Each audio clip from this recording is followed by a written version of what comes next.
Prologue. Better than Betty, deader than dead. 1. Carter von Ursen mixed himself a tall gin and tonic from behind the polished mahogany bar of his father's billiard room, topping it off with a squeeze of lime. Remember, his father once told him, never put the used wedge of lime in your drink. Toss it and reach for a new one. Anything less is sloppy. Carter never forgot that piece of fatherly advice, if for no other reason than he was only 9 years old at the time. A von Ursen man is never too young to learn the finer points of life. Nor will he ever be deprived of the finest education. After boarding at Phillips Exeter, Carter was now a freshman at Yale. Never mind that he was whip-smart and probably could have gotten in on his own. It didn't matter if he had the grades or test scores. What Carter had was his name, von Ursen. And, more important, the man who gave it to him. Matthias von Ursen, Yale class of '86, ran the world's most profitable hedge fund. Fortune magazine listed his net worth north of $24 billion, $100 million of which was earmarked for his beloved alma mater upon Carter's graduation. Of course, Carter had only just submitted his application to Yale when his father made that $100 million pledge to 3 of the university's senior trustees over some butter-drenched porterhouses at Peter Luger. Timing is everything. And for Matthias von Ursen, so was his only son going to Yale. In fact, Carter's enrollment had never been discussed between the two of them. It had always just been assumed. Like it or not, Carter, that's where you're going. But oh, how Carter liked it. The all-night parties at Durfee Hall, the infamous naked run through Bass Library, taking in a dome show at Leitner Planetarium while completely stoned out of your gourd, and afterward eating an entire coal-fired large pepperoni from Pepe's Pizzeria. An Ivy League education at its absolute finest. Best of all, what Carter really liked was that a mere 30 minutes away, a straight shot south on I-95 in his matte black BMW M8 coupe, was his parents' home. One of their houses, at least. It was a sprawling Nantucket shingle in Darien, designed by Francis Fleetwood, that overlooked Long Island Sound and measured 26,000 square feet with an estimated value of $54 million. And most of the time it just sat there, empty. Except when Betty was coming over. Betty was one of Carter's best-kept secrets. She was also late. Carter glanced again at the Patek Philippe strapped to his wrist with a preppy blue and white nylon band. He and Betty had had many dates, and he couldn't remember another when she had kept him waiting. Time was money, after all. Her time, his money. The thought of calling her flashed through his mind as he took a sip of his gin and tonic, but that idea was quickly rendered moot by the melodic chime of the front doorbell. In ripped jeans and a faded polo shirt, Carter strode barefoot across the white Italian marble of his parents' foyer. In some ways, Betty's arrival was the best part. The anticipation, the initial slow climb of a giant roller coaster before the ride of his life. And always the same 2 words when he opened the door. "Hello, handsome," she would say. Not today, though. Carter blinked a few times, confused, but also a bit mesmerized. She was auburn hair, lush and long. She was tanned skin, even now in the month of December, accessorized with a full-length mink that left little doubt that not much was worn underneath it. "You're not Betty," he said. "No," she replied, slinking up to his left ear and whispering in a Russian accent. "I'm better than Betty." 2. She breezed by him, planting a 3-inch stiletto heel in the middle of the foyer and turning around. Her jade green eyes shifted to his hand. "What are you drinking?" she asked. Carter glanced down as if reminding himself. Gin and tonic." "Boring. You have any tequila?" "That depends. You have a name?" She shook her head, playfully disappointed. "Do you always ask so many questions?" "That was only one." "One too many," she chided him. "Besides, Betty told me you like a little mystery." "So, you and her are friends?" "Something like that. She had to travel somewhere last minute but thought you would like me." She dropped the mink just enough to expose the curve of her naked breasts, slightly larger than Betty's. "You do like me, don't you?" I think you're very pretty," said Carter, sounding way more like a schoolboy than he wanted to. He cleared his throat, dropping a half octave. "In fact, I'd say you're gorgeous." "Good," she said, pulling the mink back over her shoulders. "Now, how about that tequila?" Carter led her into the billiard room and straight to the bar. For sure he'd impress her with his knowledge of the blue agave aging process. "Reposado or añejo?" he asked. Or maybe not. "Shut up and pour," she said. Carter grabbed a lowball glass, pouring a generous shot of Partida Elegante. No sooner had he handed it to her than she threw it back like a pro, so to speak. Then, without the slightest hesitation, she reached into his gin and tonic for the unused lime, sucking it dry. Plop. Back into his glass it went. "Would you like to help me out of my coat, Carter?" She turned around, the nape of her long neck and everything else about her inviting in Carter a horde of extremely impure thoughts. Clink, clink, clink went the roller coaster, climbing upward. Were it not for the other sound in Carter's head, his father's voice, that mink of hers would have already been on the floor, along with the both of them. "Cigars and women, the two things in life you always take your time with, son." That was on Carter's 11th birthday. Slowly, Carter reached around with both hands, feeling his way inside the front of her coat. He hated the music of John Mayer, not to mention John Mayer himself, but for the first time he sort of knew what the guy was getting at with his song, "Your Body is a Wonderland." This woman felt amazing. Her skin, soft as the mink. Of course, a young man can only be so patient. Carter's hands slid past her navel, his fingers tracing the edge of her lace panties. He would do a drive-by first, a little tour of the perimeter before delving in. Suddenly, he froze. What the? There was a bulge in those panties where there absolutely positively should not have been a bulge. Unless, of course, Better Than Betty was actually, Benny? Carter's hands snapped back. He nearly tripped over his own feet as he tried to pull away. When she spun around, the first thing he saw was her smile. Then came the second thing. He'd felt something hard, all right, and for a split second he was relieved to know that it was something other than what he thought. The next split second, he wasn't so sure. He could live with the crying game, but the snub-nosed single-action .38 now aimed at his chest? "Who are you?" asked Carter. "What do you want?" "Again with the questions," she said. "Fine, no questions. Just a knee-jerk offer born of sheer panic and an extremely privileged upbringing. If it's money, you can have it as much as you want, I promise. Anything. You can have it." She shook her head with mock disgust. "See, now you're insulting me, Carter. Do I look like I need money?" "I didn't mean to—" "Shut up already. You were better off asking questions." She cocked the hammer, the metallic sound, click, echoing in Carter's head and jogging loose the one and only question that really mattered now. "Are you going to kill me?" he asked, his voice cracking. Surprise, surprise. She shook her head no. But it was the way she did it, as if he'd just asked a tricky question with an even trickier answer. "No, I'm not going to kill you," she explained. "You're going to do it for us." Book 1. The Art of Revenge. Chapter 1. I once taught a class with a massive hangover. My head was throbbing and I wanted to throw up.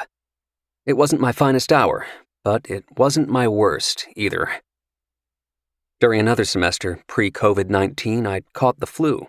I had a temperature of 103 degrees and looked paler than a box of chalk. Still another time, I was battling a kidney stone that had me keeling over in agony while discussing whether Freud really did have the hots for his mother. The point being, the Postal Service has nothing on me. When Dylan Reinhardt has an abnormal psychology lecture to give, he delivers it, no matter what. But for the first time, I simply didn't have it in me. Still, I couldn't call in sick. Of all classes, this was one I knew I couldn't miss. If his fellow students can show up, I sure as hell can too. Good morning, everyone. Although I truly wish it were a good morning, I began. Then I just stopped. I knew everything I wanted to say, all the soothing reassurances that the grieving process is actually very healthy, and that life, no matter how challenging at times, or, more aptly put, how utterly effed up beyond hope it can all too often feel like, is still always worth living. Nothing is sweeter in death. If it were, the Pope wouldn't have a Pope-mobile. Again, though, I just stopped.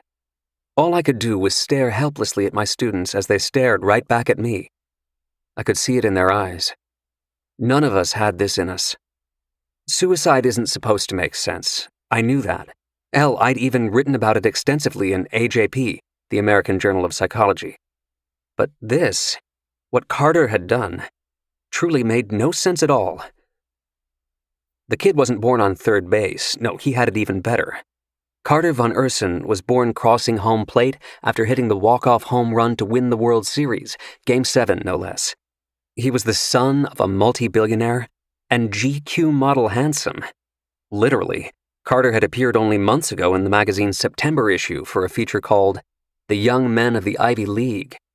He was Mr. Yale. So how does this young man, my student, charismatic as all get out and with so much going for him, decide it simply isn't enough? Why did Carter von Ursen take to Instagram a few weeks before Christmas and announce that everything isn't as peachy keen as it seems, and that he no longer has the will? Even after that post, people still didn't believe it. This was Carter being Carter, a cut-up, a provocateur. He didn't shy away from drama, he courted it. Any minute now he'd show up back on campus, all smiles and laughs. That's what everyone thought. But then those minutes became days. That's when the New Haven police were called. That's when it became news. Local, tri-state area, and then national. Carter's roommate explained in a TV interview while standing in front of the century-old Harkness Tower that last Tuesday morning, Carter had left their second-floor room in the old campus dorm, wearing his winter coat. He had his car keys, but not his knapsack. His roommate didn't think anything of it because Carter didn't have any Tuesday classes and apparently left campus a lot on those days. Sometimes he came back Tuesday night, sometimes the next morning. But he always came back. Then Saturday happened. No one could blame Carter's parents for not mentioning to detectives that Carter kept a sunfish at their waterfront dairy and home. Who thinks of sailing in December? Besides, it had been months since the boat had been tied to their dock in plain sight, let alone configured. Before Carter left back in August for freshman orientation, he disassembled the sunfish and stored it in the garage. A maintenance worker at the Tokenite Club less than a mile from the Von Osen home was the one who first spotted the boat at low tide early Saturday morning. The sunfish was wedged along the side of a jetty that shielded the club's beach. It had been washed ashore, fully intact, save for the heavy scratches on the bow. Carter had taken the boat out, but only the boat returned. The Coast Guard concluded its search after 24 hours. Divers scoured the waters around the jetty, although if Carter had accidentally drowned, he presumably would have either still been floating or washed ashore. By the end of the weekend, there was only one logical conclusion, especially given Carter's Instagram post. There was nothing accidental about his drowning. Professor Reinhardt? I'm not sure which student had spoken up. It was a safe bet there was more than one. I had no idea how long I'd been standing there behind the lectern in a complete daze. I'm sorry. What? I asked. "You stopped talking," said someone in the front row. "Yeah, are you sure you're okay?" came a voice toward the back. I snapped out of it. The room, my students, and most important, my purpose suddenly came into focus. "Let's get out of here," I said. "Everybody, follow me." Chapter 2.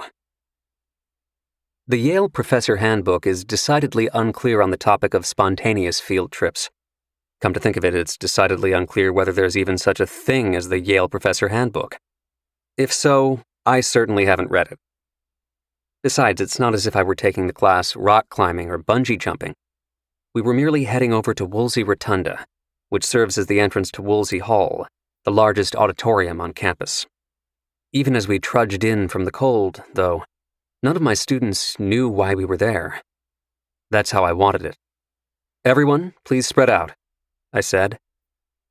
There's a reason the Whiffenpoofs and practically every other a cappella singing group at Yale has performed in Woolsey Rotunda. In a word, acoustics. Nowhere else on campus does sound carry, echo, reverberate, and resonate as fully and beautifully as it has in this rotunda for more than a century. I waited in the middle as the students filled out the space around me. Then I began. "When I was 13, I lost my mother to pancreatic cancer," I said. "There's no good time to lose a parent, but 13 was especially tricky. I was obviously old enough to fully understand what had happened, the finality of it. But at the same time, I was still only a kid.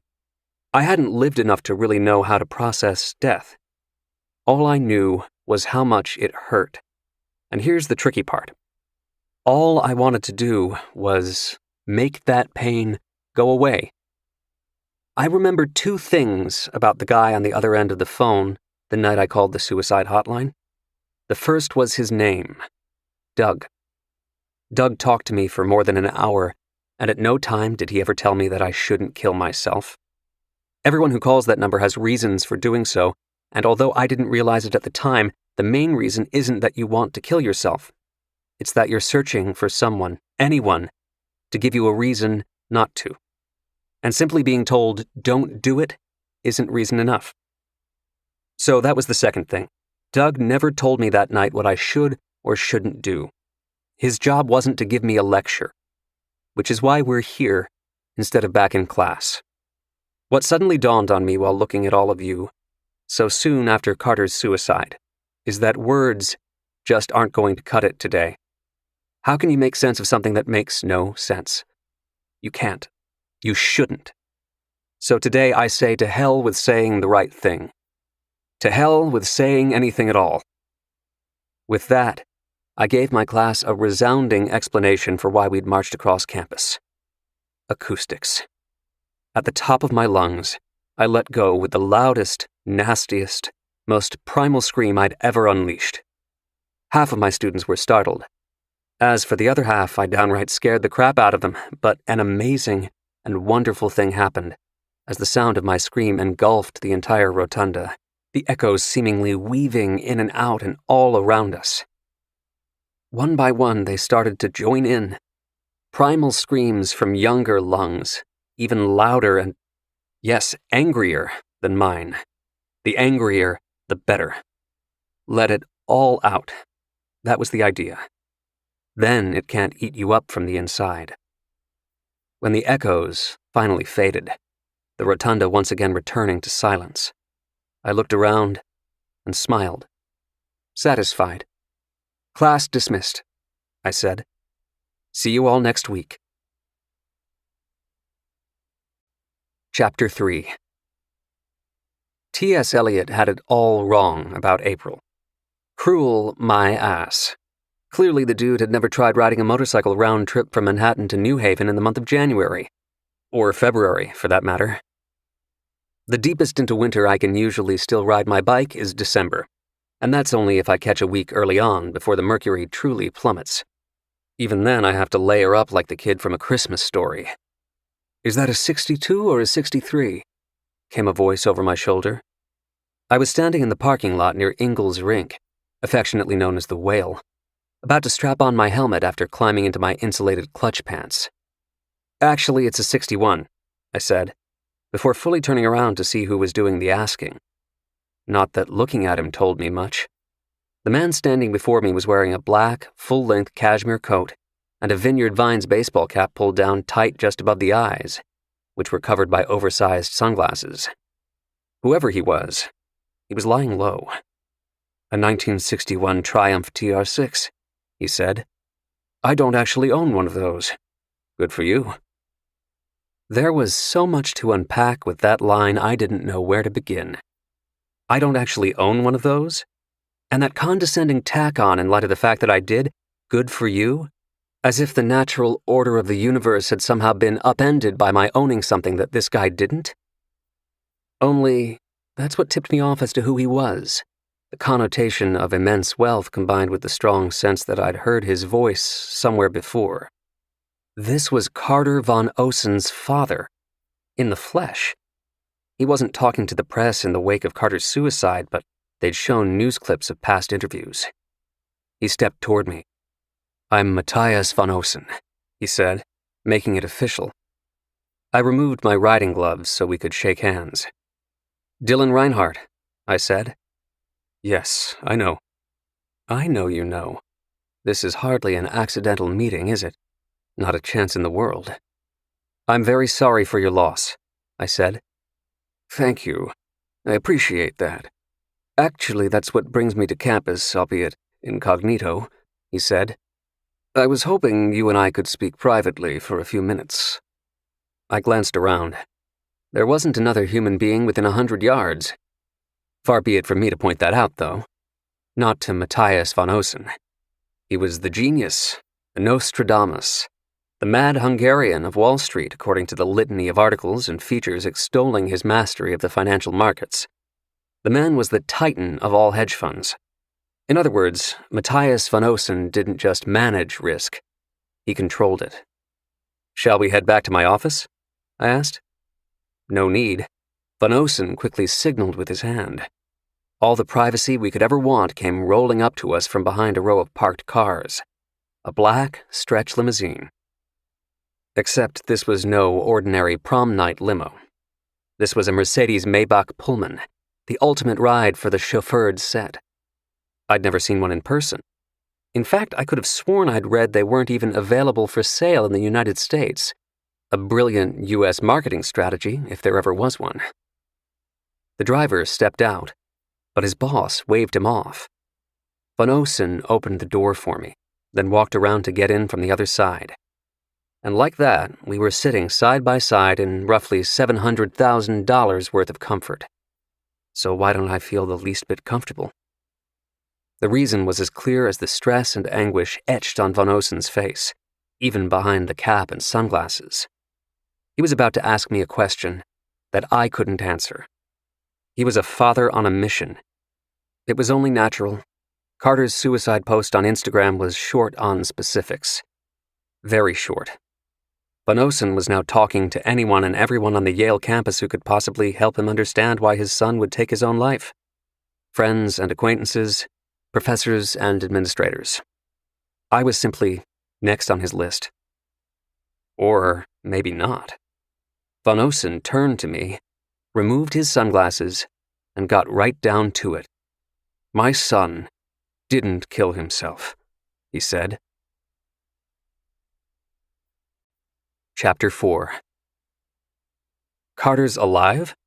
I don't know for certain. I think so, said von Osen. But if he is dead, he sure as hell didn't drown himself out at sea. You're saying he could have been murdered? That, or more likely he was kidnapped. That's what I really think. Either way, they've made it look like a suicide. I drew a deep breath, in and out. It takes a lot to make my head spin, and I was already full-on tilt-a-whirl dizzy. According to von Osen, his son might be alive. Or maybe he was murdered, or quite possibly kidnapped, and somehow his suicide was faked? Have you gone to the police? I asked. No, said von Osen. Why not? Because I can't. There was obviously a reason behind that answer, But even more obvious was that Von Osen didn't want to share it. Not yet, at least. He seemingly had this conversation all mapped out in his head, and we weren't quite at the point where he would explain why he couldn't go to the police. Fine. I'll play along for now. I could ask you a ton of questions about what you know and how you know it, I said. Instead, why don't you simply share what you're comfortable telling me? Von Osen nodded. It was the way he nodded, though, more approval than agreement. It was my first inkling as to why he'd come looking for me. Peachy keen, he said, punching both words. Does that ring a bell? Yes, from Carter's Instagram post. He used that expression. Yes, and very much on purpose. Peachy keen happens to be the distress signal for our home alarm system in Darien. By distress signal, you mean if someone triggered the alarm while breaking into your home and then put a gun to your head? Exactly, said Von Osen. That's how you would signal the alarm company when they called the house. Use a code word or phrase that doesn't tip off the intruder. Carter knew the hidden meaning of the phrase? I asked. Peachy keen? I'm the one who told him. Years ago, I assume, right? Yes, but it's not like he'd forget. So, in other words, Carter wrote the Instagram post under duress, I said. He was signaling you, is that what you're saying? You don't seem convinced. I'm simply weighing the possibility that it was a coincidence. Perhaps Carter just happened to have used that expression. It wasn't a coincidence. I'm sure you want me to believe that, but... He cut me off, his hand slicing hard through the air. This isn't about what I want to believe. This is what happened. I looked away from Von Osen, my eyes darting around at all the fancy knobs, dials, buttons, screens, and hand-stitched leather surrounding me in the back of his Maybach. I said nothing. Not another word. Sometimes you have to let your silence do the talking for you. I'm done playing along, Matthias. Whether you're ready or not, it's time to tell me.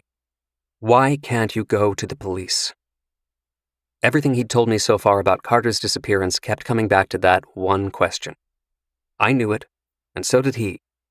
Okay, it's like this, said Von Osen finally. There's something else missing besides my son. That was more than enough to get me looking back at him again. It's a painting, he continued. A Monet worth more than $100 million. It was at my home in Darien. Now it isn't. Wouldn't that be even more of a reason for you to go to the police? It would be, if it weren't for one thing. What's that? I asked. It's a stolen painting, he said. Chapter 5. I really wish you hadn't told me that. It's not quite what you think, he said. What do I think? That I stole a $100 million Monet. So you didn't? Von Osen shrugged. Technically, I did, although I was more like a silent partner. Again, you should have stayed that way, I said. Silent. You don't strike me as the type, Professor Reinhardt. What type is that? Someone uncomfortable knowing another man's secrets, he said. Besides, I haven't even told you why I stole it yet. Like any great work of art, there's more than meets the eye. Fair enough, I said. Go ahead, I'm listening. Right on cue, Von Osen pressed one of the buttons on the center console between us. An image of the Monet came up on a monitor below the raised partition that sealed off the driver. That's another thing about any great work of art.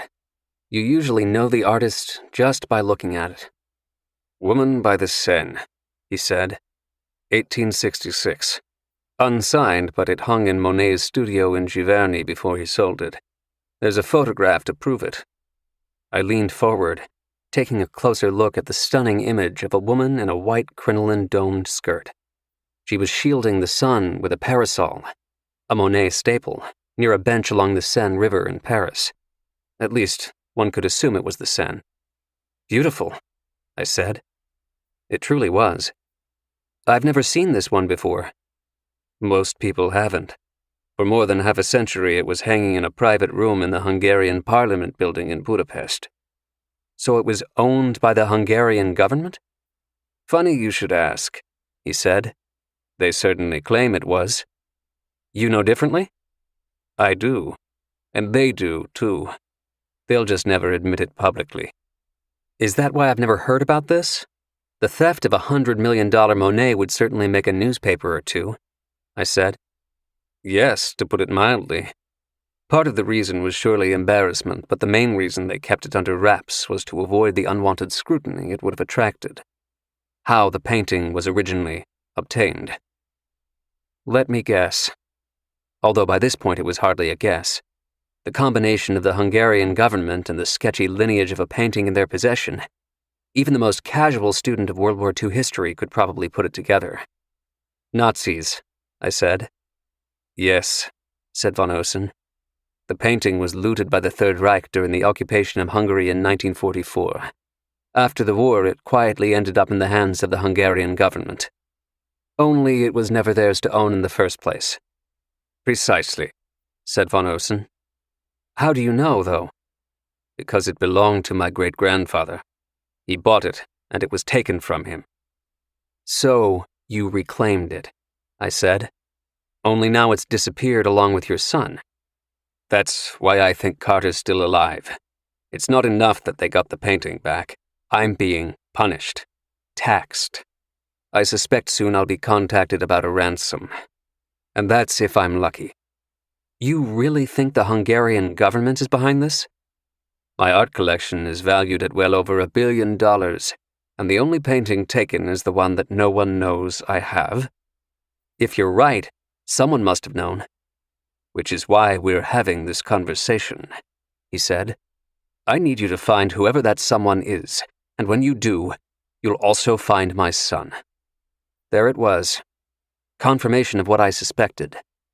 Matthias von Osen was looking for a hired gun. He couldn't go to the police lest he admit to grand larceny of the highest order. I was plan B. Still, I'm a college professor, Mr. von Osen. He smiled ever so slightly. You weren't always, he said. Let's just say you come highly recommended. By whom? You don't expect me to reveal all of my secrets, do you? What matters is that I need your help, and I'm willing to pay handsomely for it. He extended his hand. What do you say? Sometimes you think long and hard about a decision. You ponder it deeply, carefully weighing the pros and cons. This wasn't one of those times. There were too many cons. If you truly feel you can't go to the police, there are certain private detectives, most of them ex-FBI agents, who you could turn to, I said, shaking his hand. As for me, I'm afraid I can't help you. You haven't even heard my offer. It wouldn't make a difference. Are you sure? Most everyone likes my offers. I'm not everyone, I said. Von Osen laughed. A little too hard, though, and he knew it. I'm sorry, he said. You reminded me of myself just there, back when I quit my first job at Goldman. I told them I was leaving that same day. I wasn't giving them 2 weeks. They said, everyone gives 2 weeks, and my response was, I'm not everyone. He bobbed his head, thinking about it. They were right, though. I should have given them 2 weeks' notice. It's the right thing to do. As I reached for the door handle and stepped out of the car, I said nothing more. Neither did von Osen. That should have been my first clue. Chapter 6. It was mid-afternoon when I arrived back in Manhattan. 5 o'clock, cocktail hour, was still a couple of hours away, but it didn't matter. I was rounding up. After the Primal Scream field trip with my students, followed by the encounter with Matthias von Osen that flipped everything about Carter's apparent suicide upside down, it was definitely time for a drink. Turns out, Tracy was well ahead of me. His text was waiting on my cell when I parked my bike in the garage near our new apartment on 82nd off West End Avenue. He wanted to meet me at Vincenzo's a few blocks away, our favorite Italian restaurant in our new neighborhood. You'll need to catch up, Tracy added with a couple of martini emojis. He clearly wasn't there to eat. In fact, when I walked into Vincenzo's, the first thing I saw was another round being placed in front of him at the bar. Broken Shed vodka, 2 olives, and only a drop of vermouth. His usual, although not usually in the middle of a Wednesday afternoon. Something was up all right.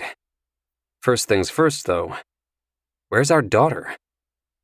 Tracy being Tracy, he answered the question even before I asked it. Lucinda agreed to stay an extra couple of hours, he said when he saw me approaching. Lucinda's our go-to babysitter. She emigrated from Portugal a decade ago. We didn't hire her very often when we first adopted Annabelle because we couldn't stand being away from our new baby girl. We still can't stand it, but one of the things Tracy and I have learned about parenting skills is that they improve after having some alone time together as a couple. Also some alone time apart from each other as a couple. For me, that's my teaching and, well, yeah, some of my extracurriculars over the past few years, such as chasing down a serial killer who used playing cards to announce his victims in advance, and more recently helping to stop a major terrorist attack on Grand Central Station. So much for my early retirement from the CIA. For Tracy, he has his acting career and the amazing volunteer work he does with Harlem Legal House, putting his Yale law degree to use by helping those who aren't able to afford a private attorney. Lately, though, there have been fewer auditions and more hours spent up in Harlem. He still loves acting, but the satisfaction he gets from making sure the justice system works for everyone, and not just the wealthy, is greater than, and I quote, anything he's ever felt on stage or in front of a camera. That makes me love and respect Tracy even more. So, if that means having Lucinda watch Annabelle 3 afternoons a week instead of 2 so Tracy can volunteer more and I can still prepare for my lectures, so be it. We adore Lucinda. Annabelle adores Lucinda. Plus, how many American 2.5-year-olds can already say please and thank you in Portuguese? Okay then, I said, pivoting from our daughter back to Tracy. What's wrong? Chapter 7. You're kidding me. Why? How? I asked. But it was as if he couldn't hear me. He was rambling, trapped in his own panic. I don't know what we're going to do. Seriously, we're screwed. The budget, our operating costs, we're already in debt up to our ears as it is. We couldn't possibly afford a lease somewhere else. Harlem Legal House occupied storefront office space rent-free in exchange for providing the building owner with free legal services. It was a quid pro quo, the good kind, with Harlem Legal House definitely getting the better end of the bargain. But the building was about to change hands. Maybe you can make the same deal with the new owner, I said. We already asked and were told no. Okay, so you find a new landlord who will say yes. Tracy just shook his head. Fat chance. He was right, too. The current owner was kind and considerate, 2 qualities rarely associated with New York City landlords. Besides, there's no time, said Tracy. What do you mean? Since we don't pay rent, our lease is technically on a month-to-month basis. He'd never mentioned that to me. So you only have until the end of this month? Not even. We have to be out before that, by Christmas. That doesn't seem right. None of this does. The owner wasn't looking to sell, but he told us he got an offer too good to pass up. The deal closes right after the new year. Tracy reached again for his martini. He was holding on to it like a life preserver. We just feel so blindsided. There's got to be a solution, I said. The volunteers at Harlem Legal House were some of the best legal minds in the city. We were brainstorming the entire morning. It's pretty hopeless, but we're going to get together again tomorrow. Maybe there's a miracle to be had. I'm going to cancel my trip. Tracy had plans to take Annabelle for a few days' visit with his sister, who lived in Marblehead just outside of Boston. You can't cancel, I said. She'll understand. Of course she will, but that's not the point. I know, he said. Believe me, I know. Tracy's sister, Rebecca, had suffered a miscarriage 6 months ago. She and her husband had been trying to have a child for nearly 2 years before that, and Rebecca was devastated. Tracy had been trying to see her since it happened, but she kept putting him off. Finally, she said yes. She even made a point of asking Tracy to bring Annabelle. You don't need a degree in psychology to understand the importance of that. The bartender came over, and I ordered a Maker's Mark, neat. He gave me a heavy pour while nodding at both of us. The The guy was clearly good at reading body language. "To better days," I said to Tracy, raising my glass. To think I hadn't even told him about the one I'd had. "Yes, to better days." He then mumbled something else under his breath. I immediately did a double take. "What was that?" I asked. "What you said, to better days." "No, after that. To better days, but to hell with the next 2 weeks. That's what we were given to vacate the building," said Tracy. 2 weeks' notice. Son of a bitch. I downed my bourbon in one swig, pushing back from the bar. "I'll be back soon." "Wait, where are you going?" asked Tracy. "I'll explain later." "What does that mean?" "Just trust me," I said. Chapter 8. "Right this way, Dr. Reinhardt." The doorman didn't even ask who I was or who I wanted to see in such a damn hurry. He already knew. And I'm not just talking about the doorman. "Good to see you again," said Matthias von Osen as the private elevator opened to his penthouse apartment, 65 ear-popping stories above West 57th Street, aka Billionaire's Row. He was standing contentedly in the middle of a massive foyer, arms folded and tongue planted firmly in cheek as he added, "What a nice surprise." Nothing takes the piss out of storming another man's castle than when the man not only knows you're coming but basically orchestrated the visit. Still, I did my best to convey exactly how I was feeling. "Fuck you," I said, stepping off the elevator. Von Osen shrugged. "I suppose that's fair." I really wanted to hit this guy. Level him, lay him out flat on his Brazilian hardwood floor, or wherever the hell it came from. "You knew I would turn you down, that I'd say no." "Yes, that's right," he said. "So before you even spoke to me this morning, you'd bought the building where your partner volunteers." "He's my husband," I said. "My mistake." "Hardly your biggest one of the day." "We'll see about that," he said. "As for the building, I don't technically own it yet. There's only an accepted offer.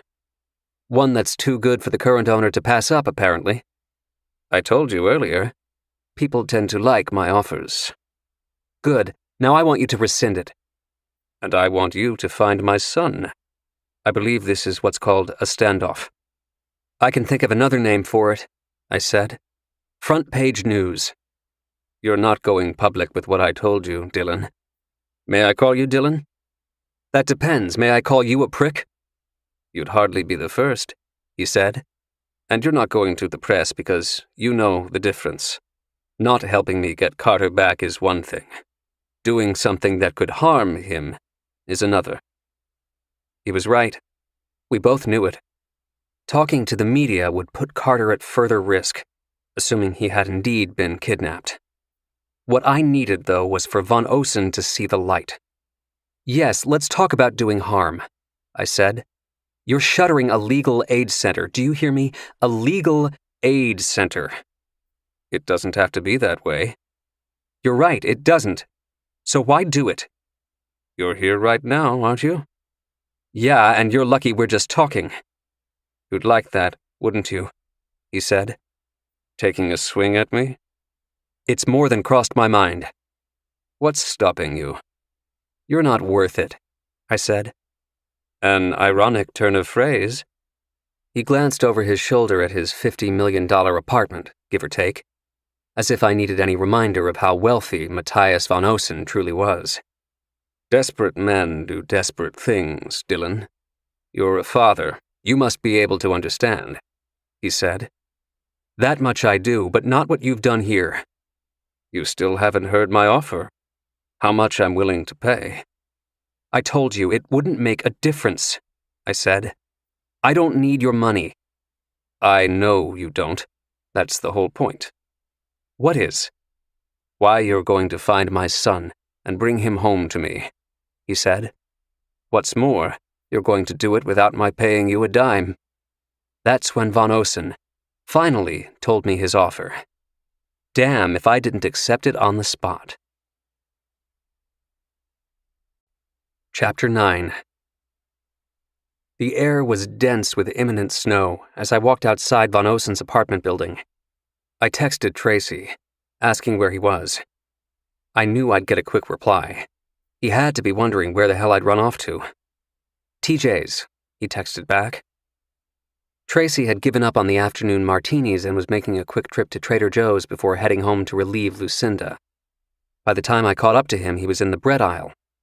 That was somewhat fitting, as he was about to learn. What was that all about?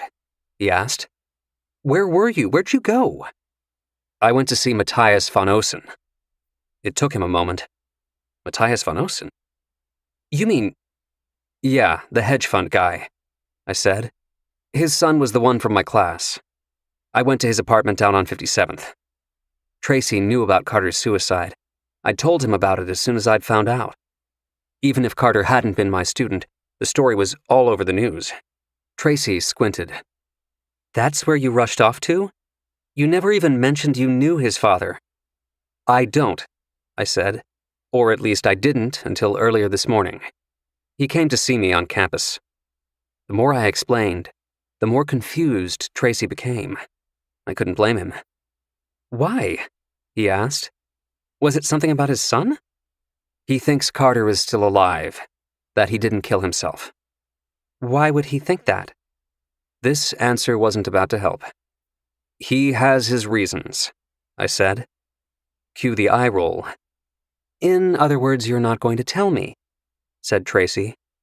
It's only to protect Carter. Do you really think he's still alive? I don't know, but Von Osen wants me to find out, I said. You mean, like, to help the police with an investigation? Not exactly. What then? He doesn't want to involve the police. Let me guess, he said. He has his reasons. Something like that. If it's any consolation, I told him no at first. What changed your mind? He made me an offer I couldn't refuse, I said. I at least had the good sense not to do my Marlon Brando impression. Tracy was in no mood. In other words, he's paying you, he said. It's more like leveraging me. I watched Tracy's face as it all suddenly clicked. Why I left him at the bar so quickly after he told me about Harlem Legal House and the sale of their building. Shit. Von Osen's the buyer, isn't he? Yes, but now you all don't have to move, and you still don't have to pay rent, I said. That's not leverage, Dylan, that's extortion. Tomato, tomato. Yeah, so let's call the whole thing off. Absolutely, I said. Screw him, to hell with Von Osen. I then reached into my coat pocket, handing Tracy an envelope. He looked inside. What's this? He asked. It's a check. I can see that. He took it out, staring. He all but rubbed his eyes in disbelief. Is this for real? Not only is it real, it's only half of it. The first $1 million is the down payment. The back end is another $1 million. He's paying you $2 million? No, look again. He's paying Harlem Legal House $2 million, I said. That's how Von Osen had made out the check. Technically, it's a donation.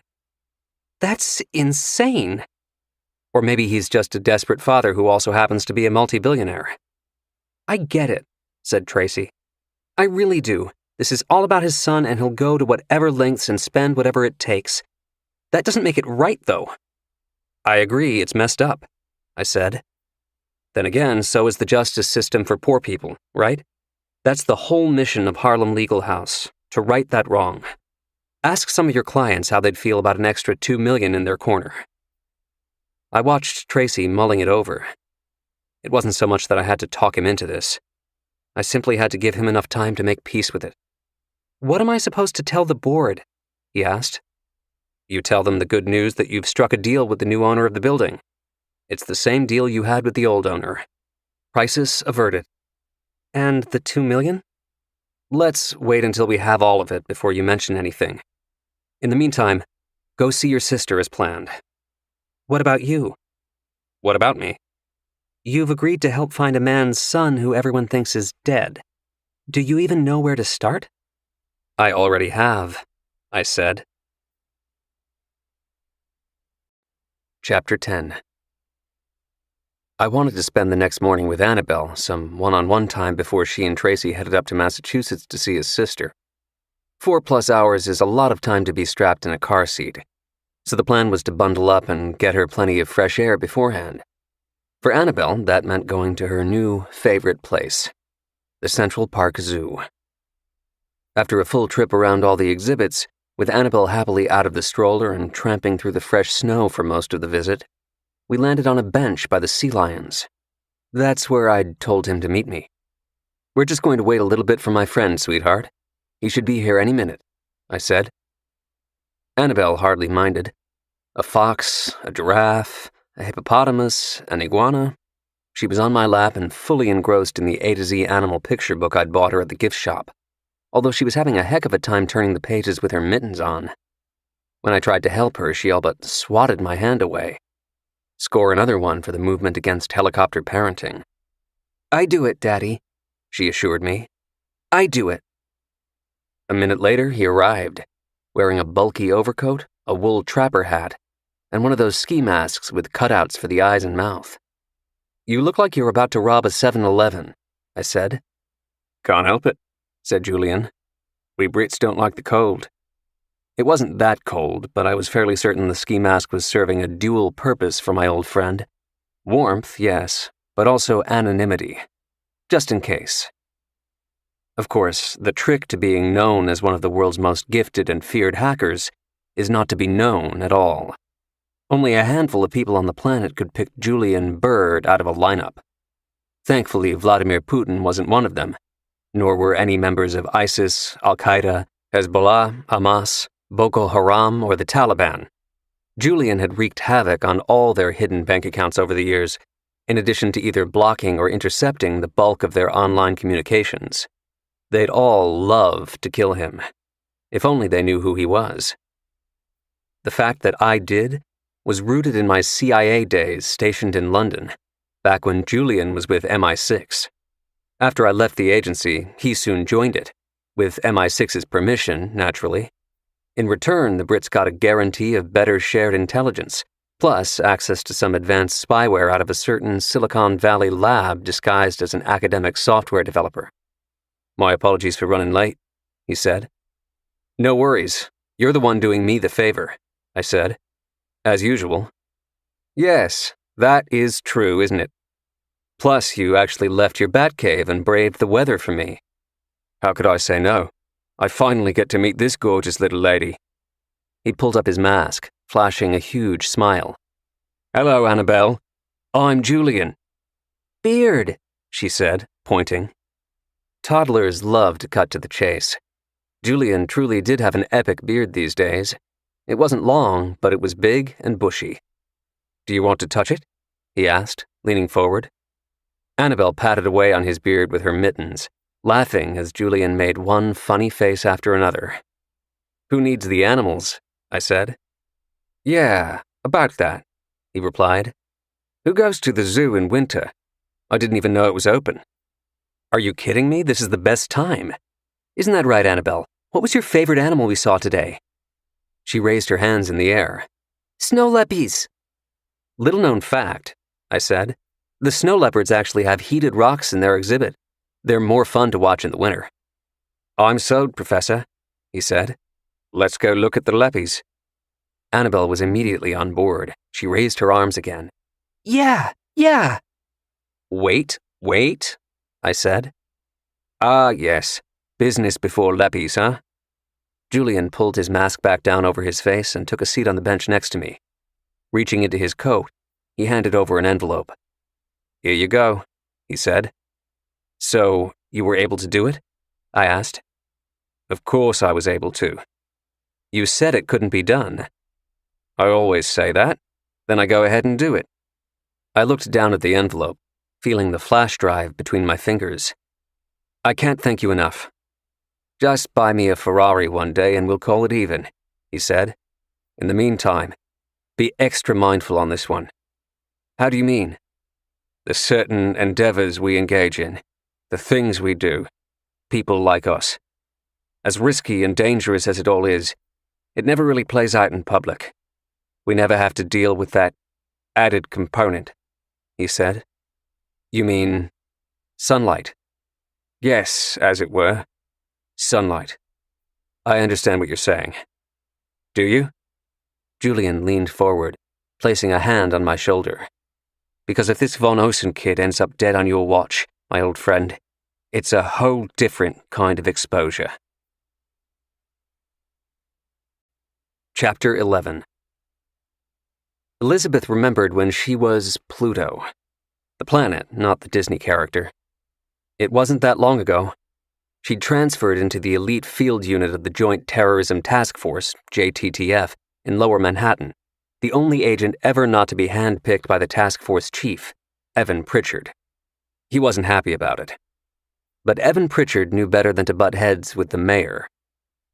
Mayor Edward Edso Deacon held sway over the city with the kind of power not seen or felt since the days of Fiorello LaGuardia.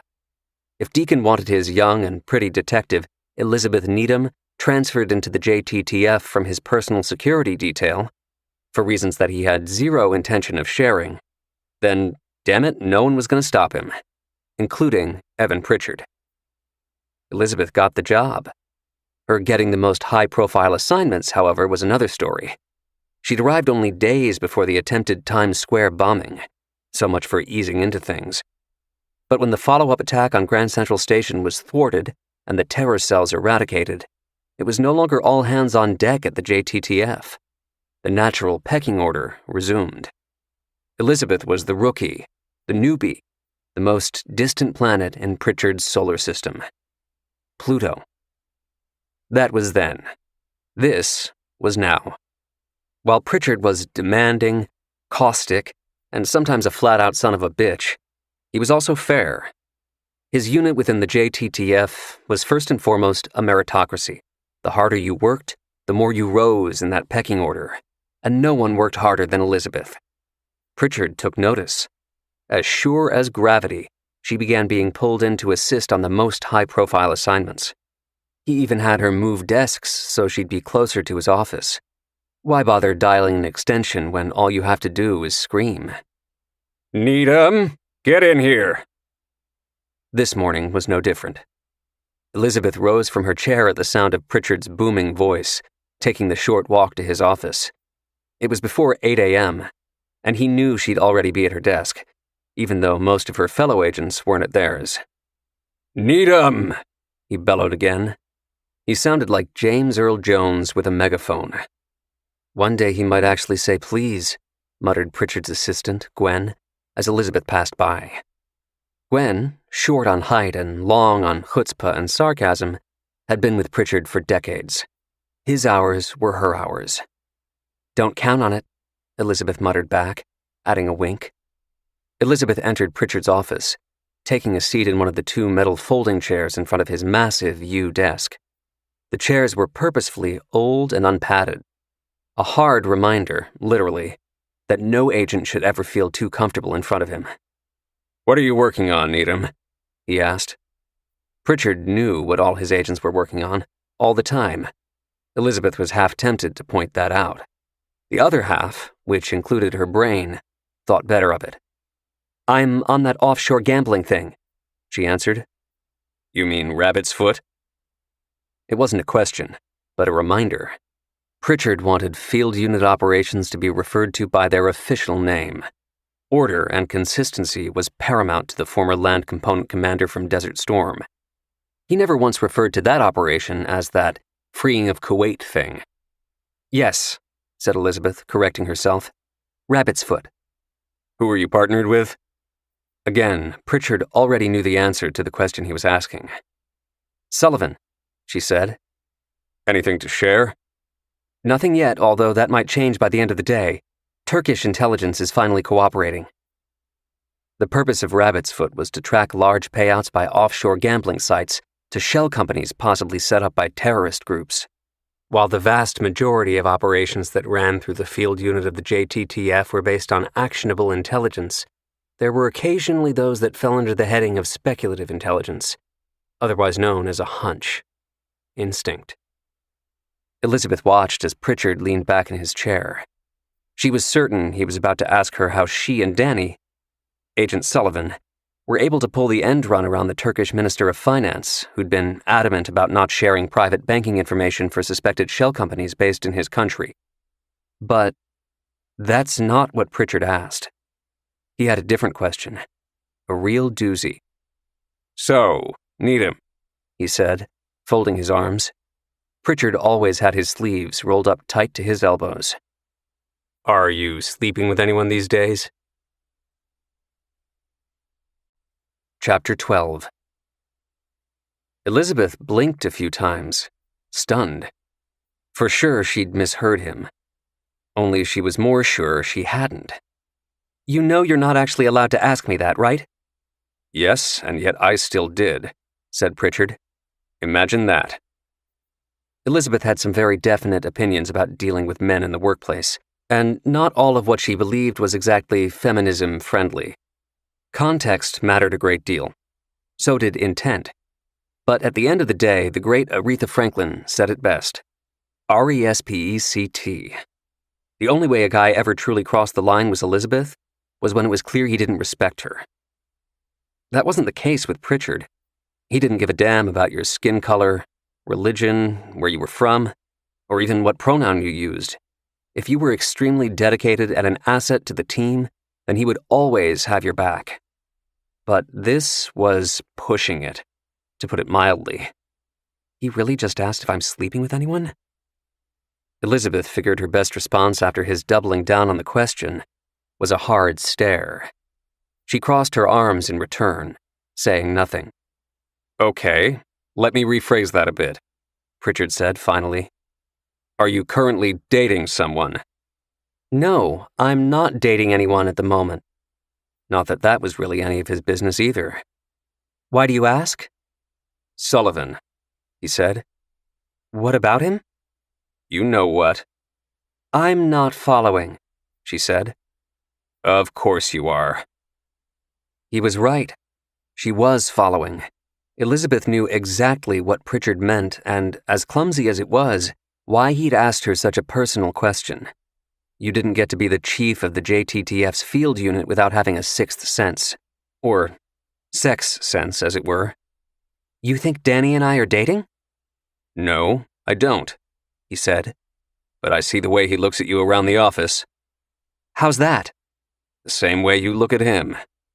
Elizabeth stared again at Pritchard. She was speechless. Christ, have I really been that obvious? No, she hadn't. Pritchard was simply that good at knowing anything and everything happening in his unit. That even included things that actually weren't happening yet, but possibly could. That was obviously his concern. "Are we really having this conversation?" she asked. "Consider yourself lucky," he said. "We could be having it with Danny in the room." True, that would have been worse. Although it did beg the question. "Have you also spoken to Danny?" she asked. "No, and I don't intend to," said Pritchard. "Why not? Not that I want you to, I'm just curious." "Because most guys are pigs, but Danny isn't.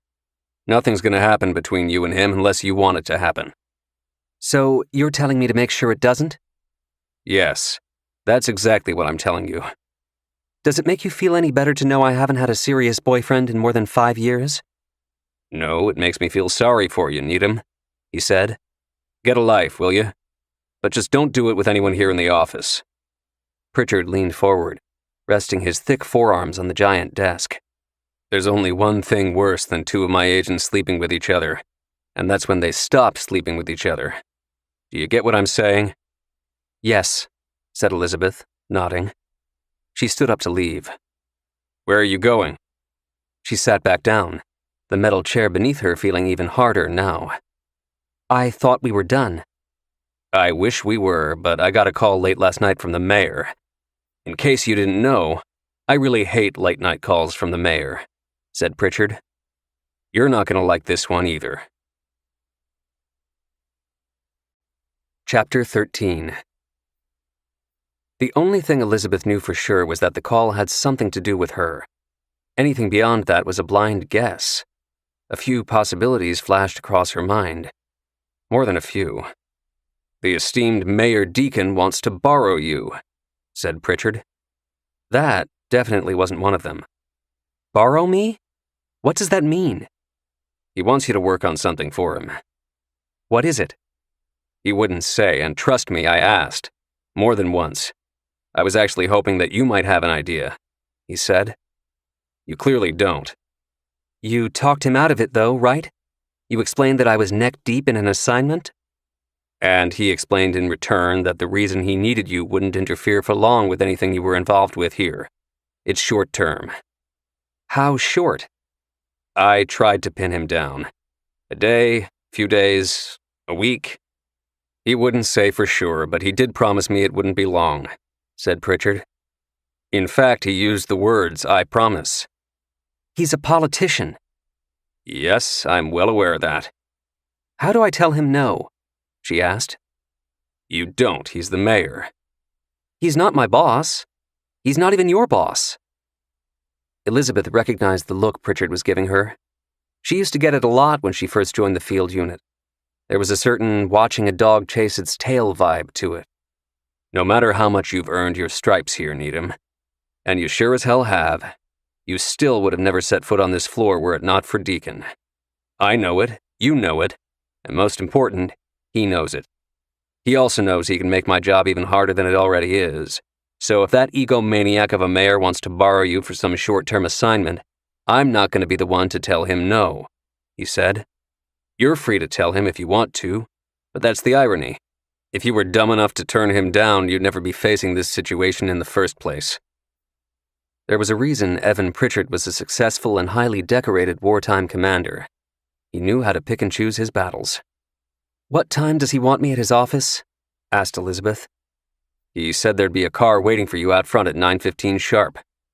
He glanced at his watch. That'll give you just enough time to curse to yourself repeatedly before briefing Sullivan on your temporary leave of absence, without furthering any more sexual tension between the two of you. Sound about right? Elizabeth faked a smile. Perfect, she said. Pritchard smiled back. Good. Now get out of my office, Needham. She did as he asked. She also did everything he predicted. Elizabeth returned to her desk while cursing under her breath, a few of the more choice words rising to the level of mumbling. When Sullivan arrived, she told him about needing to do something for the mayor, yet to be revealed. All the while, she was paying way too much attention to how she sounded and looked at Danny, lest she make it any more apparent, so she was told, that she had the hots for him. Damn you, Pritchard. At 9:15 on the dot, she walked outside to see that the mayor wasn't merely sending a car for her. He was making the trip himself. It was as obvious as the black stretch limo hogging all the curb space right smack in front of the building. Edso Deacon wasn't subtle. Out came his driver to open the door for her. As she slid into the seat, she reminded herself to keep her cool, that no matter what, she couldn't let Deacon see that she was pissed. No way. He would enjoy that too much. The best play was to keep her mouth shut.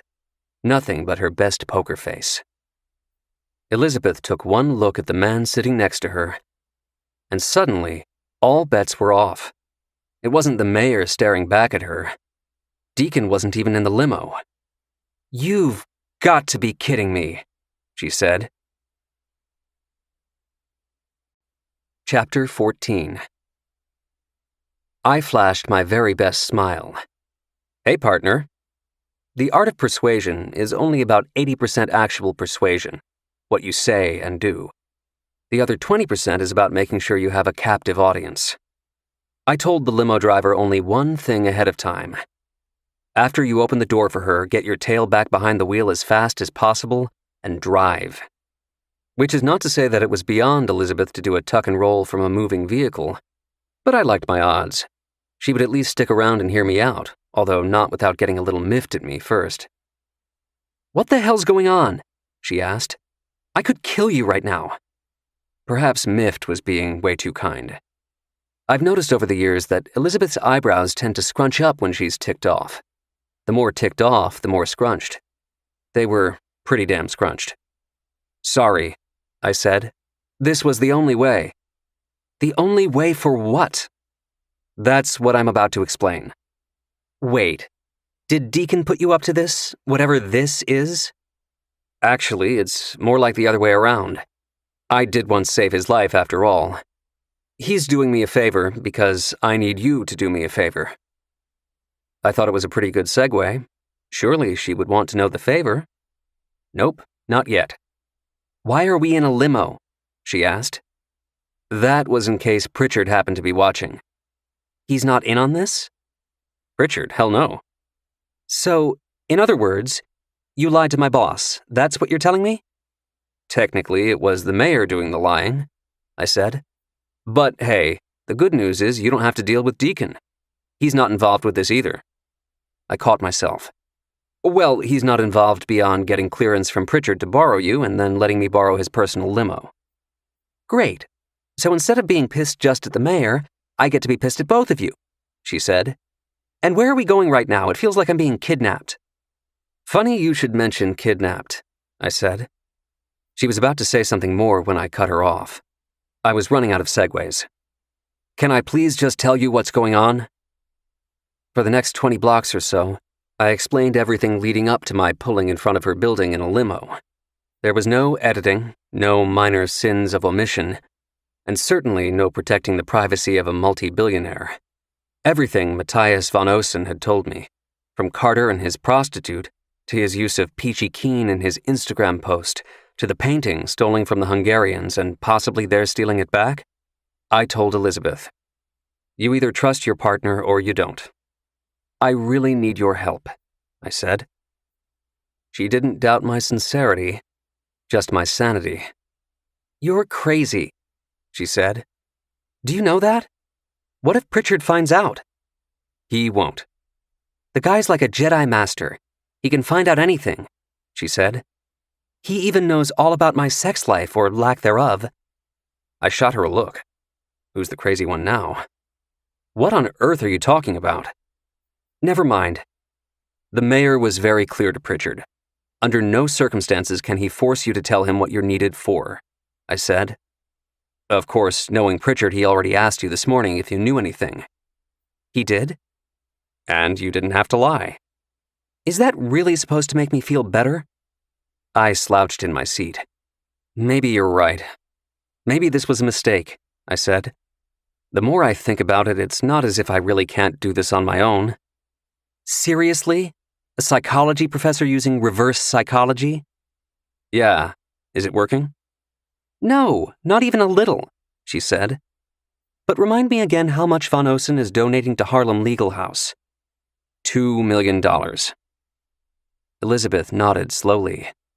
That was working much better for her. Yeah, that's a lot of money, she said. Does that mean you're in? It means I haven't said no yet. So you're a maybe. It depends. On what?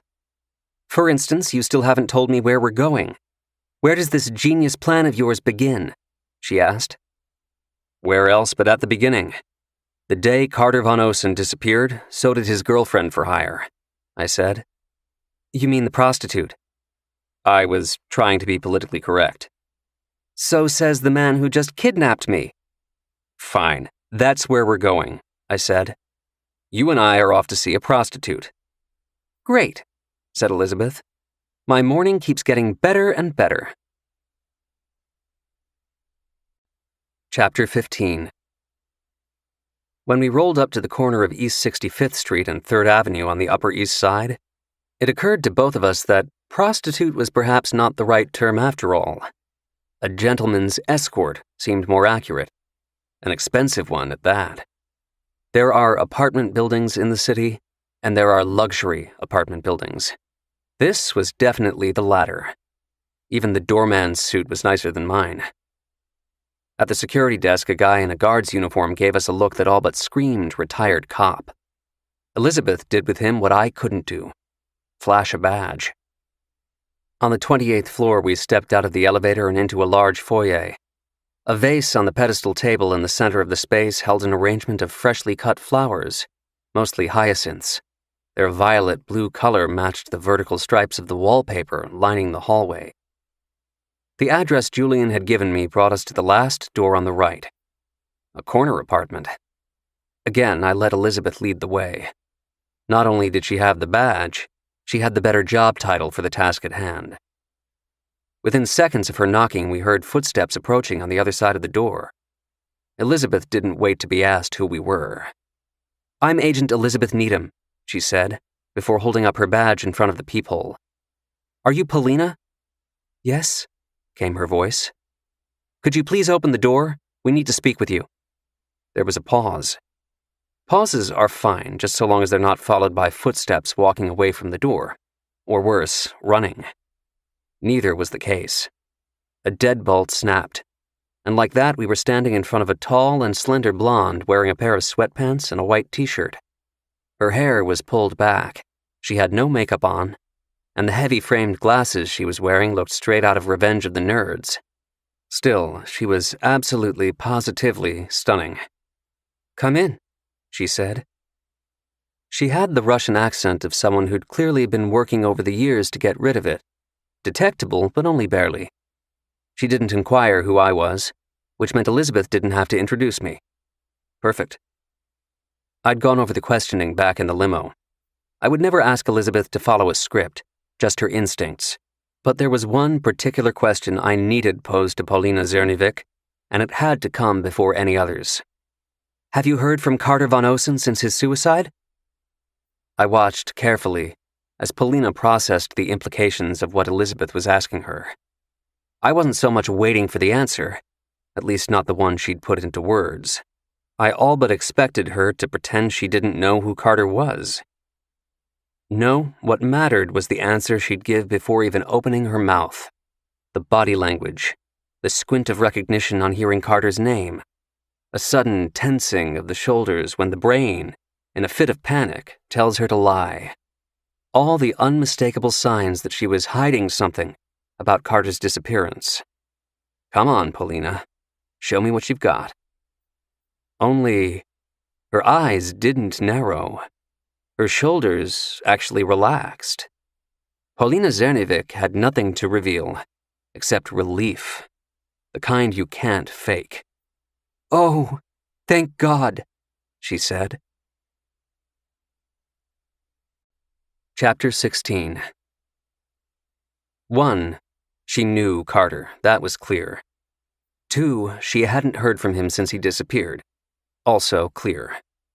"He's still alive, isn't he? That's what you're saying," she said. "He didn't kill himself." "We hope he's still alive. We don't know for sure," I said. "But yes, there's some evidence to suggest he didn't die by suicide." Paulina nodded, as if vindicated. "I knew it. I just knew it." "Which is why we're here," I said. "To talk about what else you might know." She tugged on her white t-shirt, her eyes darting back and forth at Elizabeth and me. "How did you find me?" she asked. "Well, you see, it's quite simple. It turns out the National Security Agency's global spy satellite network compiles more than 100 petabytes of data every 6 months, more than the total data stored on all of Facebook's servers. And the NSA has to offload it periodically to an undisclosed data center so the network doesn't throttle itself.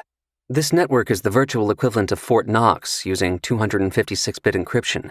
But the transfer is only 64-bit because by that point the data is deemed innocuous with no national security implications and is essentially nothing more than Google Maps, albeit featuring a minute-by-minute rendering of every inch of the planet with the kind of clarity that goes well beyond what any map app could ever offer.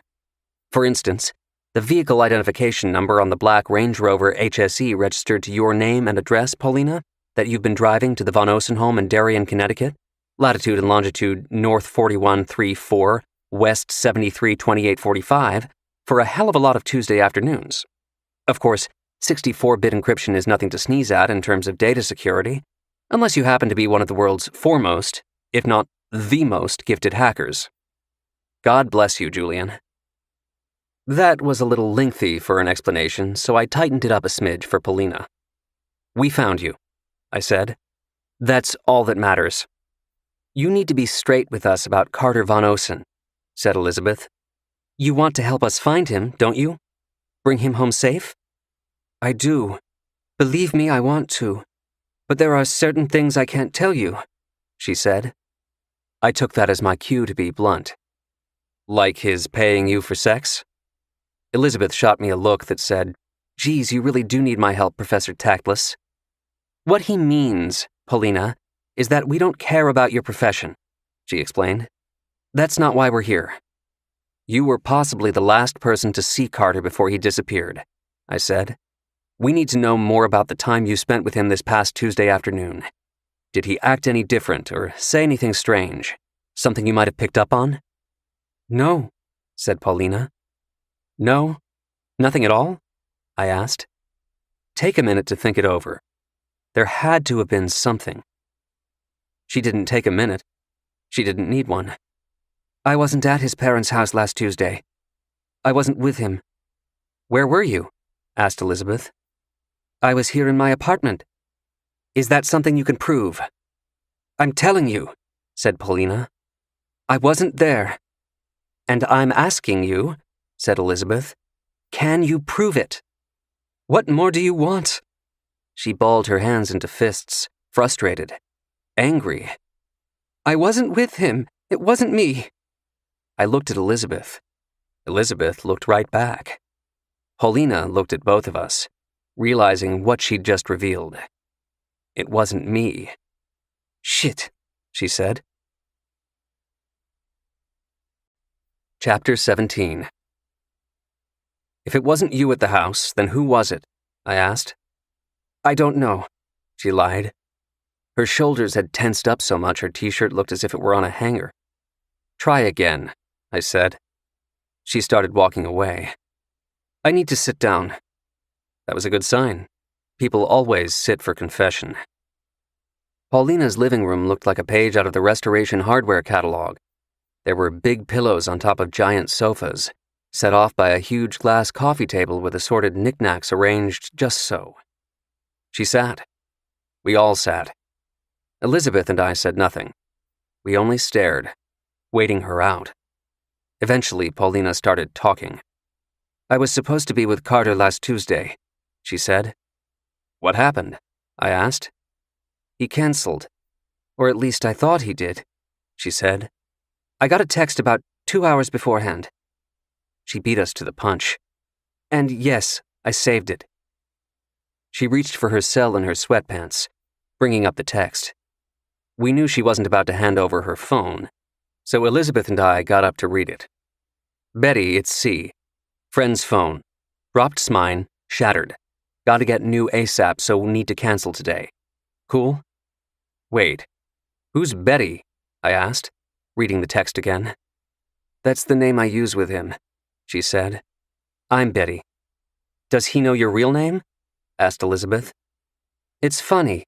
Every repeat client wants to know my real name at some point.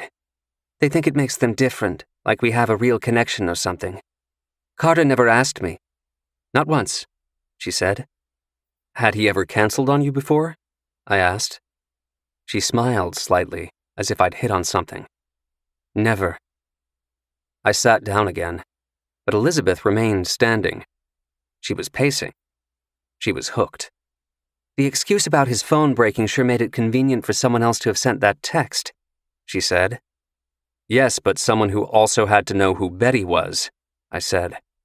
I pointed at Paulina. As well as your cell number and when you saw Carter each week. That was another thing, said Paulina. Something else that had me thinking he actually did send the text. Carter never used his name. It was always just C when he texted me. Apparently a lot of the kids on campus call him C-Money. Subtle, said Elizabeth. So maybe Carter sent the text, maybe he didn't, I said. The question is, what did you do about it? What do you mean? Asked Paulina. He canceled. Or at least I thought he did, I said, repeating back what she'd first told us. That means you had to have done something about it. You followed up in some way.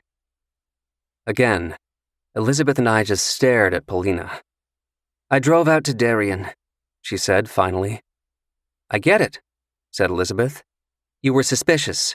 You thought maybe you were losing a good client. Exactly, she said. And? Asked Elizabeth.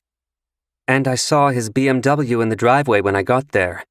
So I parked a little down the street from the house and waited. Then I saw her, she said. She pulled up in a red Jaguar, got out, and went inside. Then what? I asked. Paulina shrugged. Then I went home. What was I supposed to do? I mean, I thought about waiting and confronting him afterward, but that's something a girlfriend would do. I wasn't his girlfriend. Did you at least get a good look at the other woman? Asked Elizabeth. She was tall, long hair, light brown, I think. Maybe not so light, I don't know. That's about it, she said. Oh, and she was wearing a black fur coat. Any chance she works for the same person you work for? I asked. I wouldn't know. What do you mean? I don't know who I work for, she said. Paulina, Betty, to Carter, was so matter-of-fact about it that I didn't immediately react the way I was supposed to react. Utter disbelief. She doesn't know who she works for? But even if I did know, I'd never tell you, she continued. You could arrest me, try to lock me up forever, I still wouldn't tell you. Why not? I asked. Because they'd kill me. That's why. Chapter 18. Elizabeth didn't say a single word to me the entire way down in the elevator, nor while we walked back through the lobby of Paulina's apartment building and out the revolving doors. But I knew what was coming. This was the calm before the storm. Hurricane Lizzie. Sure enough, the moment we hit the sidewalk, "What the hell was that?" she asked, throwing her arms up in the air. I mean, for crying out loud, what the hell was it? Can I explain? No, I don't want to hear it. I know what it's going to be. You're going to give me some fancy-pants explanation that sounds a lot smarter than it really is. Did you really just say fancy pants? Shut up, I'm serious, she said. You wrote me into this thing and then you go ahead and do that? Why? Why did you let her off the hook? That's not what I did. That's exactly what you did. She would have told us more, and instead you just thanked her for her time. That's called keeping her on the hook. We're going to need that girl's help, which means we need her on our side, trusting us. What's with all this we stuff? She said, air quotes around the word we. That was you in there, acting on your own. As for me, I already told you I haven't made up my mind yet on getting involved. I looked at her, my best sideways glare. Really? Don't even pretend you're not hooked, Lizzie. I saw you in there. This case is so in your wheelhouse. Only she wasn't looking back at me. I followed her eyeline. It was laser-focused on the side view mirror of a Ford Escort parked along the curb. Something had caught her attention. What is it? I asked. My 6, she said. Right shoulder, the guy on the phone. I glanced over her right shoulder, spotting the guy. I see him, I said. What about him? He's talking on the phone, right? Yeah. So how come he's not talking? He hasn't said a word since we've been out here. I glanced again at the guy. He was standing about 20 yards away. Long brown overcoat, phone to his ear.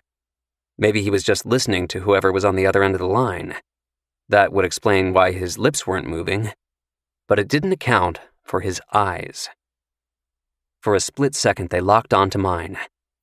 He didn't flinch. He didn't panic. But how quickly he looked away was enough of a tell. Well, what do you know? We're being watched, I said. Or at least one of us is.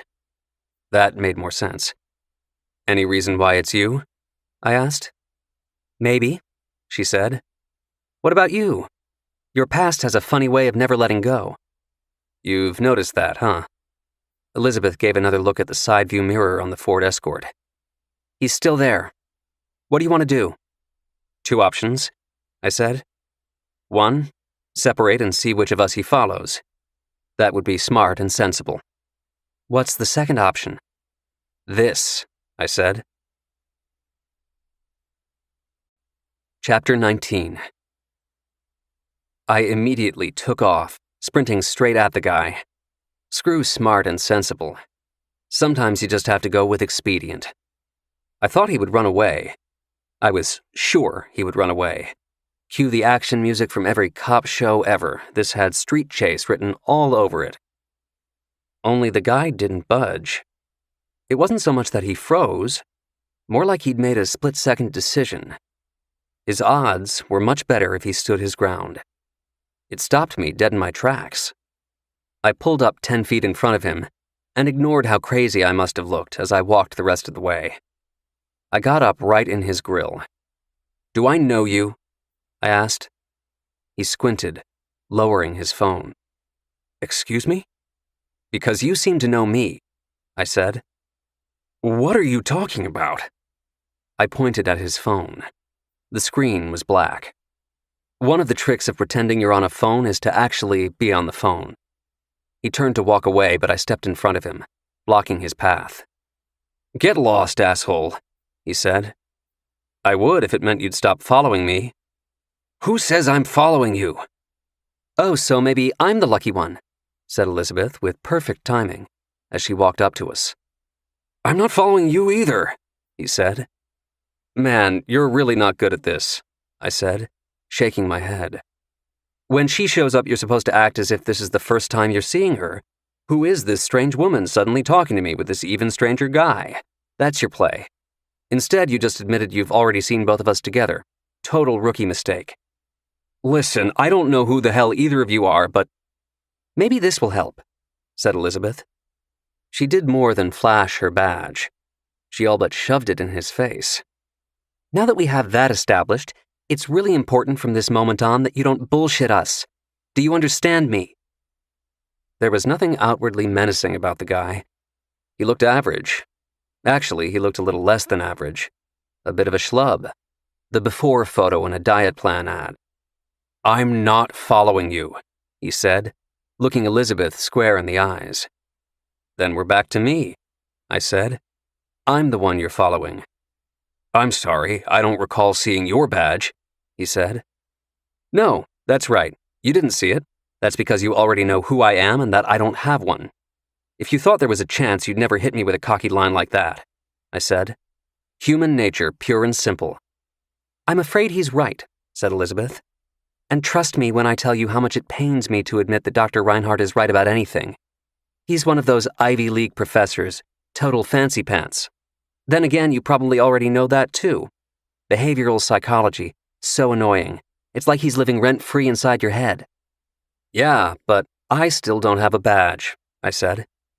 "Agent Needham just showed you hers, though, which means you now have to show her some ID." "Yes, and then you have to explain why you're following Dr. Reinhardt," said Elizabeth.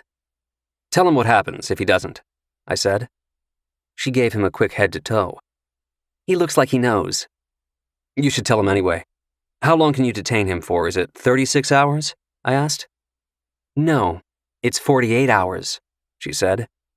"Wow, without charging him with anything, right?" "Yep, that's how it works." "A whole 2 days, I said. "Only it's never the days that people remember. It's always the nights." "The nights are the worst. A slab for a bed, a rock for a pillow, sheets like sandpaper."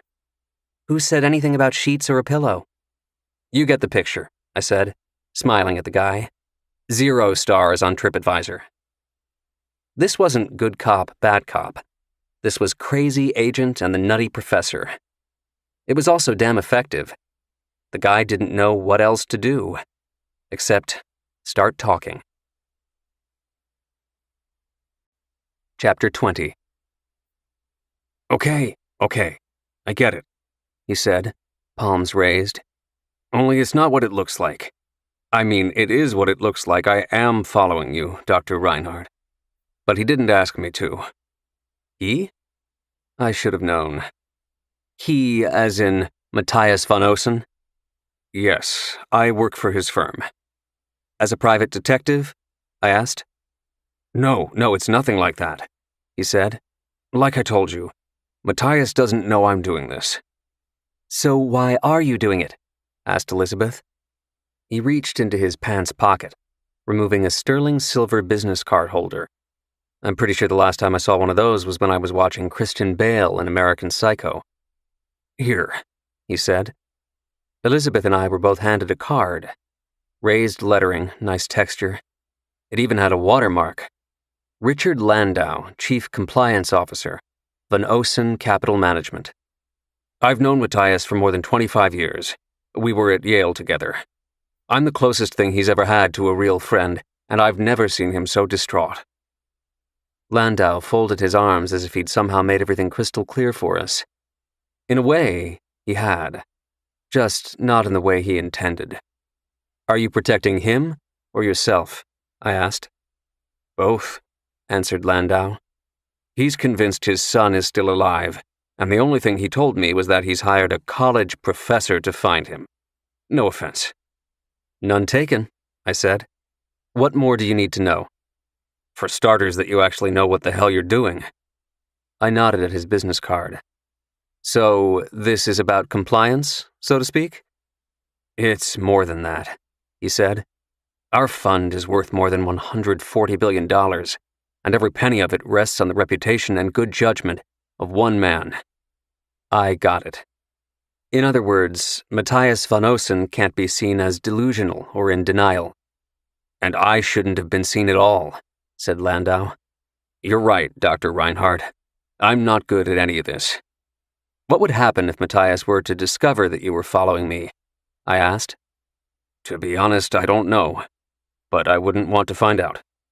I glanced at Elizabeth. "Your call," said her look. Civilization as we know it would be nowhere without trust. We tend to remember betrayals most. Jesus and Judas, Caesar and Brutus, Benedict Arnold. But that's only because they're outliers. Suspicion isn't innate. It's a learned behavior. Just look into the eyes of a baby if you have any doubt. What's innate is the desire to believe someone. We want to trust. We need to trust. Every day, doctors, pilots, a crossing guard, the elevator inspector, as well as the chief compliance officer at Von Osen Capital Management.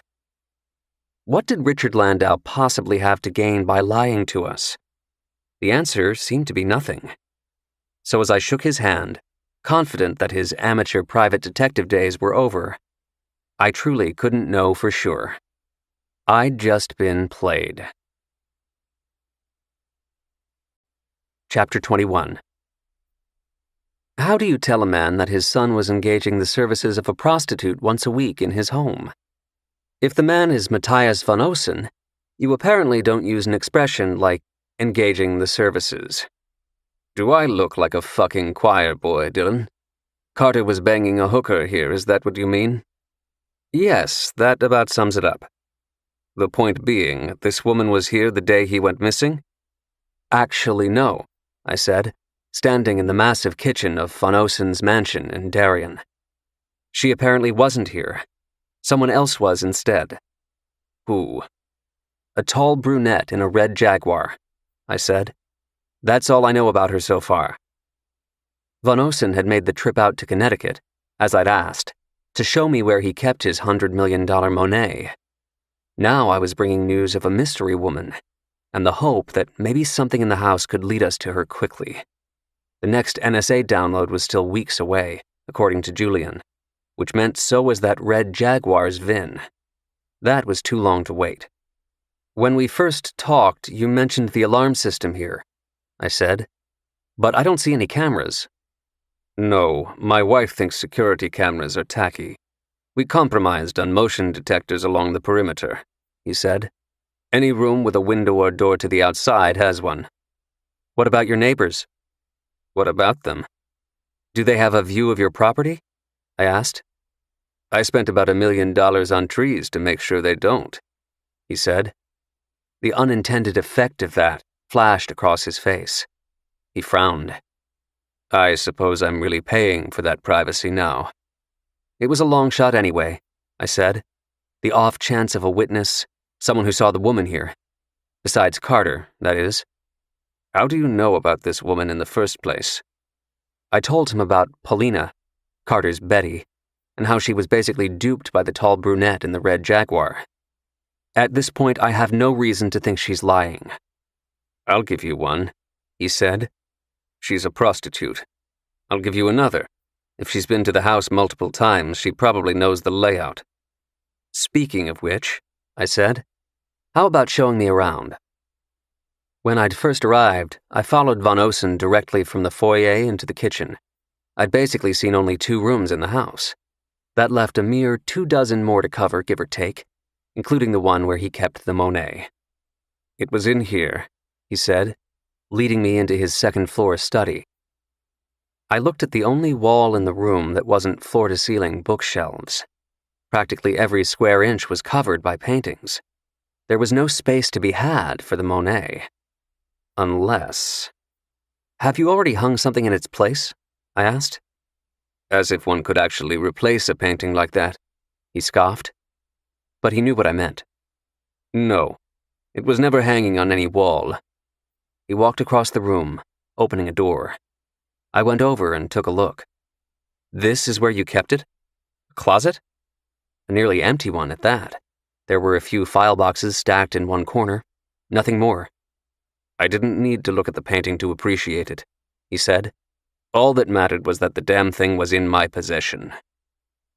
I understood he couldn't exactly hang this particular painting in his living room for all the world to see.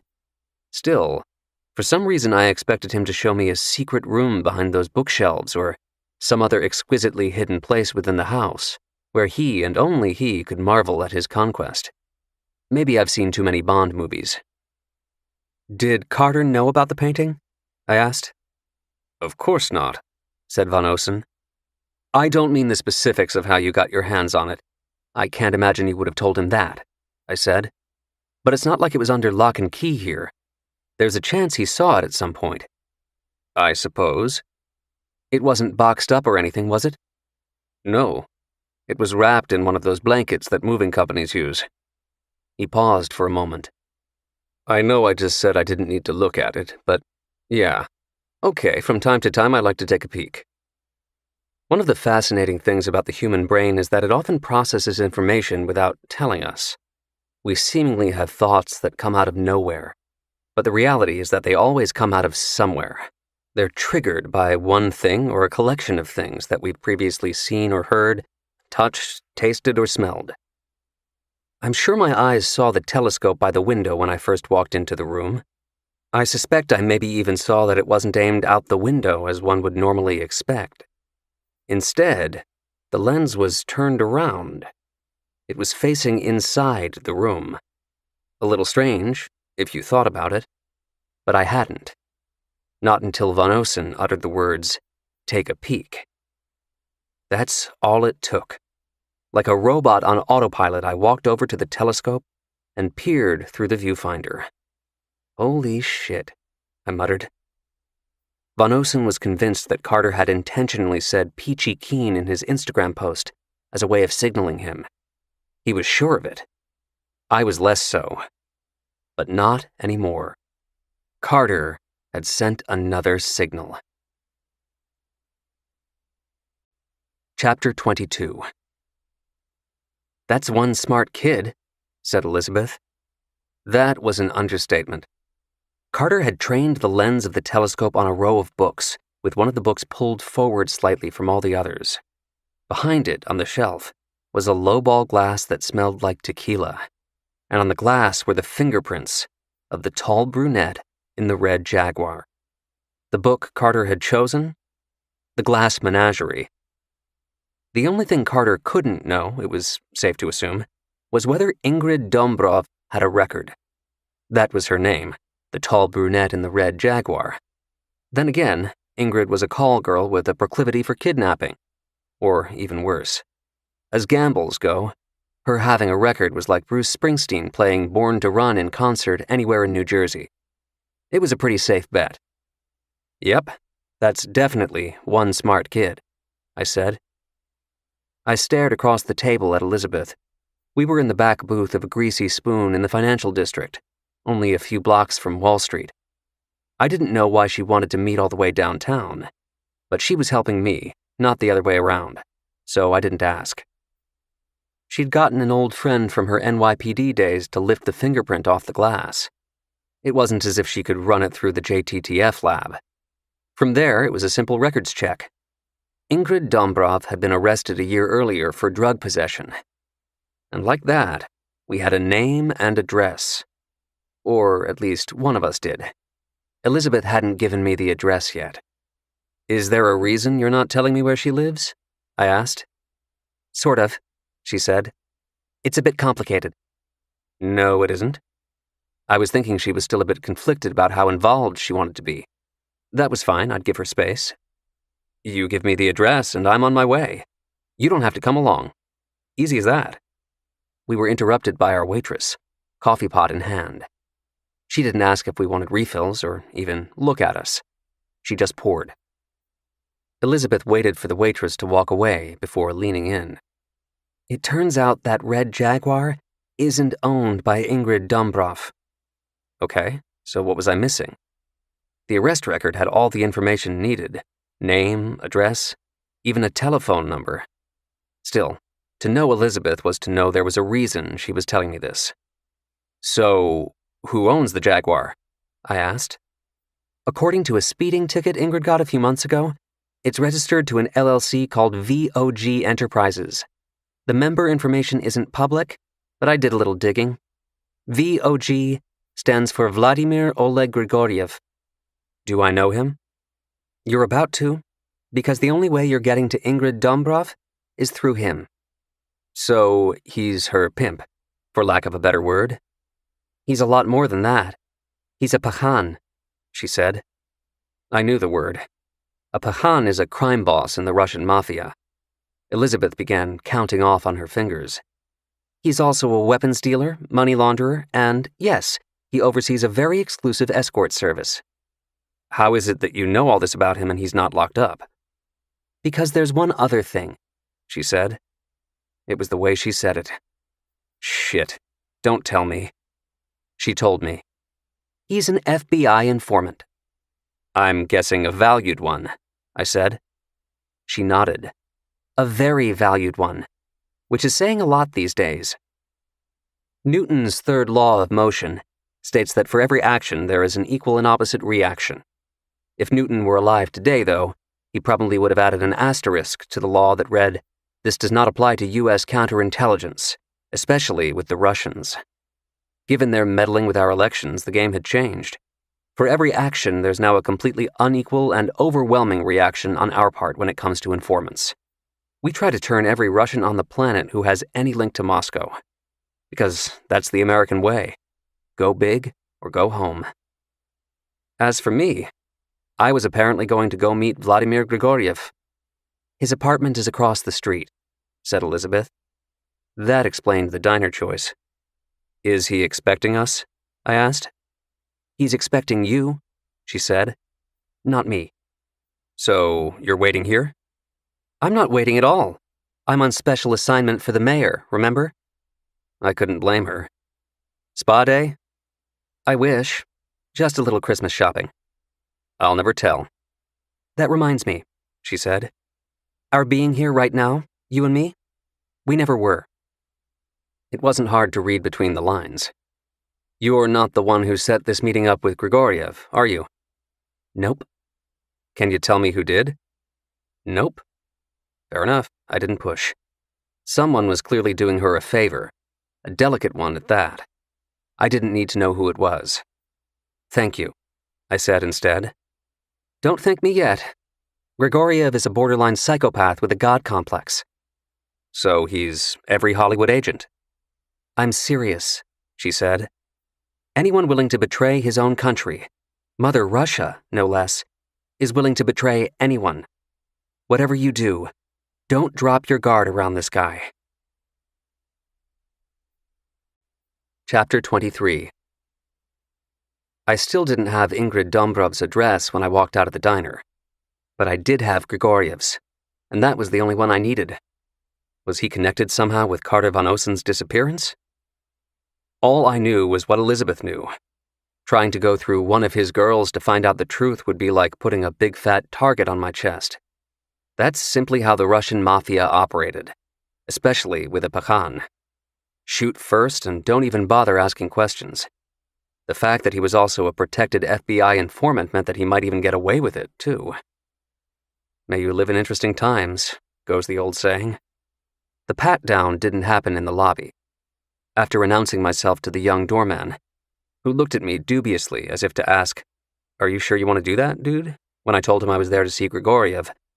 I was told to wait a minute for one of Grigoriev's associates, which proved to be the kindest description ever in the history of recorded language for the steroid-addled bruiser in the sleeveless muscle shirt, who grunted at me from the elevator when it opened. Get on. We rode up in silence to the 20th floor, the door opening to a room that clearly hadn't been designed by the building's original architect. It was an added layer of security, a holding area. The only furniture, a small bench. Next to it, directly opposite the elevator, was a steel door. A camera was positioned over it. The associate grunted again. Spread. He frisked me, then nodded at the camera. I was clean. A couple of deadbolts snapped, and the steel door opened to a thick black curtain.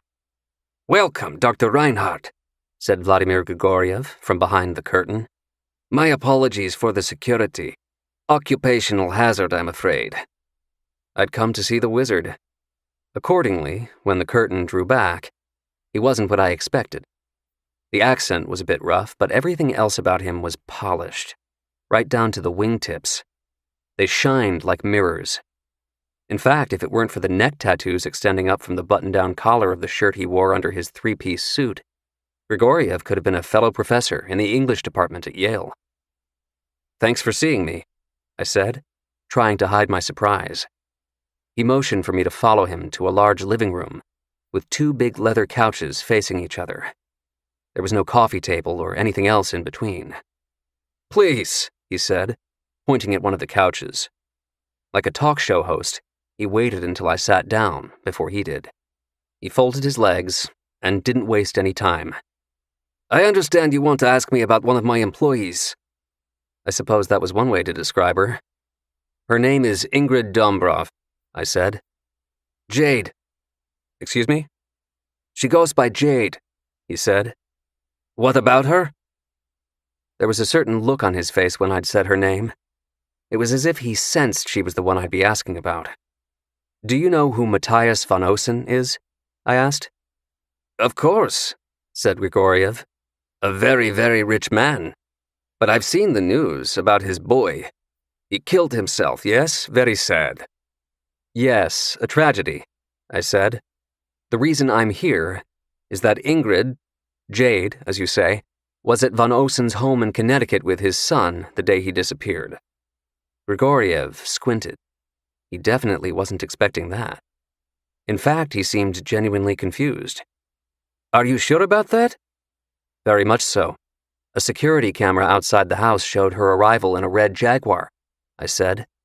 A red Jaguar that's registered in your company's name, as it turns out. The car part was true. The part about the security camera wasn't. There were some things that I knew, along with how I knew them, which I simply couldn't reveal to this guy. Of course, if it's not already another old saying, it should be. Never lie to a Russian mob boss. This is not good, said Grigoriev. I wasn't sure which he was referring to, the message or the messenger. I also wasn't sure who he was motioning to over my right shoulder. I didn't see anyone when I walked into the living room, and when I turned around to look, I still didn't see anyone. But someone could see him. A man dressed similarly to Grigoriev, albeit wearing an off-the-rack suit as opposed to custom-made, appeared from the hallway. While he had a similar physique as the Mr. Charisma who brought me up from the lobby, this guy was able to speak without grunting. What do you need, G? He asked. Ivan, bring the car out front, said Grigoriev. Dr. Reinhardt and I need to go somewhere. Somewhere? I asked. It wasn't like telling me that we were going for a ride, but it felt a little too close to that for comfort. I'll explain in the car, he said. How about you explain now? Sociopaths have a love-hate relationship with people standing up to them. They never want to be disrespected, but at the same time they appreciate the pushback, because it reminds them of someone they truly love and admire, themselves. Grigoriev unfolded his legs, placing a palm on each knee. God has 10 commandments, Dr. Reinhardt. I only have 2. If you work for me, you never moonlight. That's my second commandment. Okay, I'll bite. What's the first? I got word this morning that Jade didn't show for an appointment last night. In other words, I said, never stand up a client. No. She hasn't returned any calls made to her this morning. His smile disappeared. That's the first commandment. Never stand me up. There you have it, the 2 commandments of Vladimir Oleg Grigoriev. With both broken by Jade, there was only one thing left to do. Let's go for a ride, I said. Chapter 24. I turned to Grigoriev as we sped along in the back of his black Range Rover Sentinel. Does Jade actually know who you are? Interesting question, he said. Why would you ask such a thing? I glanced at Ivan, who was doing the driving. With a nod, Grigoriev assured me that I had permission to speak freely. You said Jade hadn't returned any calls, but you didn't say you were the one making those calls. Grigoriev smiled slightly, reading between the lines. Are you asking me how things work? I don't need to know your business model, I said. It's no secret how it all works. The secret is who belongs, he said. The clients. What about the boss? I asked. What about me? You guarantee your clients anonymity. I can only assume you'd want to guarantee your own, even among the girls who work for you, I said. That's why I asked about you and Jade, whether she knows who you are. We came up to a red light on Hudson Street, past the Holland Tunnel entrance. When the car stopped, so did Grigoriev. He fell silent, staring straight ahead. No response. It was so quiet I could barely hear the engine idling. Every pothole up until that point, the way the tires filled each gap with a heavy jolt, reminded me that the Range Rover Sentinel was practically a tank on wheels, with its steel-plated panels and armored privacy glass. It wasn't merely bulletproof, it was grenade-proof. If the Secretary General of the United Nations could ride around the city in one, why not a bespoke suit-wearing Russian mob boss? The light flashed green. We drove a block and took a right onto Spring Street, pulling up in front of a well-kept brownstone. For the first time, Grigoriev turned to me. Berezhonnego Bog Berezhot, he said. I took 6 weeks of Russian language classes when I was training with the CIA at Camp Peary in Virginia. It was geared toward KGB interaction, key phrases and terminology in matters of intelligence. It wasn't as if I could translate Chekhov, or, in this case, Russian proverbs.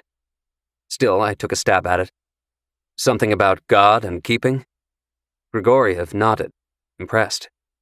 God keeps those safe who keep themselves safe, he said.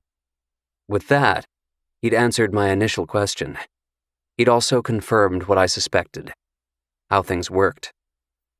I had met a Paulina who went by the name of Betty, and I was on my way to meet an Ingrid who apparently was known as Jade.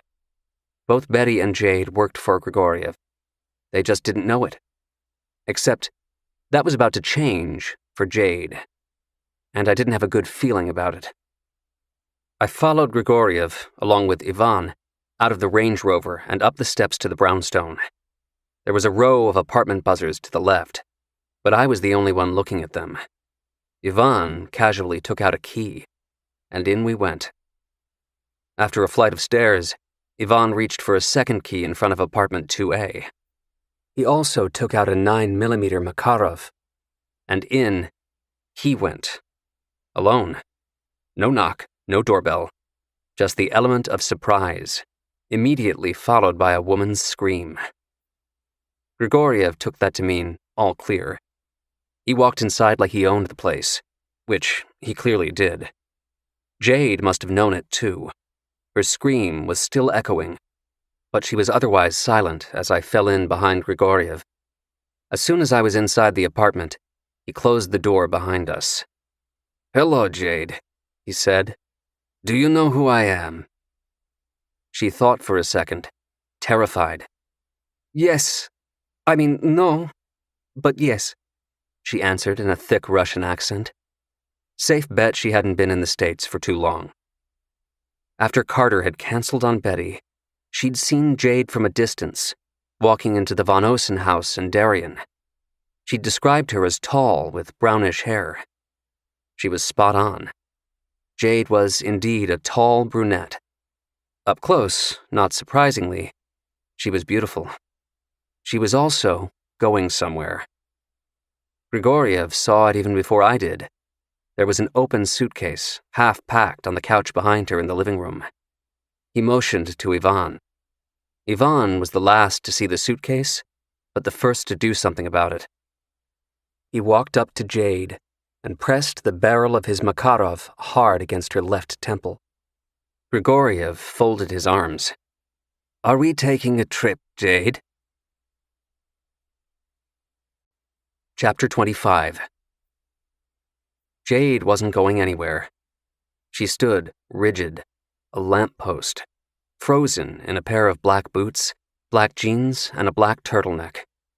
Then she started to shake. Her arms, legs, lips.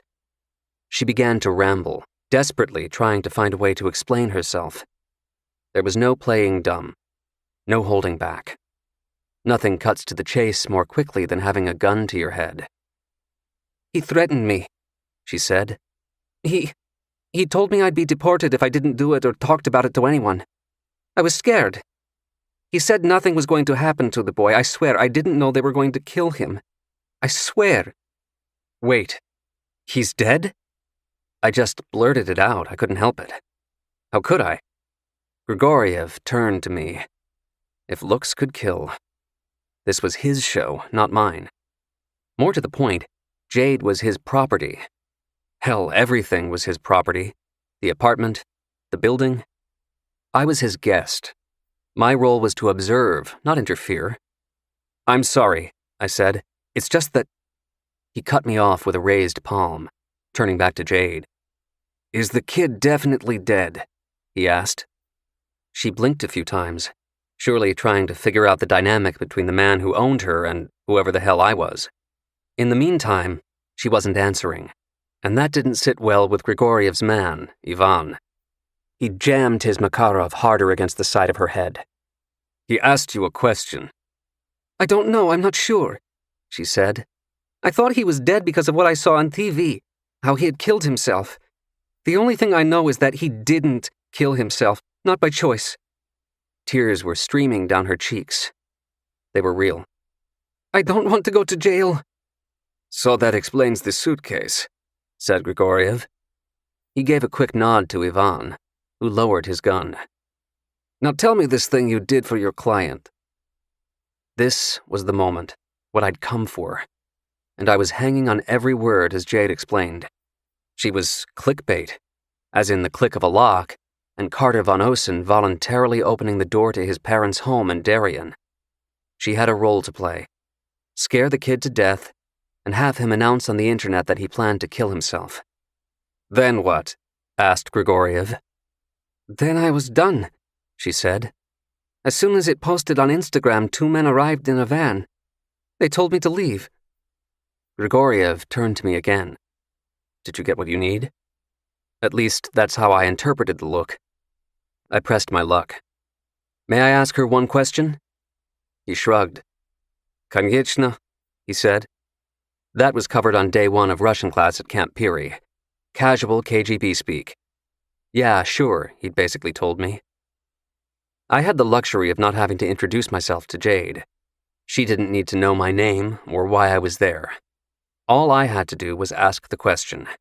She had to answer it. "How do you know Paulina?" "Who?" asked Grigoriev before Jade could answer. "You might know her as Betty," I said. He nodded, but still looked confused. Meaning, he knew who Betty was, but didn't know why I was asking about her. Jade shook her head. "I don't know her. I was just told that was her name, and that's who I was taking the place of." Was she telling the truth? If so, she wasn't actually the one who sent the text, the supposed message from Carter that canceled his date with Betty. It actually made sense. She was a pawn in all this. Again, that was if she was telling the truth. Grigoriev wasn't sold on anything yet. I'd had my one question. It was his turn again. "Were you paid to do this?" he asked her. The second Jade hesitated, I knew he was going to kill her. Chapter 26. "Were you paid?" he asked a second time. It was one time too many to hear the razor edge in his voice. Grigoriev already knew her answer. Jade's silence all but screamed it. Still, it was as if he needed to hear it for himself. She had to say the word out loud, which she finally did. "Yes," said Jade softly.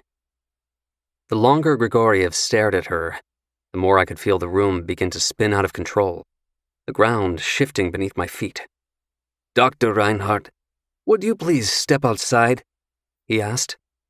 "Excuse me?" "You heard me." "No, I'm afraid I didn't. I was distracted by your man, Ivan, reaching for his suppressor," I said. Ivan had literally jumped the gun on their plans for Jade. I couldn't unsee what I'd seen.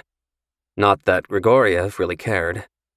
"Fine, don't step outside," he said. "I don't give a fuck." Jade fell to her knees, begging. "Please," she said. "Please don't. I'm sorry. I'm so sorry." Grigoriev cared even less about her apology. He nodded again at Ivan, who was tightening his suppressor, giving the long cylinder its last couple of turns. Jade's eyes locked onto mine. She still didn't know who I was, but she understood enough to see that I was her only hope. I had about 10 seconds to save her life. "Ty się jedziesz, dalsze budesz," I said. Grigoriev turned to me. Even Ivan turned to me. His thick hand had stopped twisting the suppressor. One good Russian proverb deserved another. Never mind that it was the only one I had in my arsenal. It applied. Ride slower, advance farther. "Are you trying to tell me something?" asked Grigoriev. "Yes," I answered. "What do you gain by killing her?" "It's not what I gain. It's what I protect." "What if you could also gain something?" "What are you offering?" "I need her help," I said. "You need her client, you mean, the one who hired her?"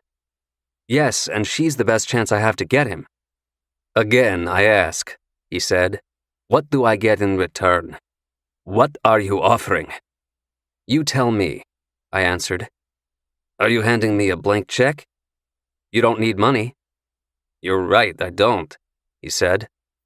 "But no matter how much a man has, there's always something he still wants." "Is that another proverb?" he asked. "No," I said.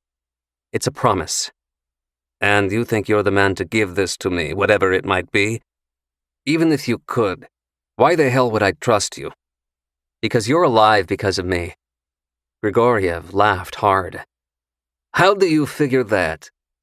"Here," I said. "I'll show you." Chapter 27. I raised my hands slowly. No sudden moves. Ivan flinched anyway, thrusting his Makarov at me. Grigoriev waved him off. "He's clean," he said. Damn right. Spick and span, I'd already been frisked.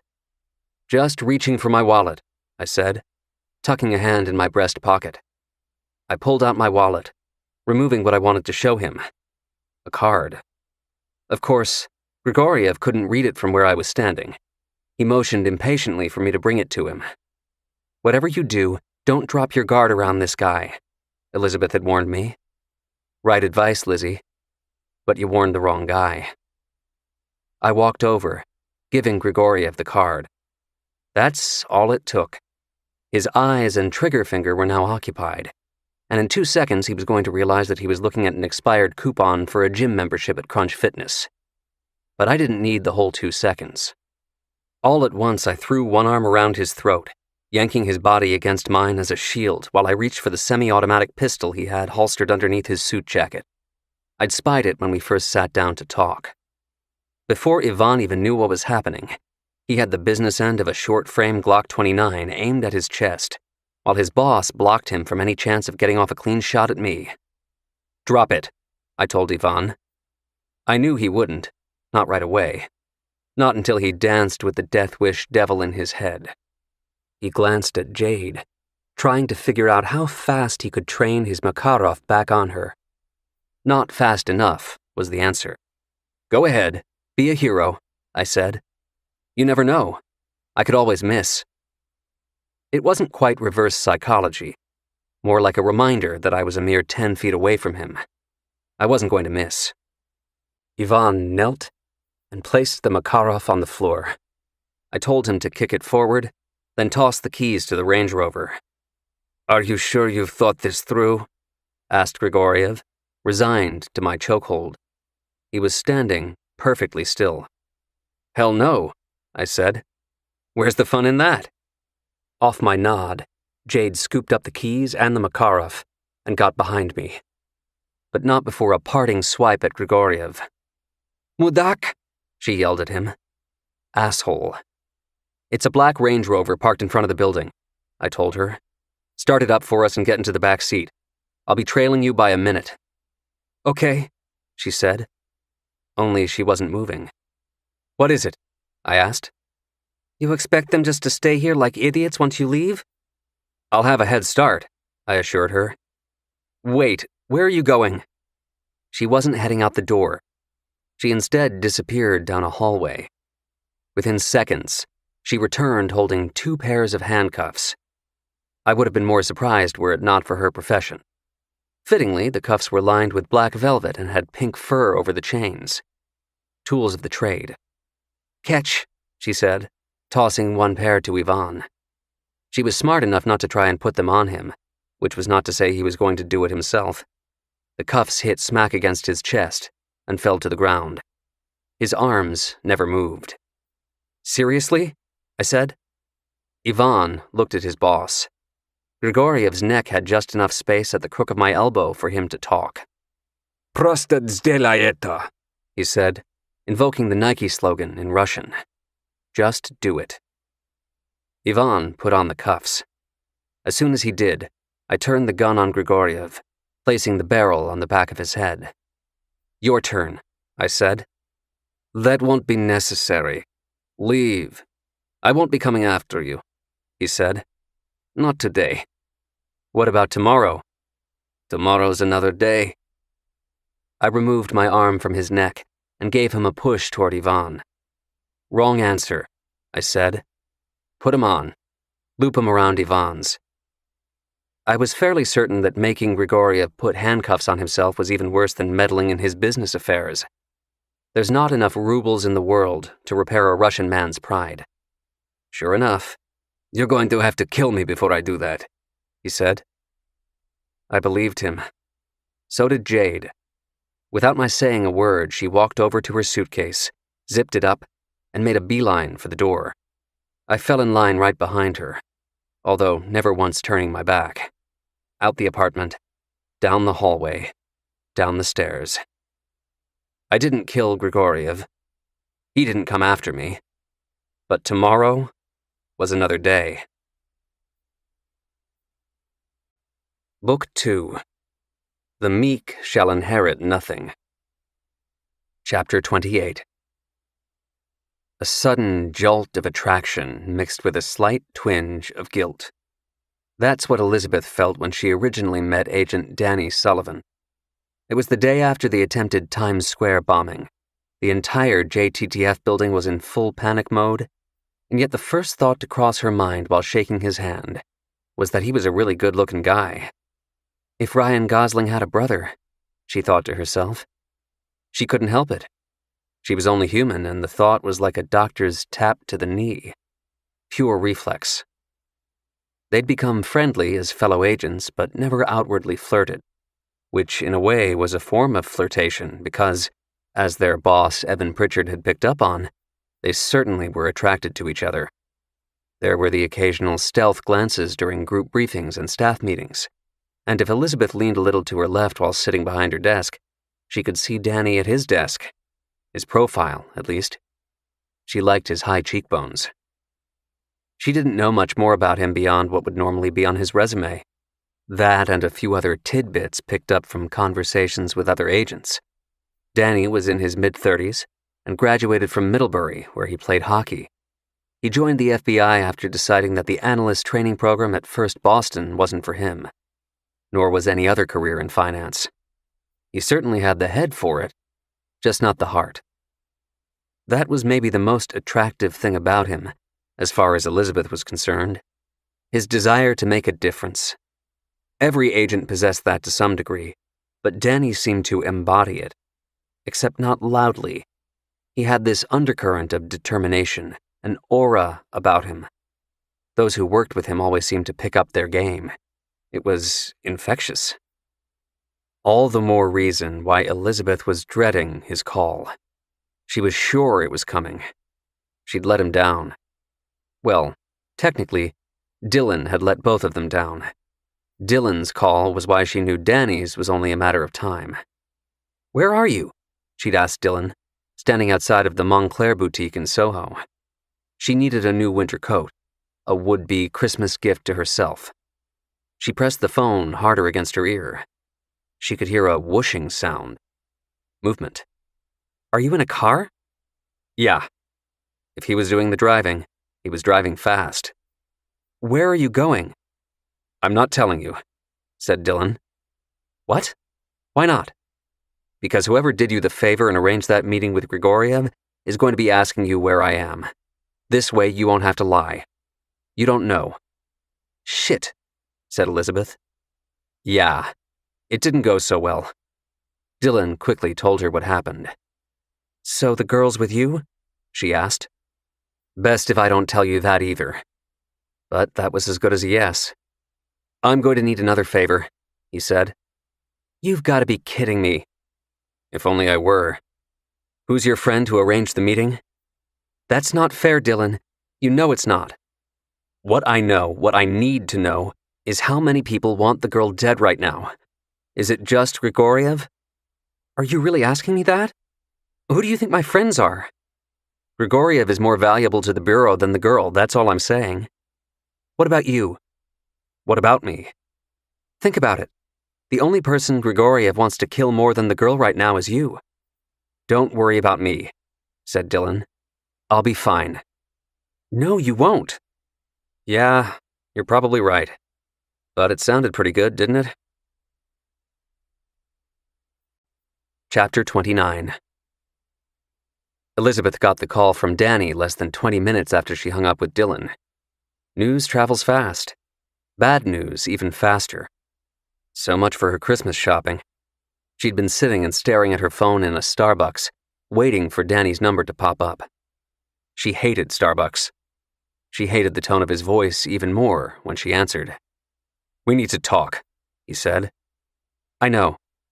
"In person." "Yeah, I know." She offered to go to him, but he was in the office, the one place they couldn't talk. He left his desk, grabbed a cab, and came to her. There were two things she noticed when he walked in and spotted her at a corner table. First, he looked as angry as he sounded over the phone. Second, he was still really good-looking when he was angry.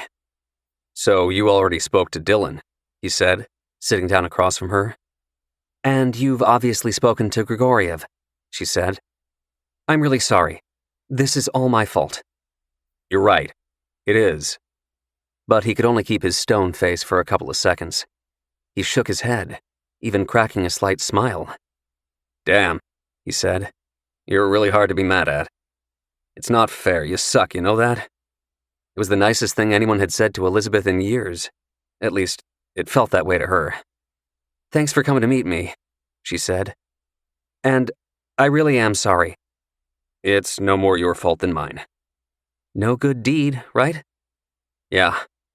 Now we just have to see about the punishment," he said. "What did Grigoriev tell you?" "He said what happened. His version, of course. Although I suspect it's very similar to what Dylan told you." "Is that it?" she asked. "Oh, and he added that only 2 other people have ever pointed a gun at him in his entire life, and they both ended up very, very dead." "What did you say in return?" "Nothing." "Nothing?" "We didn't actually talk," said Danny. "This was all in a very, very pissed-off message. When he called, I just had a feeling I shouldn't pick up." "So where does that leave us?" "Us? Well, Grigoriev doesn't want to kill you or me." "You know what I mean." "I'm sure he wants to kill Dylan. and I'm not sure I can stop him. But we have to, she said. We absolutely have to. It won't be for a lack of trying, I promise. There's only so many cards to play with a guy like Grigoriev, but I did buy us a little time with him. How? A text, he said. I told him to give me until tomorrow morning because there's something extremely important he needs to know before he does anything rash. What's that? I don't know yet, but it's going to start with what you're about to tell me. Elizabeth knew what he meant. Danny had done her the favor, setting up the meeting with Grigoriev based solely on trust. He never asked her why Dylan needed to meet with a Russian gangster. If Elizabeth vouched for Dylan, that was good enough for him. Now, as the saying goes, the situation on the ground had changed. How much do you want to hear? She asked. Danny folded his arms on the table. Let's start with everything. Elizabeth drew a deep breath and sighed. You know those things that you think you want to know, only to later realize once you know them that you were better off not knowing them in the first place? This might be one of those things. I understand, he said. Now, tell me anyway.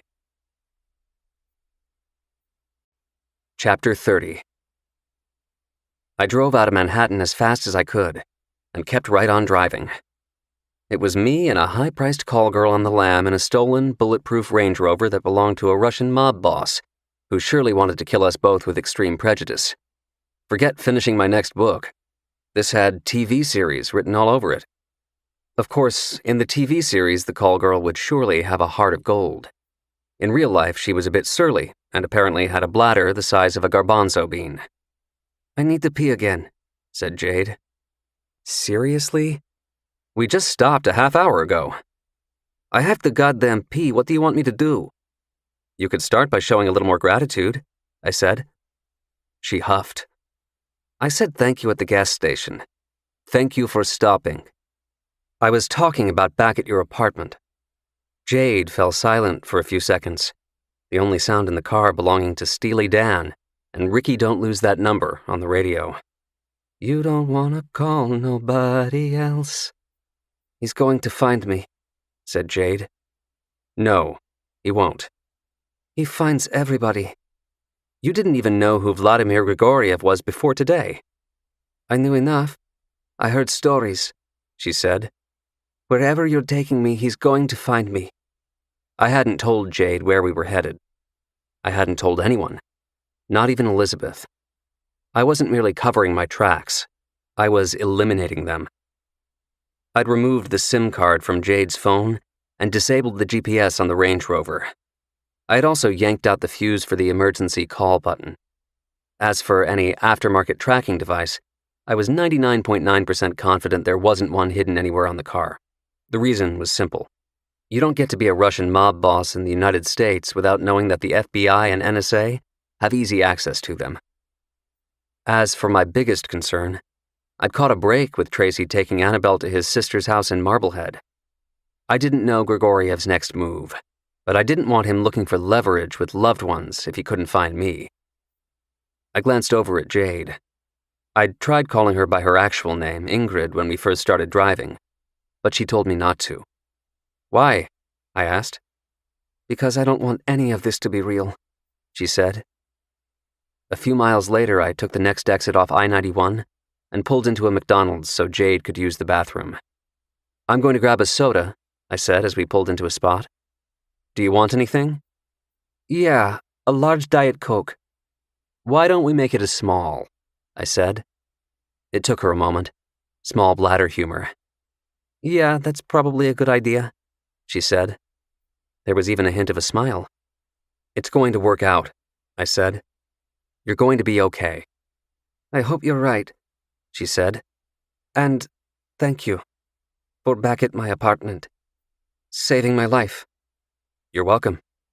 Do you want the free one? What? A quickie in the back seat. I'm kidding, she laughed. I totally had you. She sort of did. Good one, I said. Besides, I can tell women aren't your thing. I blinked. She wasn't kidding about that. Really? You can tell that? In my line of work, we tend to have pretty good gaydar, she said, putting on the winter coat she'd packed in her suitcase. You clearly prefer men. I flashed my wedding band. Only one in particular. Jade went off to the bathroom, and I grabbed 2 Diet Cokes, plus a couple orders of fries, because it's not humanly possible to enter a McDonald's without ordering fries. Can you finally tell me where we're going? She asked, not long after we crossed the border into New Hampshire. Soon, I said. We'll be there soon. Chapter 31. We went from a highway down to a 2-lane road, then a 1-lane road, and finally, no road at all. At least, not a paved one. After a few miles of what would generously be called a dirt trail, we arrived at a small clearing in the woods, northwest of Concord.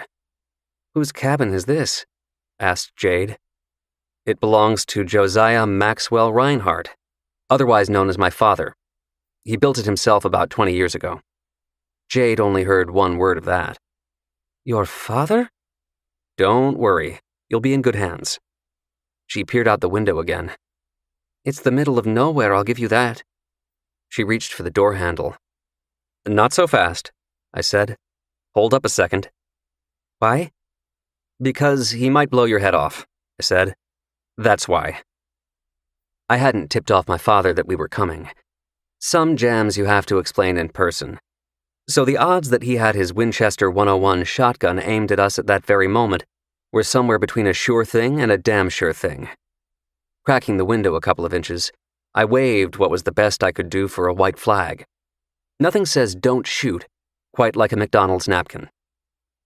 My father opened his front door. He was wearing a red and black plaid wool parka that looked like it came straight out of Field and Stream magazine, albeit an issue from 1964. His expression was far from happy, but at least the Winchester was pointed at the ground.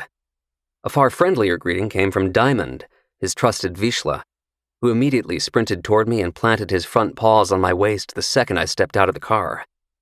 Hello, Diamond. Hey there, boy. I missed you too. My father and I shook hands. He's not a hugger, never was.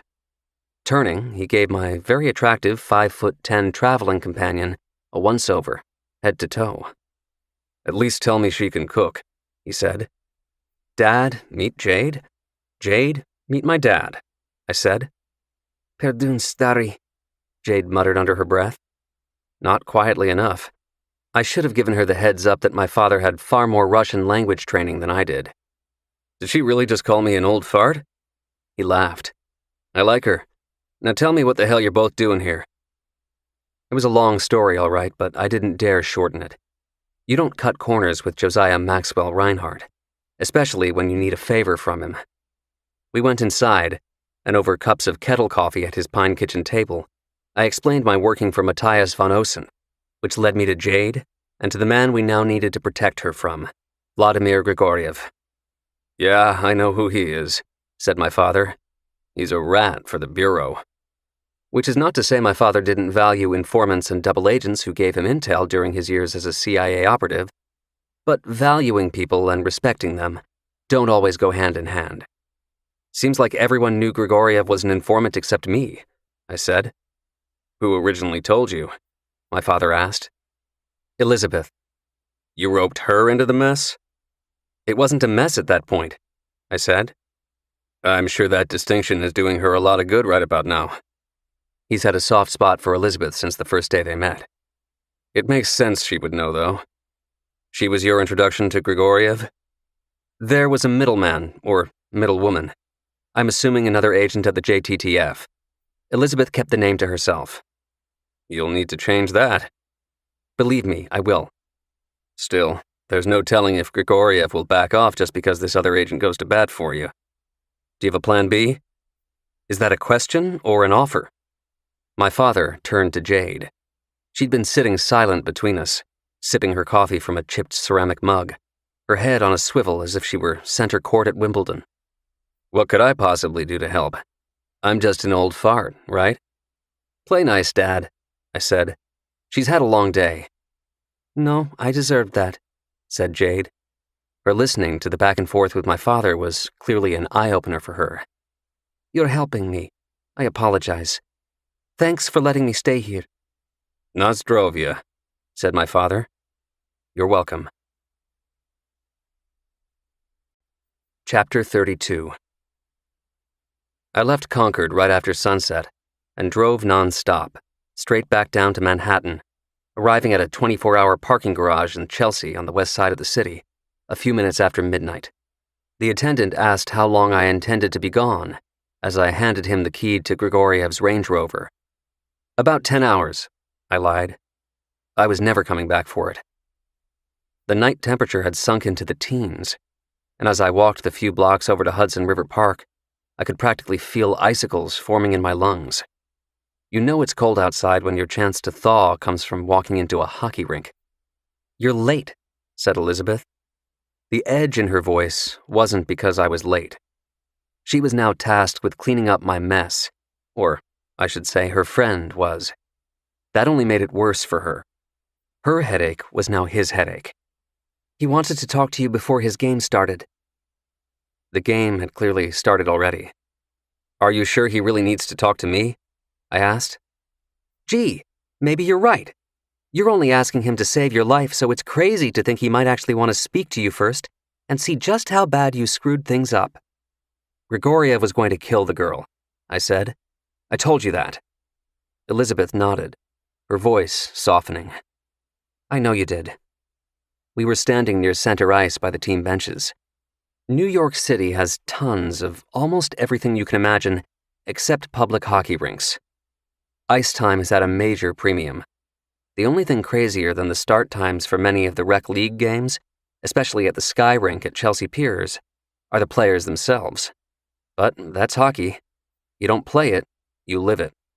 The puck drops at midnight? No problem. Which one is he, by the way?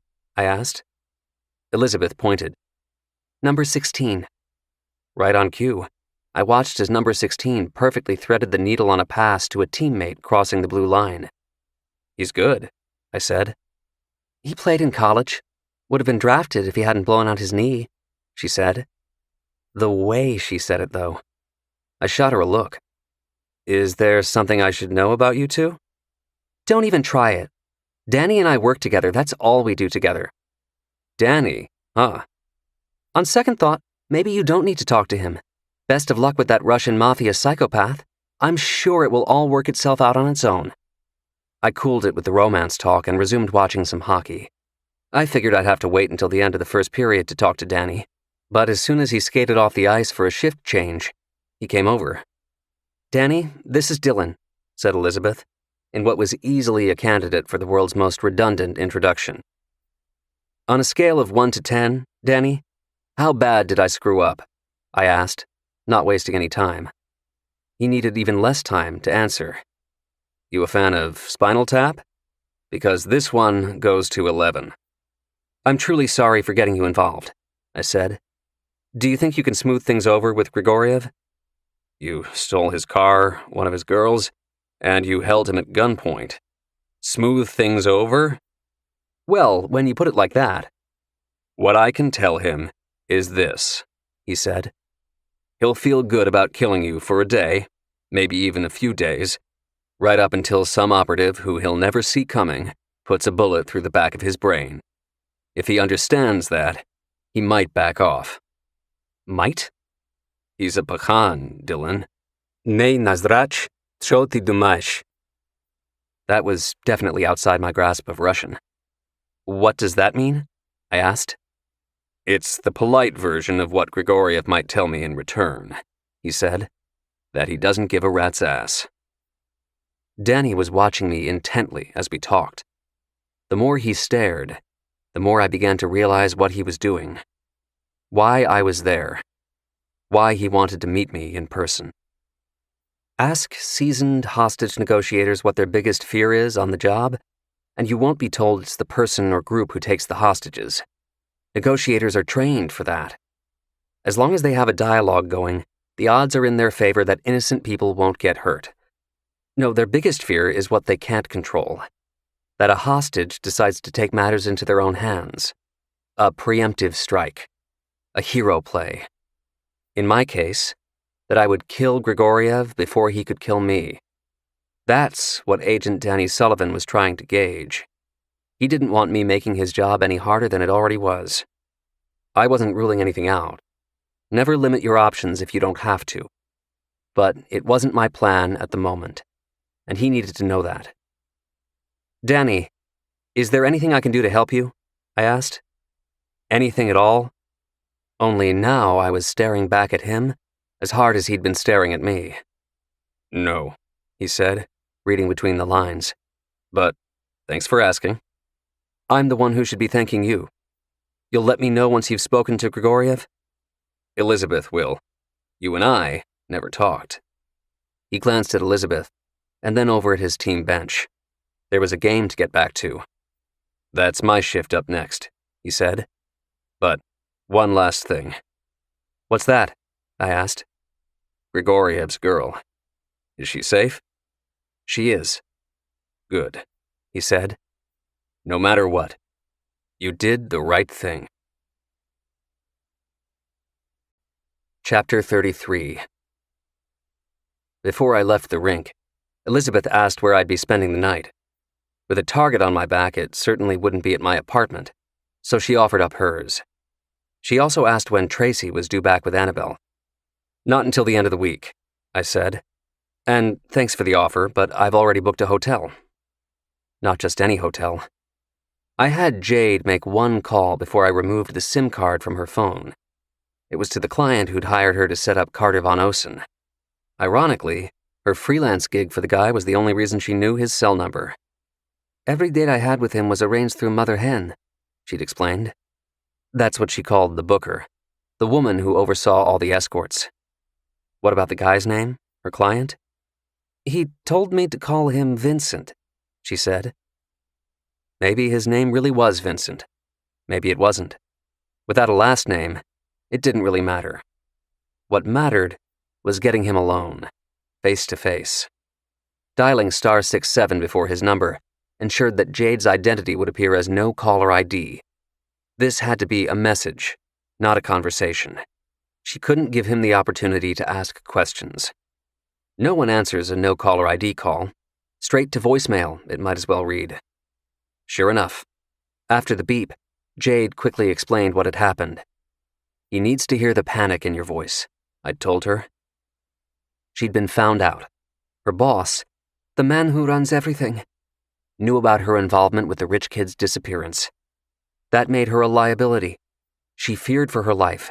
She was skipping town while she still had the chance. Her flight was the next day at noon, but before leaving, there was more she had to tell him.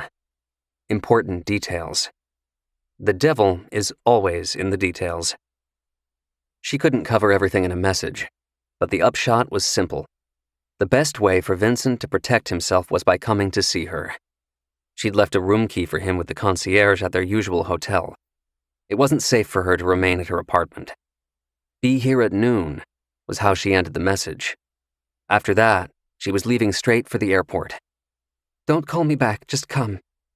And then came the kicker. The 2 words I told her that she absolutely had to say before hanging up. The real secret of making someone believe you? It's not plausibility. It's vulnerability. "I'm scared," she added. At a few minutes before noon the next day, I stood waiting in the bathroom of room 2106 of the Stafford Marshall Hotel, a few blocks south of the United Nations headquarters on the east side. The door to the room, only about 6 feet away from the door to the bathroom, was propped open against the security latch. I'd left the key and room number in an envelope with the concierge, as Jade had told Vincent she would do. He would need the key to access the elevator. Not the room, though. "Okay, Vincent, or whatever your name really is, don't let me down. All you've got to do now is show up." The soft knock came at noon on the dot. It sounded almost as hesitant as the whispered voice that I heard through the crack in the door. "Jade, it's me. Are you in there?"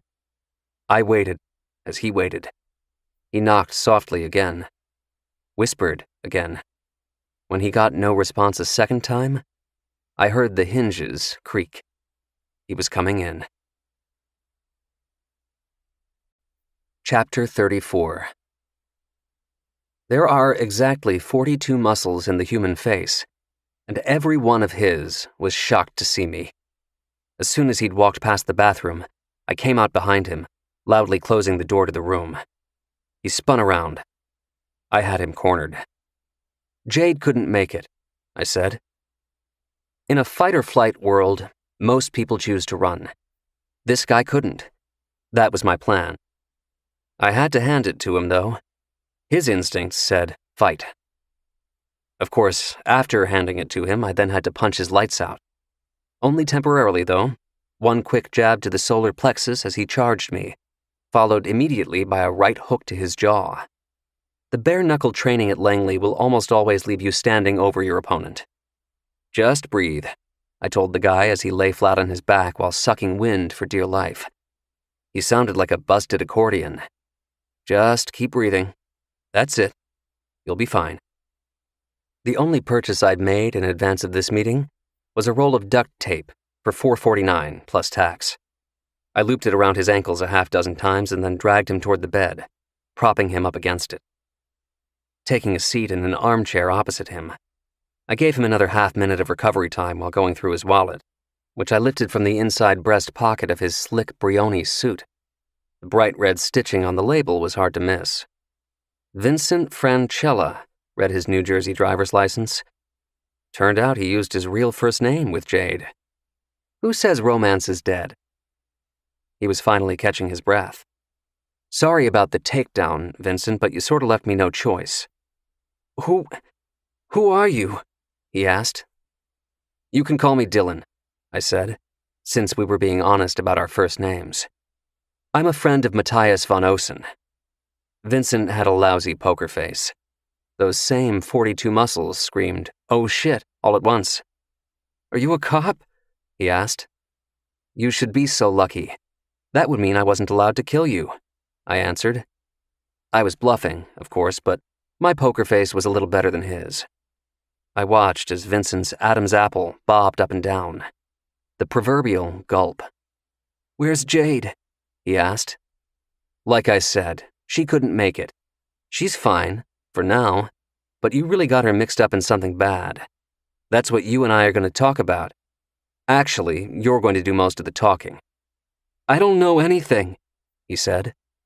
"You know plenty. Is Carter von Osen alive?" Vincent stared at me, unblinking. "I don't know." Damn. He and his face were telling the truth. I was almost sure of it. "How do you not know? You're the one who hired Jade to set him up." "I arranged for her to do what she did, but it wasn't my money paying her," he said. Now we were getting somewhere. Vincent Francella of Westfield, New Jersey, 5'9", brown eyes and an organ donor, was beginning to talk. All I had to do was keep asking him the right questions and listen. "Come on, Vincent. You've got this. Walk me through every..." Shit. By the time I heard the double beep of the key swipe, they were already bursting through the door. There were two of them, both in ski masks. The lead man was wielding a SIG pistol with a suppressor while his tail was pushing a laundry cart like an Olympic bobsledder. They knew exactly what they were doing, and who they were doing it to. Everything was happening so fast. Too fast. My only move was to raise my palms slowly in the air. I sat staring at the barrel of the SIG, while the second man pulled a long steel rod from inside the laundry cart. Before I could even figure out what it was, he jammed the electric cattle prod against Vincent, jolting him unconscious. Out came an armful of bunched-up linens from the cart, and in went Vincent after being slung over the guy's shoulder as if he were a sack of potatoes. Then, in went the linens again to cover Vincent. It was all choreographed. Nothing was improvised, including my death. Maybe they wanted Vincent alive, or maybe they wanted to kill him in a place where there'd be no blood sample from a hotel rug to identify him. Either way, they for sure wouldn't give a damn about my blood being splattered everywhere. After watching Vincent get wheeled out of the room, my eyes swung back to the SIG, aimed at my forehead. The eyes staring at me behind it were as black as the ski mask. Soulless. He edged closer to me, the barrel of the SIG only inches away, His arm was locked, his hand perfectly still. He'd done this before, plenty of times, snuffed out life with the simple squeeze of a trigger. Everyone else made widgets for a living. This guy killed people. I was merely one more. Only, not today. Bang, he said. Then he walked out of the room. Chapter 35. I'd dodged my own funeral. Actually, it was more like I'd been spared. A minute passed. I still hadn't moved from the chair in that hotel room, my heart still thumping wildly against my ribs, when the text arrived from Elizabeth. Talk about ironic timing. Heard from D. Something going down. Not sure, but you should be good. Wasn't easy. Something had gone down, all right. But Danny had indeed come through. I owed him. I was alive. The only regret was that I was no closer to knowing whether Carter Von Osen was too. I needed to update his father, or so I was told repeatedly via a flurry of texts that lit up my phone later that afternoon, from the man himself. There was no dodging Matthias Von Osen, nor the surreal location of where he wanted to meet. "I'm so sorry for your loss," I said to Bethany Von Osen, Carter's mother, in the crowded vestibule of St. Sebastian's Church in Darien the following morning. She was the front end of a two-person receiving line, with Matthias hearing another couple's condolences a few feet away. I'd seen pictures of Bethany, smiling and posing at various charity benefits, but she was even prettier in person. High cheekbones, flawless skin, a trophy first wife, as dubbed by New York Magazine. Or was it the Post? I couldn't remember. I'd already introduced myself and was about to explain my connection to Carter when she leaned forward, her voice dropping to a near whisper. "I know who you are," she said. "You do?" For a brief second I thought maybe Matthias had told her about hiring me, along with all the reasons why. But that was impossible. If she truly knew everything her husband was hiding, we wouldn't be gathered at Carter's funeral.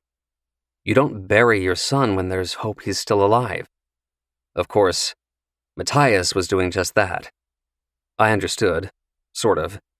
This was about keeping up appearances, especially in a town, and among a distinct social set, all but programmed to do the right thing. Still, it was crazy, and I knew it. By playing along, I couldn't escape feeling like an accomplice. An accomplice to crazy is never a good look. "Yes, you're Carter's professor," said Bethany Von Osen. "I've read your book, the one about serial killers. I'm the one who actually suggested that Carter take your class." "He was a wonderful student," I said. "He was a wonderful boy." The way she said boy, the sweet way only a mother could say it, echoed in my head as if I were back in Woolsey Rotunda on the Yale campus with my class. Some primal screams aren't a scream at all. Again, "I'm so sorry," I said. Those were the only other words I could think of to say. I glanced behind me at the slew of people waiting to greet Bethany. No one likes a chatty Kathy on a receiving line. There was just one problem, and it suddenly dawned on me as the couple talking to Matthias moved on from him and headed into the chapel. Do I know you, Matthias Von Osen? Or are we meeting each other for the first time? Chapter 36. I was about to play it safe and introduce myself when Bethany, thankfully, did it for me. "Honey," she said, reaching over to tap her husband on the arm. "This is Dylan Reinhardt, one of Carter's professors at Yale." Matthias didn't flinch. He looked at me with a fixed smile, the kind you give someone you've never met before. The financial markets guru who could famously see around corners had already anticipated this moment. Of course. "It's nice to meet you, Professor. Reinhardt, is it? Thank you so much for coming," he said, shaking my hand. In doing so, he pulled me closer to him, and, more important, away from his wife, who immediately turned back to greet the next people in line. Matthias had me all to himself for a few moments. To anyone looking on, I was extending my condolences, and we were engaging in pleasantries. He leaned in, pushing his words through a clenched jaw that was doubling as his smile. "What the fuck am I paying you for?" So much for pleasantries. "I'm getting close," I said. "Very close." "Horseshoes and hand grenades." "A few more days." "Days my son may not have, if he has any at all," he said. "Believe me, I'm doing everything I can." "Are you?" "Yes. Now do something for me," I said. "I want you to look over my shoulder, just casually gaze around for a few seconds. Is there anyone here you don't recognize?" "I'm a billionaire, Dylan. I've got family here I don't even recognize." Decent point. Money is the world's most powerful magnet. As it stood, the odds that someone involved with Carter's disappearance would actually risk showing up at his funeral were pretty slim. Still, slim was better than none. "Just scan the damn room, will you?" "Fine, I'm scanning," he said. A man's eyes will tell you everything, whether he's aiming a SIG semi-automatic at you in a hotel room or standing in the vestibule of St. Sebastian's Church in Darien, Connecticut. All you have to do is look and listen. The eyes are always the first to speak. "What is it?" I asked Matthias. His eyes were suddenly screaming. But he wasn't answering me. I stepped toward him. "What the hell is it?" I could barely hear him, the words all but trickling out of his open and shocked mouth. "Jesus Christ," he said. "It's really him." Chapter 37. A Von Osen man always knows how to make an entrance. I turned to look. There were so many people milling about, old and young. The young were presumably classmates of Carter's, and a few I even recognized from my own class. But none of them saw what Matthias was seeing, what I was now seeing. Jesus Christ, it's really him. "Carter!" yelled Matthias. "Carter!" It set off a chain reaction. Every head whipped around, first to the grieving father calling out the name of his dead son at his funeral. Then, everyone followed Matthias's eyeline to the front doors of the church. The gasps and screams were so loud that the stained glass windows in the vestibule shook, immediately followed by the near thud of Bethany Von Osen fainting to the floor. I'd caught her just in time. Carter had a black eye and a cut lip. He looked dazed. Or was it shock? Shock was the right word for everyone else. No one knew what to do or say. Except Matthias. He dashed through the crowd, throwing his arms around his son. "Thank God," he said. "Oh, thank God." The priest took that as his cue. He'd come from inside the chapel, having heard the commotion. He looked no less stunned, but still managed to get the words out. Whatever had happened to Carter was obviously traumatic, and as much as we all wanted to know what happened, we needed to give him and his parents some time alone together. Something like that. The priest's only goof was then announcing that the funeral was postponed. Postponed? More like canceled, someone gleefully yelled. Everyone laughed, save for Bethany Von Osen, who was still passed out in my arms. She was beginning to stir, though, right about the time that Matthias realized he'd left her in the dust. Who could blame him? "Honey," said Matthias, dashing back across the vestibule. Carter was right behind him. He was the first person Bethany saw after Matthias gently took her from my arms. She'd come to, woozy and still a bit weak in the knees, but overwhelmed now only by tears of joy. She hugged Carter, and hugged him some more. It would have gone on for an hour were it not for the fact that others wanted to get in on the act. Before they could, Carter spotted me. He squinted, a bit confused. "Professor Reinhardt?" Subtext being, "What are you doing here?" I didn't really have a good answer.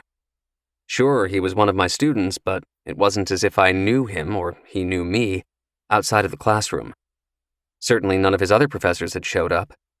As for the university president and half the board of trustees being in attendance, that was simply a matter of what's called MDM in fundraising circles, major donor management. They were there more for Matthias than for his son. "It's great to have you back, Carter," I said. It was the best I could come up with in that moment, and also the end of our conversation, as those waiting to plant hugs and kisses on him moved on. The priest had given great advice, saying everyone should allow the Von Osen families some much-needed space. Everyone, in return, was now totally ignoring that advice. Once again, who could blame them? They all wanted to know what the hell had happened to Carter. "It's a long story," he kept saying over and over. "I'm just happy to be alive." The more he was surrounded, the more I began to step back, fading from the crowd.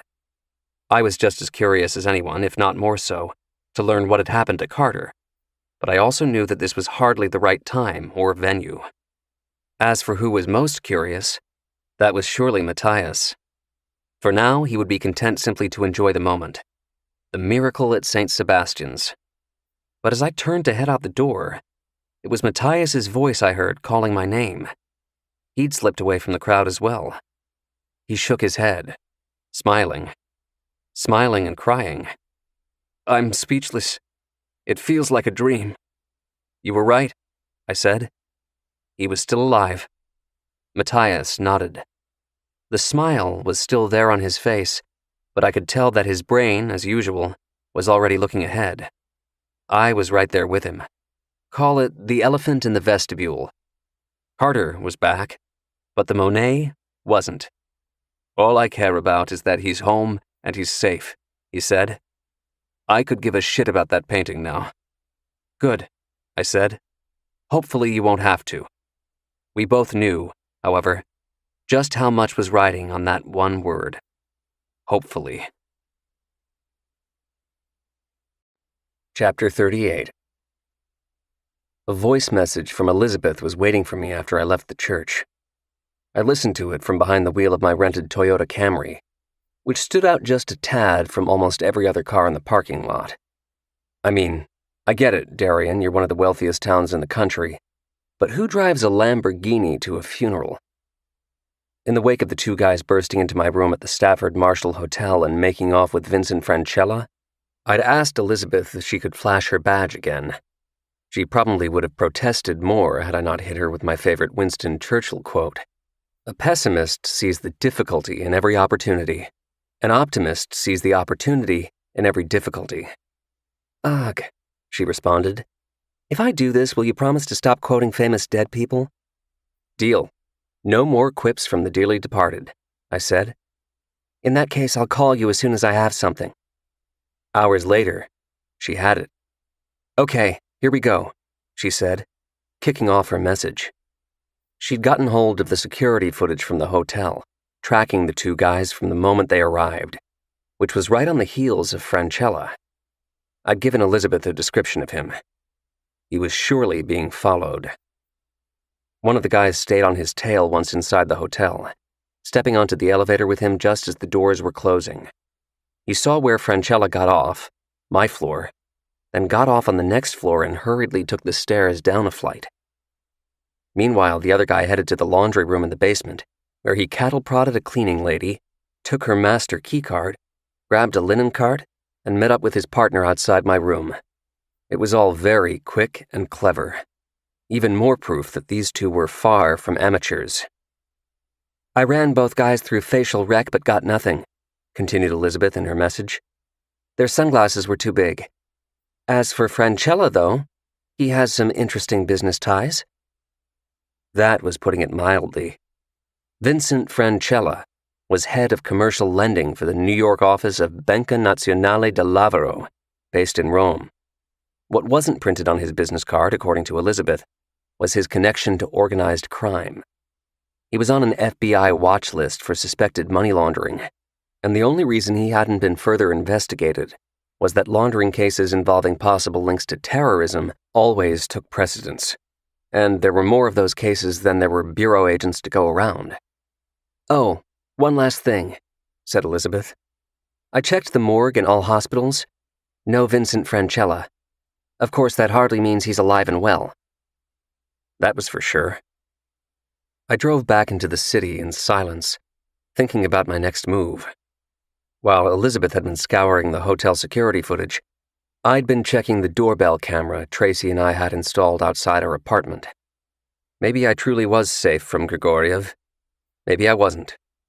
Either way, no one yet had come to the door looking for payback. I kept driving. By the time I reached the West Side Highway, I was no longer thinking about my next move. I already knew it. To my right, I could see the sunlight bouncing off the cresting caps of the Hudson River. The water looked frigid, almost angry, and yet there in the middle of it all, by itself, was a cutter sailboat about 40 feet long. It wasn't riding with the wind. It was fighting it, heading straight into the gusts. Whoever was steering the boat was blocked by the mast and mainsail, but I could imagine an old man with an unruly gray beard at the helm, shaking his fist in the air as the bow slammed up and down against the swells, the spray needling his face, but never once wiping away his defiant smile. Sometimes you take only what the wind will give you. Other times, you tell the wind to go to hell. Chapter 39. It was a different doorman, but he shot me the same dubious look when I told him who I was there to see. Are you sure you want to do that, dude? Sure was perhaps too strong a word, but there was no turning back now. 2 minutes later, the elevator door opened in the lobby, and out stepped Ivan.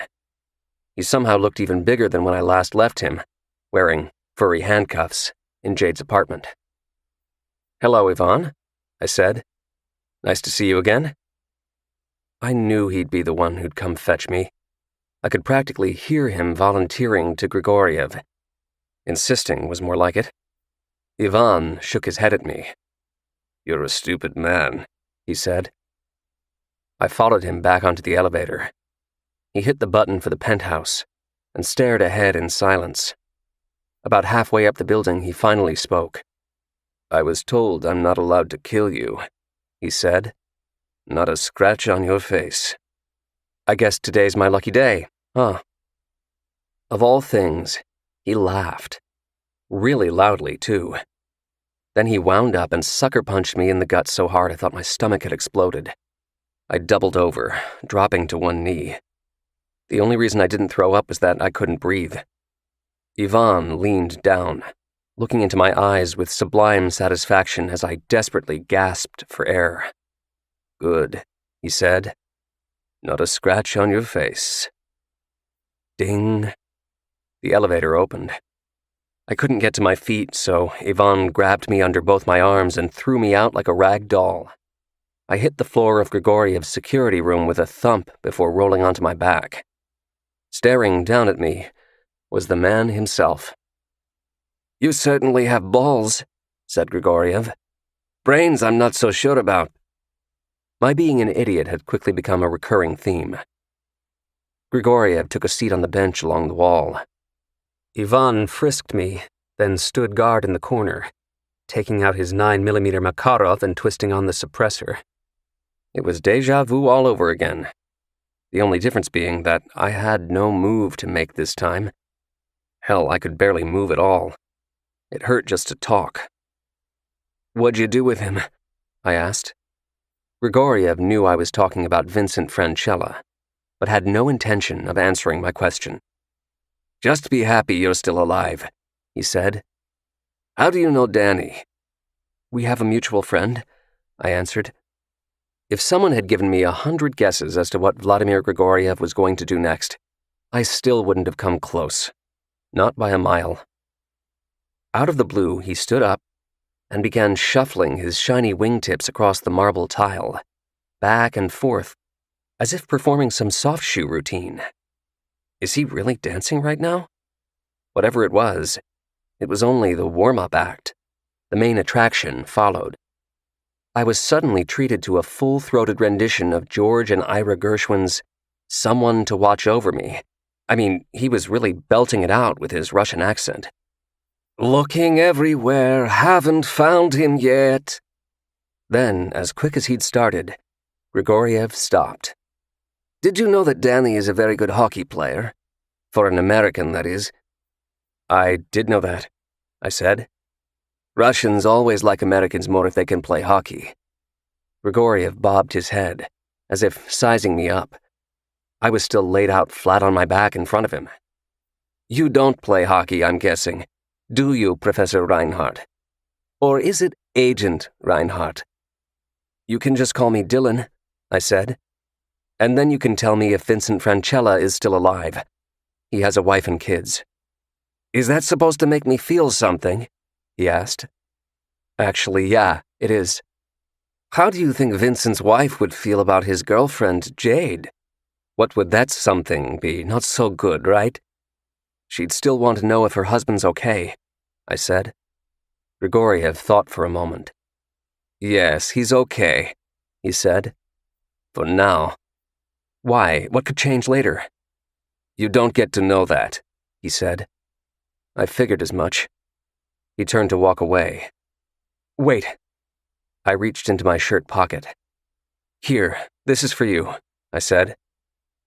I had another card for Grigoriev. It was the parking stub for his Range Rover, including the name and address of the lot.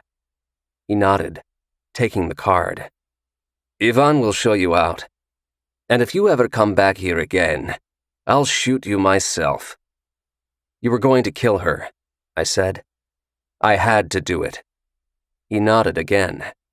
Yes, I've heard that about you. It's your Achilles heel, he said. A conscience. Chapter 40. I was still aching from Ivan's gut punch, but at least it was officially safe to go back to my apartment. I just didn't get to stay there very long. Von Osen didn't text me. He called. Actually, his driver called. The guy wasn't asking me to come out to the front of my building. No, he was telling me that's what I had to do. 11 o'clock at night, and I was supposed to drop everything on a dime and go for a ride. I'll be right down, I said. Of course that's what I said. I was finally about to learn what had happened to Carter. Temp okay? I was asked after I settled into the back of a Rolls-Royce Cullinan. Maybe the Maybach was in the shop. Von Osen's driver, different from the one who'd been behind the wheel of the Maybach, had a Brooklyn accent. Too cold? Too hot? What are you thinking? Just right, I answered. And that was that, the extent of our conversation. I could have asked where he was taking me, where I was meeting up with Von Osen, but I figured I'd know soon enough. Even sooner, as it turned out. We hadn't left Manhattan. We hadn't even left the West Side. Our destination was the West 30th Street heliport. Von Osen's helicopter was just approaching, its floodlights so bright I had to shield my eyes. Seconds after it touched down, Von Osen stepped out and made a beeline for the rolls, joining me in the back seat. You always see people crouch when walking away from a helicopter. Not him. If there's such a thing as walking like a billionaire, Matthias von Osen had the strut down pat. Thanks for coming to meet me, he said. I obviously couldn't have you out to the house in Connecticut. That was going to be my first question, whether you said anything to Carter. About you? No, and he can never know. That's the right answer, I said. In that case, thanks for making the trip into the city. It's not all for you. Von Osen rapped his knuckles on the burled walnut of the center console between us, apparently an unspoken cue for his driver that we were good to go. Off we went. Where are we heading? I asked. I'm heading to my attorney's apartment. You're coming along for the ride, so I can fill you in, he said. He pressed a button, and up went a divider, sealing us off from his driver. What about the police? Have you spoken to them yet? I asked. They wanted a statement from Carter this afternoon, but I was able to put them off until tomorrow, he said. Did you mention anything to them about speaking to your attorney first? I truly hope you don't think I'm that stupid, he said. As it is, news vans are camped out in front of my house. Not the right optics. My son miraculously returns from the dead and suddenly I need a lawyer? Okay. So why do you need a lawyer? Von Osen unfolded a piece of paper from his pocket, handing it to me while flipping on a reading light over my shoulder. I was now staring down at a front and back copy of a deposited check. from an account in his wife's name, made out to cash. The amount was $78,000. "Impressive," he said. "Don't you think?" I was fairly certain he wasn't referring to the 78 grand. Other than that, I wasn't sure what to think yet. "What am I looking at?" "A forgery." I stared at the signature. Bethany von Osen. Beautiful handwriting. Big swooping letters. Elegant. This wasn't her? Nope. It was the way he shook his head. I knew right away. Carter had forged his mother's signature. Why would he need to do that? 2 reasons, apparently. The Rams and the Seahawks. Neither team covered the spread that week, he said. Carter was betting football games? Among other sports. So, you're saying your son has a gambling problem? Yes. The problem is he loses. Von Osen caught himself. Actually, the real problem is that he couldn't pay up. That's how this entire mess started. Chapter 41. Von Osen walked me through it. The whole thing. He and Bethany took Carter home from St. Sebastian's Church that afternoon. The 3 of them talked for hours. Suffice it to say, Carter did most of the talking. He knew his mother never looked at bank statements, and when his father occasionally did, he never went check by check. Even if he had spotted the one for $78,000 made out to cash, Matthias von Osen would never have questioned his wife about it. Trust played a certain role in that, he explained. But what was left unsaid, the primary reason, was the amount. A man with a net worth of more than $24 billion doesn't blink an eye at anything less than 6 figures. But over that amount, something over 100 grand? That's why Carter also knew he couldn't simply forge his mother's signature again after he continued to pile up losses. When the first check cleared, his bookie had been all too willing to accept larger wagers. How much larger? I asked. Carter owed about $300,000, said von Osen. He tried to work out a payment plan, but this wasn't exactly Walmart. Clearly not. So, who was it? Were it only that easy. There was a go-between. One guess, I said. His regular Tuesday date. A girl named Betty. Carter says he originally asked her if she knew someone who could take his action. Big surprise. A hooker who knew a bookie. So Carter never met him? Not once. This Betty girl handled the money, presumably taking a cut. Until, of course, Carter said he couldn't pay up. At least not the $300,000 all at once. That's when they came up with their own payment plan. By they, you don't mean Betty, right? Maybe she was the go-between with Carter's bets, but she was pretty convincing with me about not being involved in his disappearance. I don't think she was in on it. You're right. She wasn't, he said. As for the other girl who showed up in her place, Carter thinks she was just a pawn. Her role was to gain access to the house, deliver her lines, and let the 2 guys in. That tracked with everything Jade had confessed to on the drive to my father's cabin. She did her job setting up Carter and was allowed to leave. She'd been told they were going to have the kid fake his suicide, but nothing bad was actually going to happen to him. Even the gun they gave her wasn't real. It was a stage prop. That made it even easier, she explained, for her to go along with everything. She didn't ask questions. She was being paid not to. So, what happened next? I asked. Nothing short of irony, said von Osen. Carter was kidnapped, as I thought, but it had nothing to do with the Hungarians and the painting. It all stemmed from his gambling debt. I get that Carter owed a lot, but whoever was behind this, was it worth the risk, all that planning? That was my first thought as well, he said, but I should have known. They were after far more cash than the 300 grand. He pointed at the copy of the check in my hands. Specifically, the name in the upper left corner. Now it made sense. So they learned exactly who Carter was, I said. Who his mother was, even better, who his father was. The girl, Betty, had vouched for Carter with the bookie, said von Osen. She never revealed who he was up front, just that he was a rich kid. Then they found out how rich. They were smart about it, too.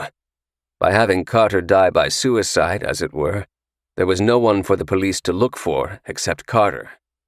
It bought them cover, I said. But eventually Yes, they had to show their hand. So long as they didn't ask for a ridiculous ransom, though, they knew I wouldn't be going to the police.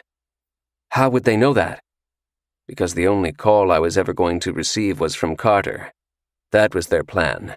Wait for the dust to settle, and have my son get on the phone to explain everything. And once he did, the last thing I'd want to do is go public with it. Hookers and a gambling problem? The press would have a field day. People would say the kid deserved to get kidnapped. This would dog Carter forever. Okay, so you wouldn't go to the police, I said. But your son just came back from the dead. In a very public fashion, no less. The police are going to want to know how. Hell, you still haven't even told me how.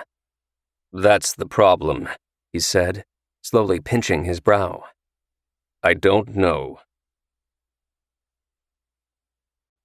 Chapter 42. It was only fitting that we stopped at a red light as soon as Van Osen uttered those words. I don't know. What does that mean? I asked. 2 guys in masks kidnapped my son for a ransom they never got around to asking for, he said. They roughed him up, blindfolded him, and kept him stashed away somewhere. Then, without any explanation, they let him go. Just like that. Dropped him off in front of the church and sped off. He folded his arms. Why would they do that? In the intelligence community, this moment is called parallel convergence. It's why intelligence agencies from different countries, even non-allies, are willing to share so much information. You simply never know when 2 seemingly disparate operations will intersect. I'll tell you why they let Carter go, I said. They got spooked. How? One of their own went missing. I told Van Osen about Vincent Francella. 1 minute I was talking to him in a hotel room, the next minute he was gone. Kidnapped as well.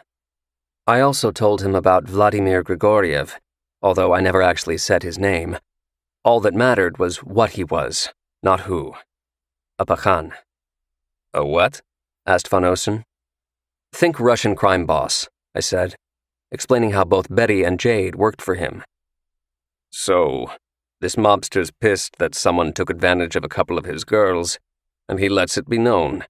A crazy Russian and his crew staring down some Italian wise guys. The wise guys blinked, I said. Is this where you tell me they fear the Russians because the Russians don't have rules? I've seen that movie. The Russians have rules. Vladimir Grigoriev sure does. 2 commandments in particular. No, if I had to guess, what your kidnappers feared was retribution from within.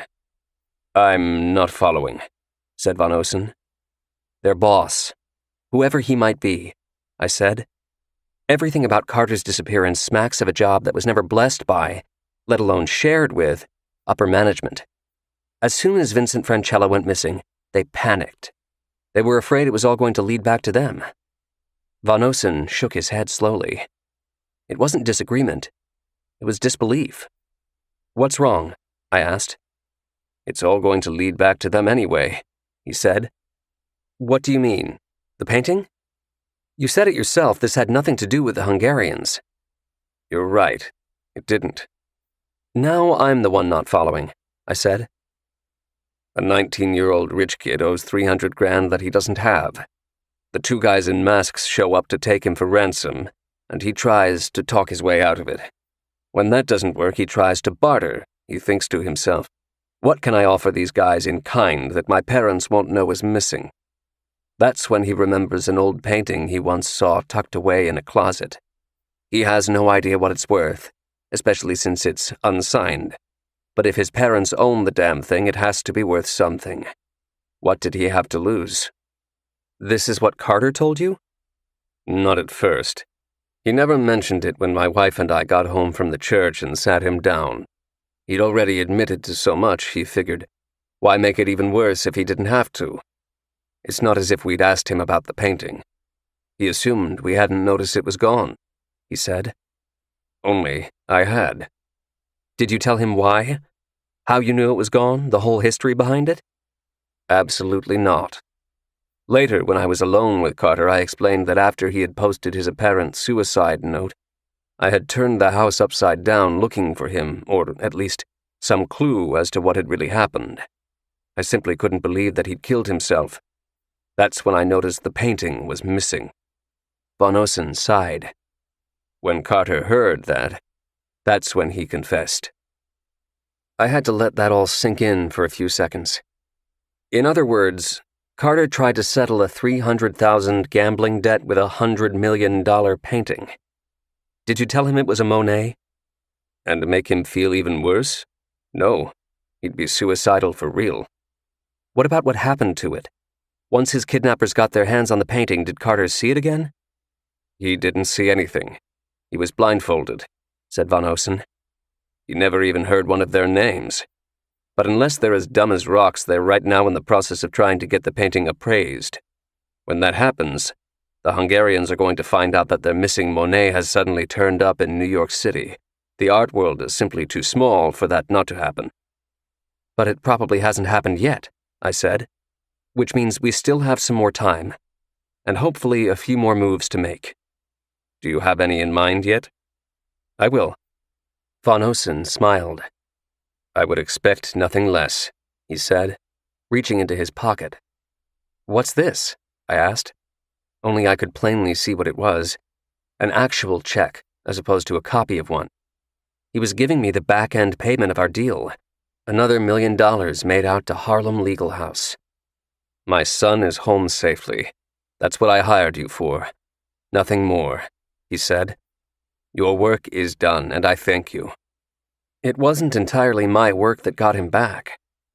All the same, he's home safely. What about the Hungarians? The painting?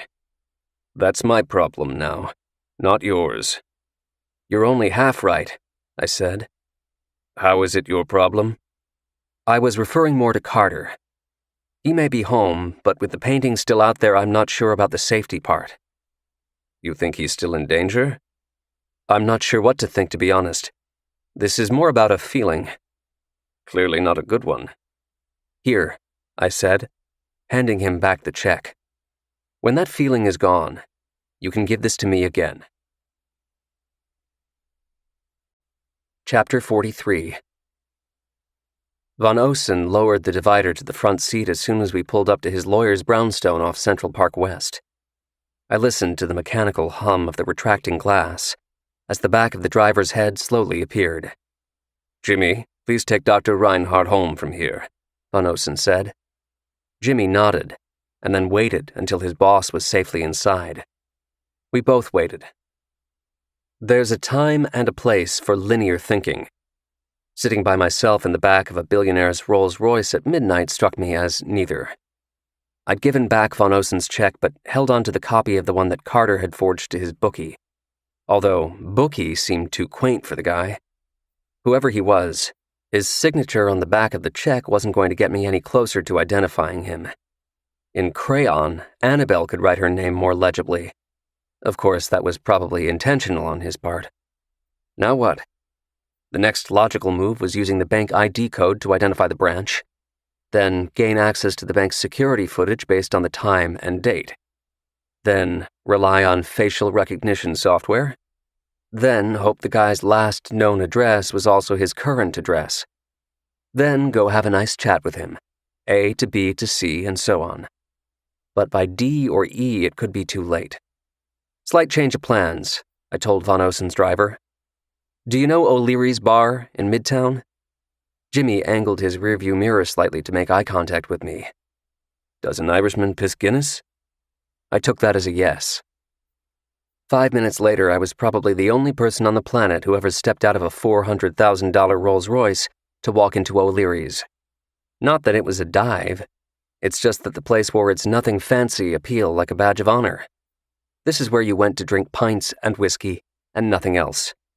Lest you be tempted otherwise, only 2 wines were listed on the menu, red and white.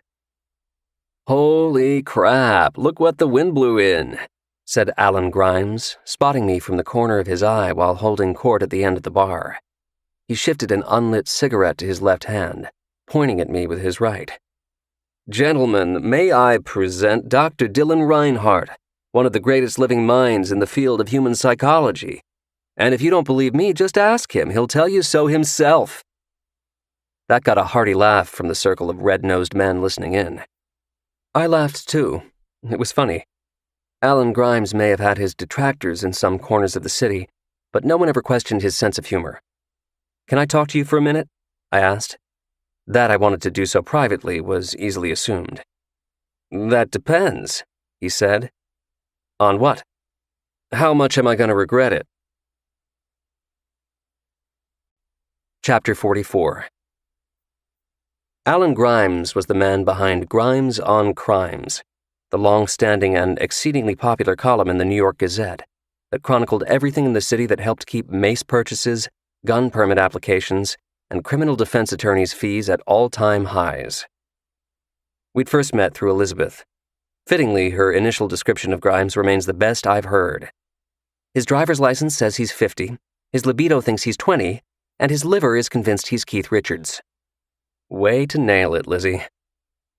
I followed Grimes to the back of the bar and an empty table out of earshot that wobbled despite a collection of sugar packets and a matchbook wedged under one leg. "So, how have you been?" I asked. "You can skip the foreplay," he said. "What do you need?" "Fair enough." "An introduction." "To who?" "Frank Brunetti," I said. Grimes laughed from his gut. "You're joking, right? You give me way too much credit." "Do I?" "I've interviewed the guy a couple of times," he said. "We're hardly friends." "He trusts you, though." "Brunetti doesn't trust anyone." "You know what I mean," I said. "You're the only press he's ever spoken to. The word for that is respect." Grimes finished what was left of his whiskey. He pushed the glass aside, folding his arms on the table. "Now you want me to risk that respect on your behalf?" "I wouldn't ask if it weren't important." "I'm sure it is," he said. "I'm sure it's very, very important." He stared at me. I stared back. This was the part where I was supposed to explain why I needed a sit-down, as it were, with the head of the 5 families, the Pope of New York. Only, I wasn't saying anything. "I can't tell you why. Not yet," I said finally. "Except this. You'd also be doing Brunetti a favor." "How's that?" "Again, I can't tell you." "You're not exactly winning me over, Reinhardt." "I know, but you'll understand why soon. And one way or another, you're going to have the jump on one hell of a story." That perked him up a bit. "Why did you bury the lead?" "I didn't want you to think I was playing you." "You're still playing me," he said. "What can I say? I'm not good at subtle." Grimes looked down at his empty glass, smiling. "You know, 3 more whiskeys from now you would have had much better odds." He wasn't saying yes, but he hadn't told me no. "In that case, the next rounds are on me," I said. Chapter 45. "Are you crazy?" asked Elizabeth. Normally that's just a figure of speech, what people usually say in response to being told something that strikes them as a bad idea, if not downright terrible. This sounded different. Even over the phone, Elizabeth seemed pretty convinced the following morning that I'd officially lost my mind. Bonkers. Nutsville. Cuckoo for Cocoa Puffs. "Okay, so it might not be the safest idea," I said. "Gee, you think?" "It's the boat part, isn't it?" "It's every part," she said. "Is Grimes at least going with you?" "No, that would require telling him way too much." "So you're really going alone?" "You make it sound like a suicide mission," I said. "Frank Brunetti is not about to kill me." "Of course not," she said. "Where would I ever get that idea? You're heading out on his yacht in international waters to basically meddle in his affairs. There's no way you could possibly fall overboard by accident." "See, it is the boat part. I knew it. Do mobsters still do concrete shoes?" I'm serious. I know. I'll be fine. I went to meet Grigoriev alone, didn't I? Yeah, and how did that turn out? She asked, hitting a whole new level of sarcasm. I'm still kicking myself for helping to arrange that meeting. I asked you for that favor. That's on me, not you. Sure. At your funeral, that's exactly what I would have been telling myself. I told you, I'll be fine.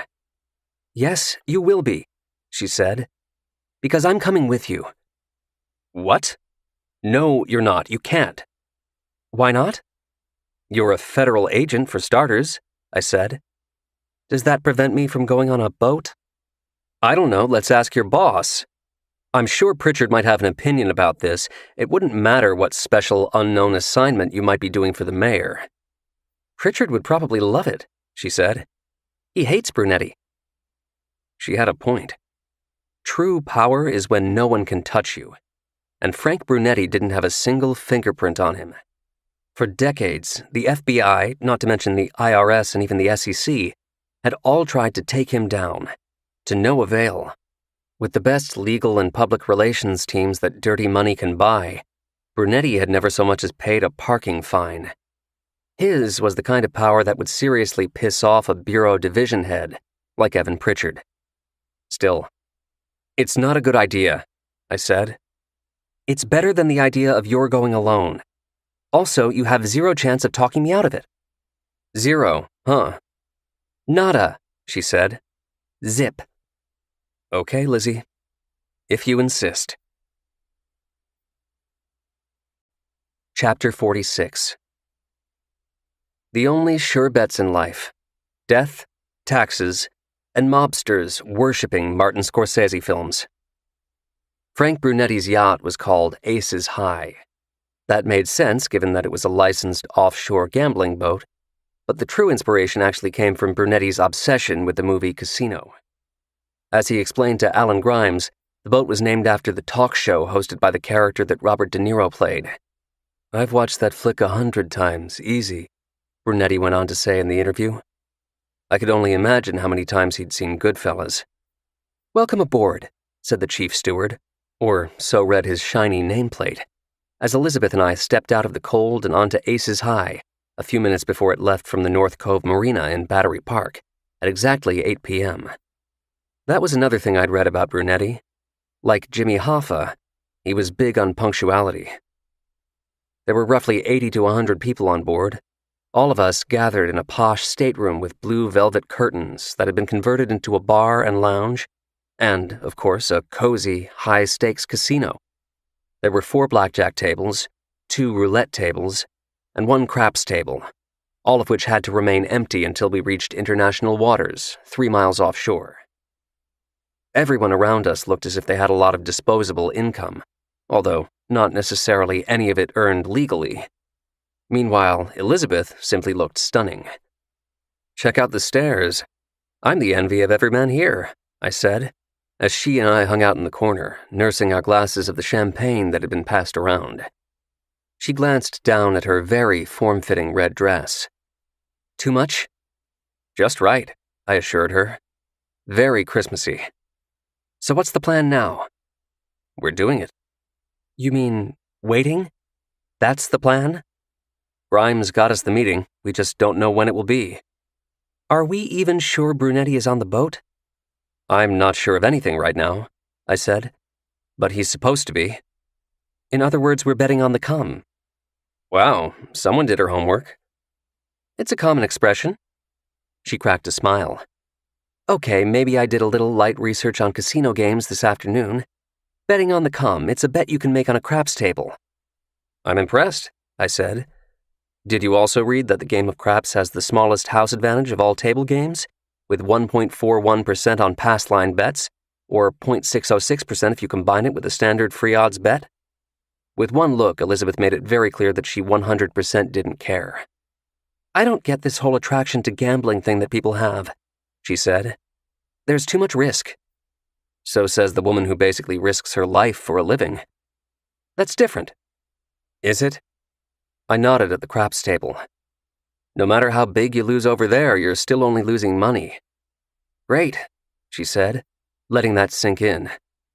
Now I've got to go find a new line of work tomorrow. Assuming we make it through the night, I said. Did you see those 2 bags of concrete mix on the deck when we walked on? Very funny. In a perfect world, Brunetti would have made some grand entrance at that moment and said a few welcoming words to his guests before heading over to Elizabeth and me with an invitation to some discreet parlor room for our meeting. But this was Brunetti's world. His boat, his timetable. Our waiting. And waiting. And waiting. 2 hours later, with the casino in full swing but still no sign of Brunetti, it was time for a different plan. Let's go play some blackjack, I said. You're joking, right? The minimum is $100 a hand. Even better. Better for what? She asked. For how we're going to win. And how's that? It's simple, I said. We're going to cheat. Chapter 47. The higher the stakes at a blackjack table, the faster the dealers. Casinos are a volume business after all. The more bets that are placed, the better their house advantage can pay off for them, no matter how slight that advantage might be. Not surprisingly, Frank Brunetti had hired some of the quickest hands in the business to work his tables. Watching the dealer at my table was like watching the blur of a speeding train. Only, I wasn't watching the train. Just the tracks. The cards he was laying down. How would you like it? The dealer asked after counting out the $10,000 in cash I'd placed on the felt in front of him. A dealer in any casino never takes money directly from another person's hand. 6 yellows, the rest in black, I said. Please. Twin stacks of black $100 chips, along with 6 yellow $1,000 chips, were slid over to me, for a total of $10,000. That was followed by the 2 words all gamblers hear when the exchange is complete. Good luck, said the dealer. Subtext being, you're gonna need it. Not tonight, though. All I needed were some quick hands of my own, along with my partner in crime. I glanced over at Elizabeth, who was standing exactly where I'd asked her to, left of the dealer, behind the shoe of cards. I'd intentionally sat in the anchor seat of the table on the opposite side. She could see me perfectly. More important, she could see my cards. This was all about timing. Of course, a little luck wouldn't hurt either. I looked down at 2 face cards on my very first hand, a combined 20 to the dealer's 8 and a 7. Everybody stayed pat, and the dealer hit his 15. Boom. He busted with another 7. Take it away, Lizzie. Elizabeth screamed at the top of her lungs. Every head turned, even the ones that were being paid not to. Our dealer couldn't help it. It was pure reflex. For a split second, his brain forgot that he had to keep his eyes on the chips at all times. Oh my God, said Elizabeth, looking up from her phone to see everyone staring at her. She slapped a palm over her forehead, the picture of embarrassment. Sorry, I just got a text from my youngest brother. He was accepted early decision to Dartmouth. And like that, her scream made sense to everyone. A few people even offered up congratulations. At the same time, our dealer began quickly paying off everyone at our table. Grabbing a stack of black chips in one hand and yellow chips in the other, he moved left to right in a well-practiced, fluid motion. When he got to me, though, he stopped and cocked his head. I knew what he was thinking. He didn't remember seeing 3 yellow chips as part of my bet before dealing the hand. Yet, there they were, staring back at him. 3 yellow chips at $1,000 apiece, tucked underneath $300 black chips. Is something wrong? I asked. Are you sure that was your original bet, sir? Of course I'm sure. I could have sworn that... What exactly are you suggesting? I raised my voice. Are you calling me a cheater? All heads turned once again. Between Elizabeth and me, we were giving everyone on the boat whiplash. How we all doing? Asked the pit boss, stepping in. Is there a problem? Nothing triggers the casino brass hierarchy faster than an unhappy customer. Not because they necessarily want to make the customer happy. They just want to get the customer to shut the hell up as fast as possible, so all the other customers can resume losing their money. Yes, there's a problem, I said. A really big one. That's when I felt the hand on my shoulder. Actually, no. There's no problem here at all, Dr. Reinhardt. I turned around to see Frank Brunetti standing behind me. What took you so long? I asked. Brunetti grinned through his clenched jaw. Come, let's talk, he said.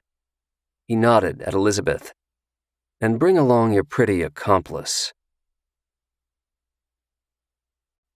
Chapter 48. It was a bit like walking into the lair of a Bond villain, as we followed Brunetti into another room. The look of it was mid-century mobster meets the air traffic control tower at O'Hare International. The surveillance cameras lining the ceiling of Brunetti's casino, the eyes in the sky, were doing far more than simply filming. In addition to the feeds being filtered by a real-time facial recognition platform, they were using three-dimensional thermal imaging to detect concealed weapons of any kind. It was a level of security bordering on paranoia. On the other hand, this was a guy whose life and livelihood depended on knowing who his enemies were. Perhaps the only real surprise was that Brunetti was making no attempt to hide any of this from us. Pictures of Elizabeth culled from news stories appeared on multiple screens above a console manned by two guys who looked like they came straight out of central casting for computer nerds. The only things missing were the pocket protectors on their shirts. Brunetti very much wanted us to see all that. He was well aware that Elizabeth was a federal agent. Despite that, he was still inviting her backstage. Why? Because he could. That's how untouchable he was. And that's what he really wanted us to know. Have a seat, he said. Elizabeth and I made our way to a black leather couch that was kitty-cornered to his desk, a monstrosity of glass and black lacquer. The thing practically glistened. Opposite us were two other men, one standing and the other sitting in a matching black leather armchair. Thermal imaging would have surely revealed that they were both packing. They weren't introduced to us. Thanks for agreeing to see me, I said, as Brunetti settled into the chair behind his desk. He gave a quick tug on both sleeves of his crisp, charcoal gray suit. He was sporting a pink tie and a matching pocket square. At 64, he looked to be in pretty good shape. Maybe a little puffy around the edges, but not overweight. So, you're a friend of Alan's, huh? He speaks highly of you, said Brunetti. Of course, Grimes is full of shit, so who knows, right? He laughed. He was joking. Sort of. Okay, so we're all here now. What did you want to talk to me about? A painting, I said. What kind of painting? A stolen one. Brunetti leaned back in his chair, amused. That's what this is? You think I stole a painting? No, I think you might know of a stolen painting. Are you always this cryptic, Dr. Reinhardt? In this case, I need to be, I said. I'm representing the owner, and he wants it back. Brunetti looked over at Elizabeth. And who are you representing, Agent Needham? Nice dress, by the way. I'm not representing anyone, Elizabeth answered. Tonight I'm just a private citizen enjoying a gambling cruise. Yes, of course you are, he said. It must be killing you, though. What's that? She asked. To get so close to me and yet be so far. What is it with you agents wanting to take me down so badly? And I do mean badly. You all suck at it. That got a chuckle out of his two henchmen, Thug 1 and Thug 2, with apologies to Dr. Seuss. Meanwhile, Elizabeth was surely riffling through 100 different comebacks in her mind, all of which were better left unsaid. But just in case she couldn't stop herself, 50 million, I blurted out. That quickly got Brunetti's attention back on me. His eyes felt like two lasers. What was that? He asked. That's how much the owner of the painting is willing to pay you to get it back, I said. $50 million. Chapter 49. That's a hell of a chunk of money, he said. This must be some painting. It has a lot of sentimental value to its owner. Brunetti nodded. He was waiting for me to continue. I didn't. I'm pretty sure this is the point in our little chat here where you tell me who the hell this guy is, he said. Does it matter? I asked. I'll let you know once you give me his name. Good one, Frank. Don't worry, I have every intention of telling you. It's Matthias von Osen, I said. That explains the 50 million. The hedge fund guy, right? You're working for him? Representing him, on this one particular matter. Now, repeat the part you said before. Which part? I asked. You know the one. I want to make sure I heard you right. Oh, that part. What I said was that I don't think you had anything to do with the painting's disappearance. You had no involvement whatsoever. Yet you somehow think I know where this missing painting is. If you don't already know, I trust you have the ability to find out. I'm not sure whether that's a compliment or an insult, he said. I think the better word is candid. I'm being candid with you. Good. So let me be candid with you. Brunetti leaned forward in his chair, resting his elbows on the desk. He didn't raise his voice, but the veins in his neck were bulging. I don't know what the fuck you're talking about with this painting. Okay, I said. No, it's not okay. I don't appreciate what you're suggesting, not one bit. Do you understand? Yes, I understand, I said. My mistake. My apologies. My job is done here. I stood and extended my hand to Brunetti, thanking him for his time. He clearly didn't expect to be done with me so fast. Even better. What did you buy in for? He asked. Excuse me? I'd heard him just fine. At my blackjack table. What did you buy in for? 10,000, I said. How much did you win on your first hand? I wouldn't call that winning. What would you call it? The same thing you did. Cheating in order to get your attention. Yes, you switched out the black chips for yellows, I know. But what was your original bet? 600. Then that's your winnings. Brunetti turned to Thug, too. Give him that plus his 10 grand back. Just the buy-in would be fine, I said. I don't deserve more than that. You're right. You don't, he said. But that's the real funny thing about money, Dr. Reinhardt. Those who have the most are rarely the ones who deserve it. Chapter 50. James Bond would have somehow arranged for a sleek helicopter to take him off Brunetti's boat the moment the meeting was over. Reinhardt, Dylan Reinhardt, had no such pull. It was another hour and a half before the cruise ended, well after midnight. Elizabeth and I couldn't even kill time discussing whether we thought my plan had worked, for fear that Brunetti had the entire boat bugged, or was using the latest in lip-reading software. I could manipulate the guy, hopefully, but what I couldn't do was underestimate him.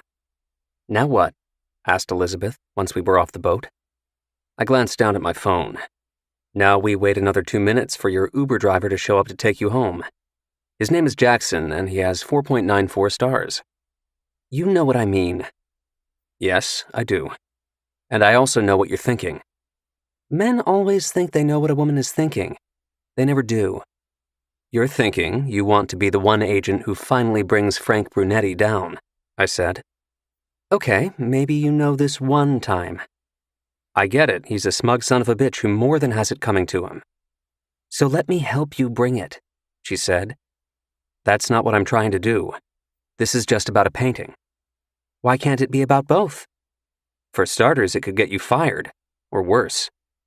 What did you tell me back on the boat about what I do for a living? The risk? All the more reason why you shouldn't be getting involved with this, I said. I already am. I glanced again at my phone. 2 minutes, I said. Jackson and his 4.94 rating can't get here soon enough. Forget how cold it was outside. Elizabeth was fired up. Why are you being so damn stubborn about this? You originally wanted my help and I gave it to you. Now I'm asking if I can help even more, and you're giving me a hard time. Why? Because things are about to get a little dicey, I said. Dicey? Yes, dicey. So what else is new? I'm talking unorthodox. Right, she said, because Dylan Reinhardt normally plays it so straight. Was that a gay joke? Shut up. I'm just trying to give you fair warning. Consider me warned.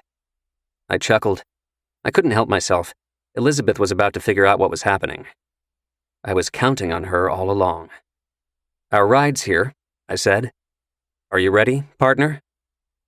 She took one look at the white van with tinted windows that rolled up in front of us and immediately knew that this was no Uber.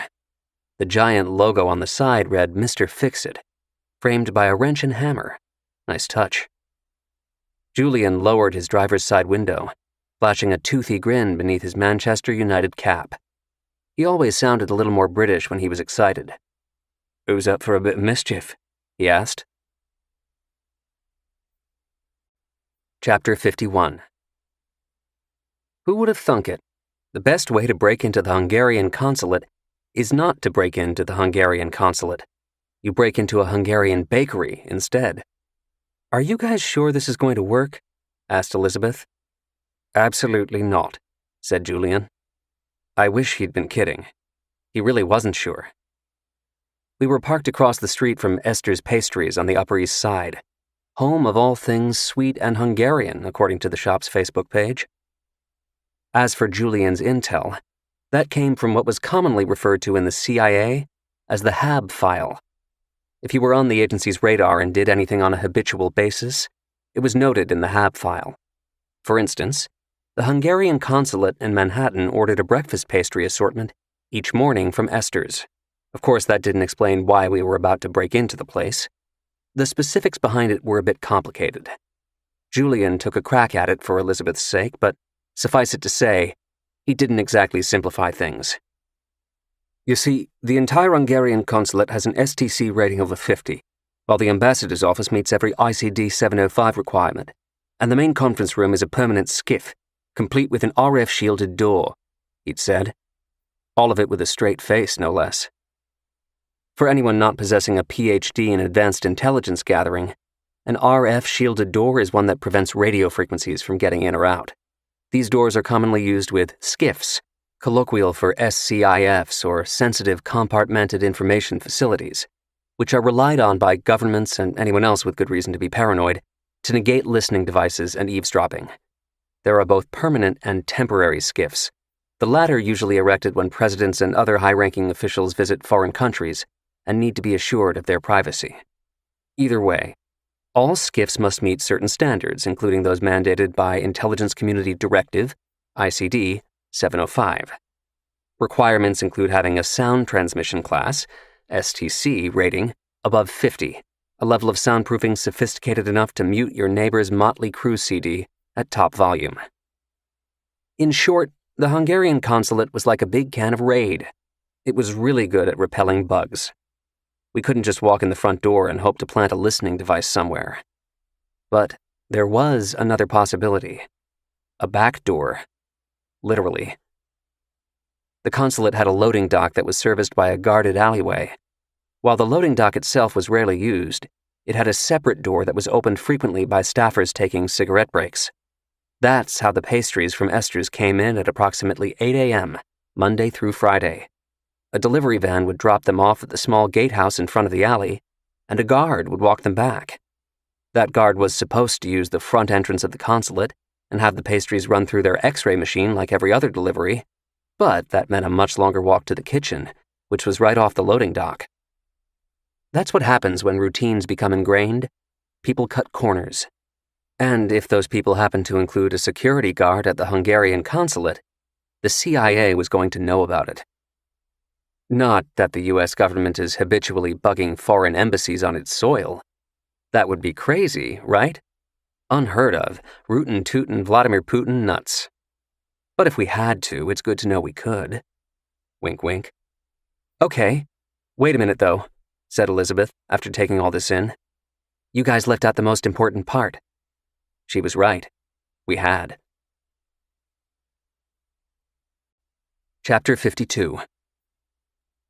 It was 2 a.m, and we were sitting in the back of Julian's mobile office, Mr. Fix-It, an old FBI surveillance van that he reconfigured after it had been put out to pasture. Naturally, the Bureau knew nothing about this repurposing. Almost no one did. Which part don't you get? Asked Julian. I go in just before the night shift wraps up, I get that, she said. I knock on the front door, flash my badge, get someone to open up for me, and then give a reason why I need to see the kitchen. She glanced down at the piece of molded plastic in her hand that Julian had given her. It looked like a tiny wishbone. I jam the lock with this little doohickey when closing the door behind me, which leaves the front of the bakery all clear for you two. So far, so good. Technically, it's not even breaking and entering. It's just entering, said Julian. Easy peasy, right? A piece of torta. A what? Asked Elizabeth. That's Hungarian for cake, he said. It's also the answer to your question, the part we haven't told you yet. Yes. Once the night shift leaves, what exactly are you two doing? Asked Elizabeth. Julian reached into a small black duffel bag by his feet, pulling out a pastry box. Behold, he said, lifting the lid, a yeast cake with almonds, otherwise known as Hungarian coffee cake. It looked delicious, all sliced up and ready to eat. I was hungry, too, but I knew this was hardly a snack for us. I also knew one of those slices was not like the others. So did Elizabeth now. Which one did you put it in? I asked. Julian pointed at the slice closest to him. That's our baby right there, he said. No, wait. He cocked his head, thinking for a moment. He turned the box around in his lap, then turned it around again. Ah, hell. Maybe it's the other end here. I can't bloody remember, he said. Elizabeth looked horrified. I started to laugh. He's joking, I assured her. It's right in the middle. 3 slices in from the left and 3 in from the right. The exact middle, no matter how you look at it, said Julian. Just make sure the meeting's early enough so no one eats it before you get there. She wasn't amused, or convinced, of any of it. Are we really doing this? She asked. Of course, said Julian. What's the worst that can happen?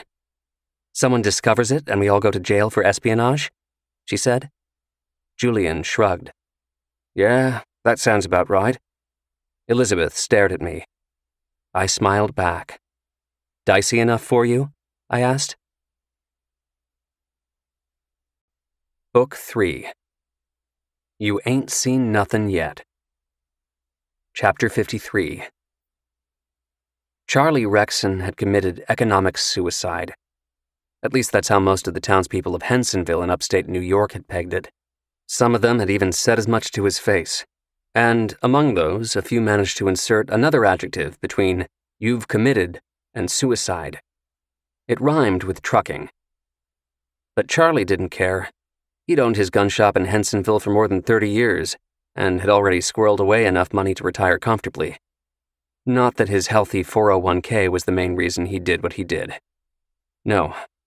What prompted Charlie to write the opinion piece that, in turn, started the boycott of his business was a crisis of conscience. That stupid devil of a kid, all of 19, the one who the FBI apprehended before he could shoot up a shopping mall in Albany, had tried to buy an AR-15 from Charlie only weeks before. The kid had passed the background check. Everything about the purchase was legal. But there was something about the way the kid looked at Charlie. Something off. And for no other reason than gut instinct, he refused to sell him the AR-15. Charlie didn't blame the owner of another gun shop who ended up selling the rifle to the kid. He blamed himself. For years, decades even, he'd bought into the slippery slope theory. To pass any gun control law was to pass every gun control law. The left wouldn't know how or when to stop, unless you never let them get started. Now, thanks to one crazy-eyed kid, Charlie had experienced a change of heart, saying as much in the local newspaper. Universal background checks, elimination of the gun show loophole, a purchase age of 21 rather than 18 for all guns. These safeguards were a matter of common sense, Charlie wrote, not the beginning of the end of the right to bear arms. If he could come to terms with that, someone who made his living selling guns, couldn't everyone else? Apparently not. It wasn't as if the townspeople lit torches, gathered in a field at midnight, and decided to never set foot in Charlie's shop ever again. It was just understood. If you were pro-gun in Hensonville, you were now anti-Charlie. So when the brass bell jingled above the door to Charlie's shop a week after the piece ran, Charlie didn't even have to look at the man to know he wasn't a local. And when he did look at him, he knew for sure the man wasn't a local. The median household income in Hensonville was $39,167. This man's watch alone, a giant gold Rolex, was easily worth more than that. Charlie eyed it when the man reached up to adjust his black fedora. Of course, Charlie was just happy that someone, anyone, was willing to come into his shop. It was his first customer since the boycott began. "I wasn't sure you were open," said the man, closing the door behind him. Charlie could feel the blast of cold air all the way across the shop to where he was standing, where he always stood, behind the counter.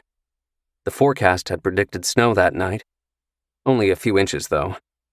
"Oh, sure, definitely," said Charlie. "We're open, all right. It's just that the parking lot, there were no cars. A little slow today, huh? Lucky for you, you just missed the morning rush." The man smiled. "Yes," he said. "Lucky for me." He walked toward the counter. The closer he got to Charlie, the more expensive his long black overcoat looked. "Is that cashmere?" "So, what can I help you with? What brings you in?" asked Charlie. The man gazed left and right over Charlie's shoulders, eyeing the crowded display of shotguns and semi-automatic rifles that hung on the wall. "Hunting. That's my purpose," he said. "I'm here to hunt." "You've certainly come to the right place, then," said Charlie. "I've got every option for deer you could possibly want." The man smiled again. Funny when people hear the word hunt. They always just assume it's an animal. Chapter 54. "What's your name, by the way?" asked Charlie. "Hans," said the man, extending his hand. "Dr. Hans Kessler. Pleasure to meet you, Hans." He had a firm grip, thought Charlie. A surgeon, perhaps? "Now, tell me, did you have a specific gun or two in mind?" "Not exactly, but that one over there is catching my eye," said Hans. He began walking to his left, all the way to the end of the long counter. Charlie followed. There are certain rules that any good gun shop owner lives by. First, you never fully turn your back on a customer. Second, you stay with that customer wherever they go. The first rule is about safety. The second, about sales. Gun buyers need engagement to pull the trigger, as it were, on a purchase. You never just tell them about a gun. You preach it. You make them believe in the depths of their soul that owning this gun is the secret to true self-empowerment. "So, which one was it?" asked Charlie, with a quick glance at the wall behind him. But it was as if Hans hadn't heard him. Not a word. He was staring back at where they'd first been standing. "How many feet do you think we just walked?" Hans asked. Charlie squinted. "Excuse me?" "The distance between here and where you were when I initially walked in," said Hans. "What is that? About 10 feet?" Yeah, I suppose," said Charlie, scratching the white stubble on his chin. "Call it 10 feet. How fast do you think you can cover that? I mean, if you had to move as fast as you possibly could. I'm assuming that's where you keep it. Under the counter by the register?" Charlie didn't know what the hell this guy was talking about. At the same time, he knew exactly what he was talking about. If gun shop owners have rules to live by, they also have a gun tucked away somewhere near the register, also to live by. "I'm sorry, what exactly is going on here?" asked Charlie. All he could think was that this had something to do with his opinion piece. The pushback had gone beyond a mere boycott and straight to scare tactics. If that was the case, it was working. Charlie, as subtly as he could, took one sidestep toward the register, and, indeed, the hidden sawed-off shotgun that was positioned under the lip of the counter. Not so fast," said Hans. He even wagged his finger. But it was his other hand that froze Charlie. Hans had pulled back one side of his cashmere overcoat, exposing a Glock 20 tucked behind his belt. Okay, said Charlie, raising his palms in the air. Easy now. There's not a lot of cash in the register, but whatever's there is yours. Hans glanced down at himself. His coat, his suit, his shoes, a pair of polished wingtips that shined. Do I look like I need your money, Charlie? Then what do you want? I want to give you one chance before I kill you. It's a chance to kill me first. This is crazy, said Charlie. I don't want to do that. Trust me. You do. Hans took a few steps back. I'm going to close my eyes and count to 3. 3's fair, don't you think? 10 feet in 3 seconds? You might just be able to make that. It's well within the realm of possibility. Please. I'm going to start counting, Charlie, said Hans. What you do after that is up to you. Chapter 55. Elizabeth elbowed me in the ribs. Stop yawning, she whispered. I couldn't help it. We hadn't slept. How are you not as tired as I am? I whispered back. Don't you know? I always pull all-nighters to break into Hungarian bakeries. We technically didn't break in, remember? I'll be sure to point that out in the meeting, if need be. Relax.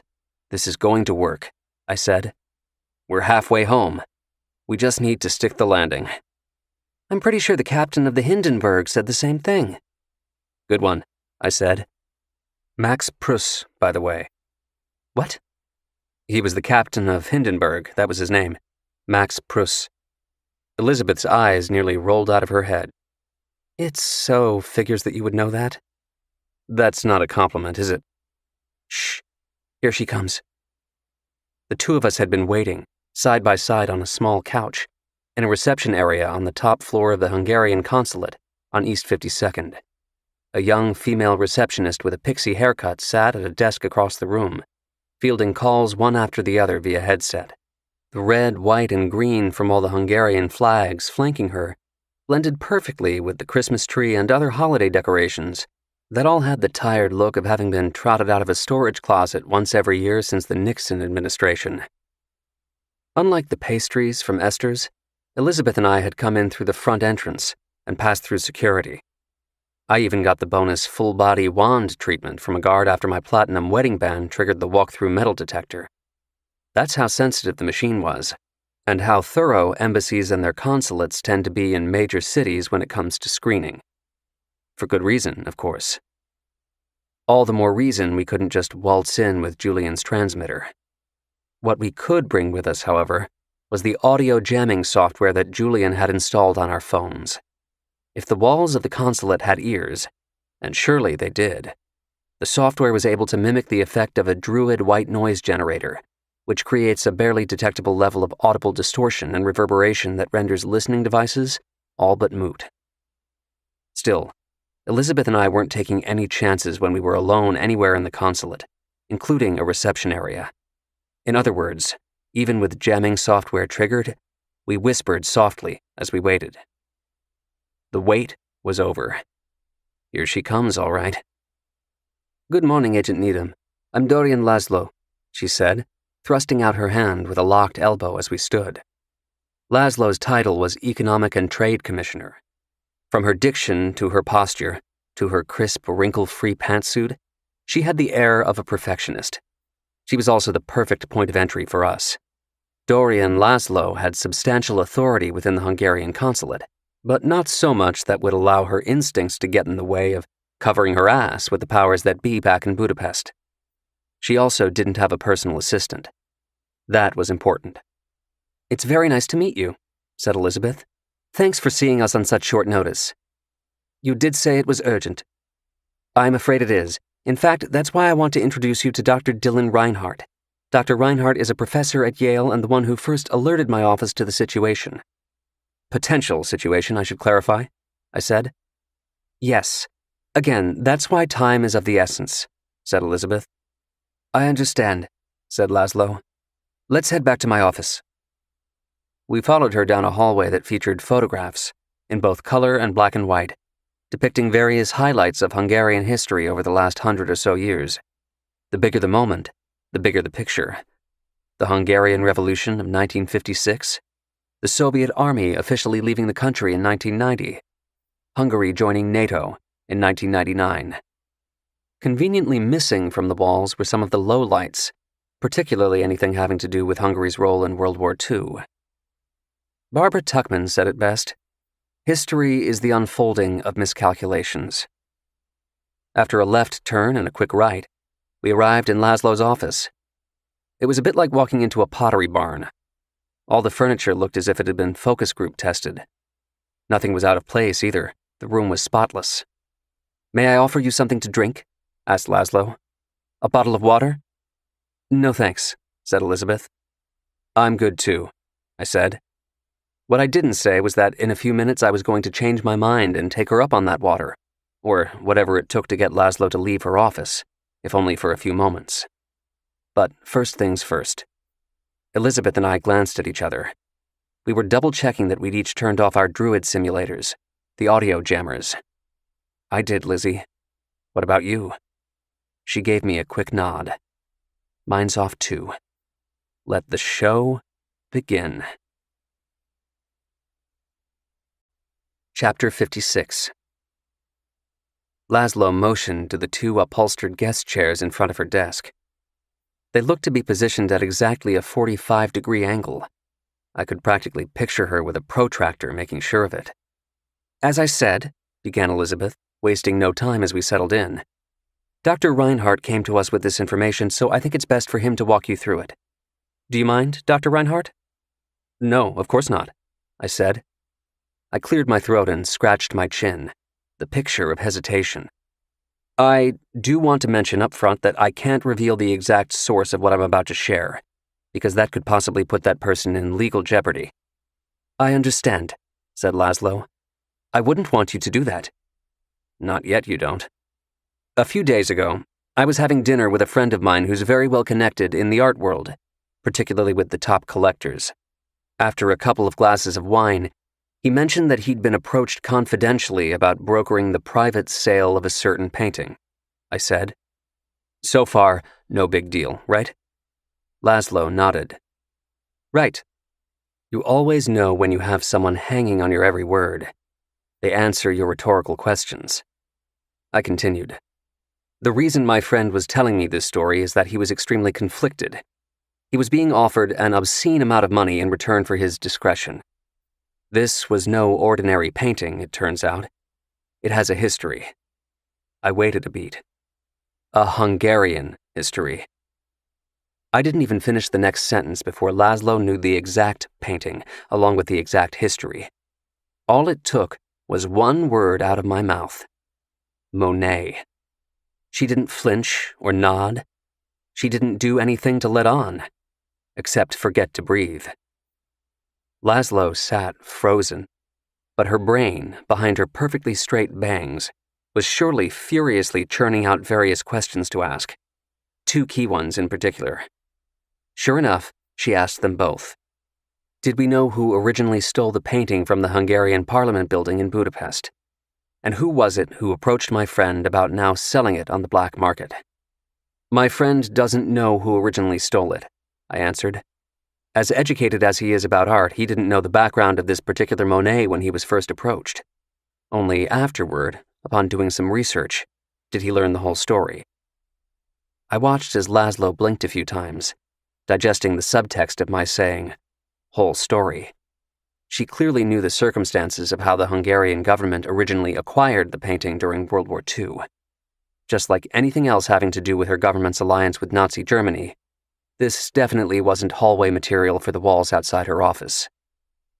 "I know you don't want to reveal who your friend is," she said, ending the awkward silence. Awkward for her, at least. "But you can understand why my government would be extremely vested in knowing who's in possession of this painting." "Naturally," I said. "Maybe there's a way you can tell me without compromising your friend," said Laszlo. "Maybe there is, but here's the thing. I don't know who has the painting because my friend doesn't know who has it. The person who approached him was an intermediary." "I see," said Laszlo. unable to hide her disappointment. She looked more deflated than a party balloon the morning after. I suppose that makes sense. Yes, I'm afraid it does, I said. Laszlo fell silent, but within seconds I could see her brain churning again. She looked at me. She looked at Elizabeth. It suddenly dawned on her. There was one big question she hadn't asked. Why are you both here telling me all this? That was Elizabeth's cue. Chapter 57. Dr. Reinhardt has actually worked with me in the Joint Terrorism Task Force on a previous case, although case isn't really the right word. It was the attempted Times Square bombing, said Elizabeth. He's too modest to say so, but he's one of the foremost authorities on the study of abnormal human behavior. His insights have been invaluable for helping us understand the mind of a terrorist. The fact that Elizabeth was able to call me modest without breaking character was worthy of an Academy Award. Is that what you teach at Yale? Asked Laszlo. Yes, I'm a professor of psychology, but I specialize in abnormal human behavior, I said. Dr. Reinhardt contacted me after this dinner he had because of something that was said regarding the intermediary who had approached his friend, explained Elizabeth. We can't divulge exactly what it was, but it concerned how the possible transaction for this Monet painting would be structured. Based on Dr. Reinhardt's experience with the work we do at the JTTF, it raised a red flag with him. I'm not sure I follow, said Laszlo. We're concerned that the proceeds from the sale of this painting will be used to fund terrorism, said Elizabeth. That was now my cue. I let go with a slight cough. It was nothing. Then it became something, one of those went down the wrong pipe situations that you can't control. My coughs were getting louder and louder. It was obvious what I needed. Let me get you some water, said Laszlo, hastily standing. I nodded. Perfect. Laszlo walked out of her office, and my sudden coughing fit suddenly disappeared. What are you doing? Asked Elizabeth. She sounded angry. I needed her out of the room for a minute, I said. Why? You're doing fine. I don't feel fine. This makes me very uncomfortable. I still don't know why we can't tell her the truth. The truth?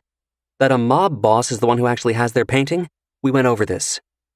We don't know for sure that Brunetti has it, I said. We know enough to think he does. More important, we know for sure he'll sell it to the highest bidder, and the State Department doesn't want that to be the Hungarian government. So we really just lie to them? If it means beating Brunetti to the punch, yes. It's only a matter of time before he figures out the history of that painting.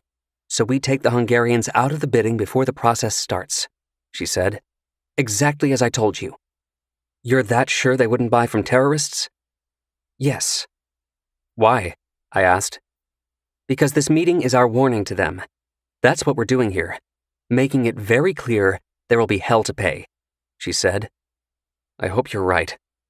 Even if I'm not, it's still the plan. The plan you agreed to. I know. Then stick to it. I nodded to Elizabeth. She nodded back. End of scene. Chapter 58. Elizabeth stared at me anxiously at the elevator bank after the meeting. She could tell there was a problem. What's he saying? She asked. I checked my phone for the 10th time in 10 seconds. He's not saying anything. That was the problem. Where are you, Julian? Why aren't you texting me back? I'd given him the go-ahead. We were clear from Laszlo. He was pinging the transmitter from Mr. Fix-It outside the consulate so he could tell us its location, where the Hungarian coffee cake had ended up within the building. Is it the jammers? Asked Elizabeth. Maybe they're interfering with the GPS. We'd already turned the Druid simulators back on, but that couldn't be the problem. No, it's something else. There's got to be an issue on his end, I said. Something he didn't anticipate. Elizabeth glanced over her shoulder. In about 10 seconds, we're officially loitering. I shouldn't have looked back at the receptionist. Damn, we locked eyes. I casually stepped to my left to block her view of the unlit elevator button. Are you two going down? I turned the other way to see a man wearing a brown, ill-fitting suit and a puzzled look. He must have come from the opposite hallway. Without waiting for Elizabeth or me to answer, he hit the down button. "Wow, that's strange," I said. "I could have sworn I'd pressed it." "Yeah, that actually happens sometimes," he said, glancing at our visitor badges. "Either the light doesn't come on or it mysteriously goes off. It's a really old building." Maybe, but the security measures were anything but antiquated. I finally felt a buzz in my hand. Julian was texting. The news wasn't good. I gave Elizabeth a quick shake of my head. Julian couldn't get a reading on the transmitter. It was either blocked or not transmitting. Perhaps embedding it in a slice of Hungarian coffee cake wasn't such a clever idea after all. Not if we couldn't find the damn thing now. Ding. The elevator arrived, the doors parting open. The man in the brown suit took a step back, giving Elizabeth a clear path to get on first. He even stuck out a chivalrous hand, as if to say, "After you." Elizabeth looked at me. What do we do? Apparently, nothing. The two of us froze. It was as if we actually had no idea how an elevator worked. "Are either of you getting on?" he asked, jamming his foot to keep the doors from closing. I glanced back at the receptionist again. She was now paying full attention, wondering what was going on with us. "Quick, Dylan. Think of something. And it would really, really help if it was a good idea."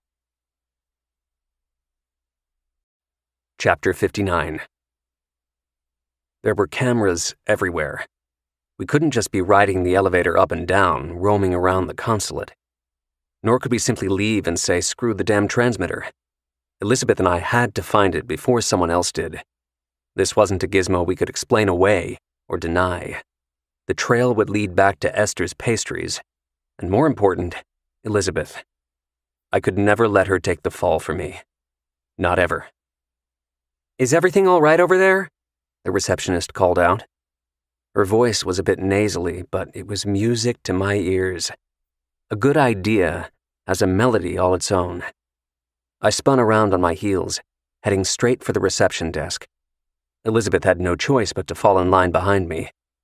"What are we doing?" she whispered. "Where are we going?" The answer was right in front of us.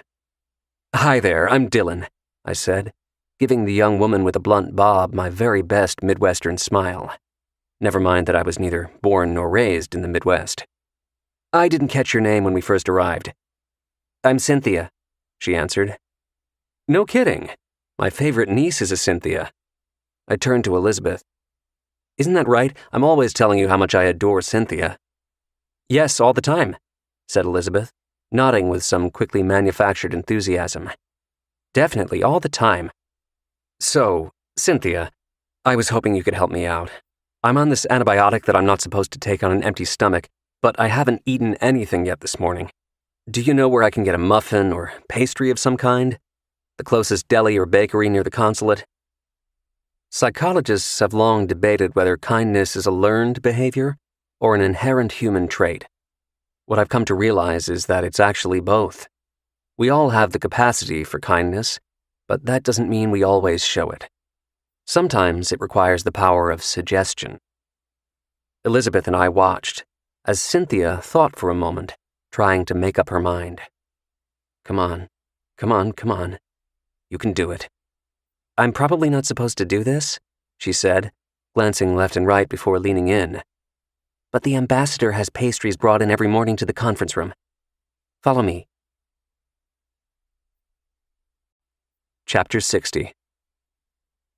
"Well?" asked Julian, the second we got back inside Mr. Fix-It. "Piece of cake," I said. "Very funny." He smiled, though. Julian had known me for a long time. If I could crack a joke, he already had his answer. "You got it done." "Yeah," I said. "We got it done." Elizabeth had distracted our new best friend, Cynthia, while I dug out the transmitter from the coffee cake in the conference room. We thanked Cynthia for her kindness and said goodbye. That was it. Until it wasn't. A couple of minutes later, I returned from the lobby after explaining to a guard that my driver's license must have fallen out of my pocket during my meeting with Laszlo. Silly me. I hadn't put it back in my wallet after originally going through security. When we returned to Laszlo's office, Elizabeth again played the decoy by chatting her up, while I pretended to look for my license. "Desk?" asked Julian, meaning where I'd placed the transmitter. "Chair in front of it," I said. "Underneath." "Within 10 feet of her?" "Easily." "Good. Well done. No thanks to you, world's greatest hacker. Give back the shiny medal they give you.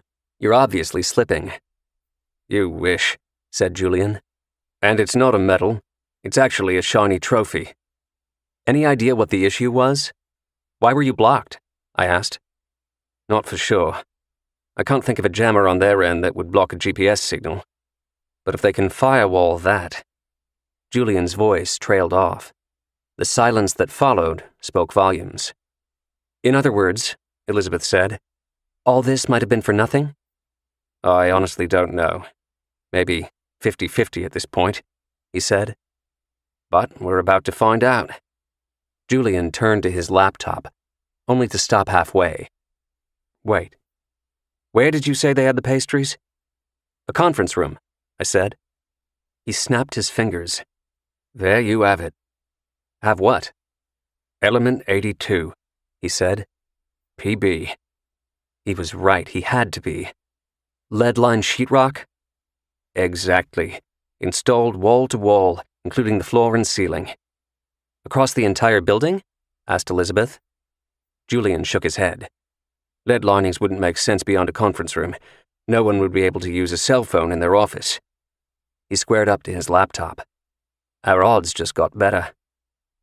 A lot better. Julian had only been tapping away a few moments before we heard the crackle of the transmitter coming online, followed by the sound of Laszlo's voice. It was a bit muffled by the ambient noise of her office. Not for long, he ran the sound through a souped-up audio filter, and suddenly we could hear every word, crystal clear. We were officially in. Julian had done it again. "Okay, you can keep the damn trophy," I said. We listened just long enough to realize that Laszlo wasn't on the phone telling the Prime Minister, or one of his key deputies, about her meeting with Elizabeth and me. Instead, she was making an appointment with her hairstylist, something about a keratin treatment. Julian hit the spacebar, muting the sound. "That's enough of that," he said. "We're done here." The days of stakeouts with federal agents having to sit for hours and days on end in the back of vans, wearing headphones and taking notes, were long over. Well, it hasn't been that long, but they're still gone forever. Depending on your politics, we have the NSA to either blame or thank for that. Their Caltech nerds are the ones who first perfected the software that could cull through millions of phone conversations in real time. The rest of the world's intelligence agencies eventually caught up. Everything Elizabeth and I said in Laszlo's office when Laszlo left to get me water was surely recorded, but no human being was listening to it in real time. Instead, the conversation was being filtered through a program designed to detect certain trigger words. In the Hungarian consulate, those words would include the surnames of all its top officials. The reason was simple. If a visitor to the consulate was referring to any ambassador or commissioner by their last name, it was safe to assume that person wasn't in the room. What government wouldn't want to hear that conversation? In other words, you're never truly alone in the Hungarian consulate.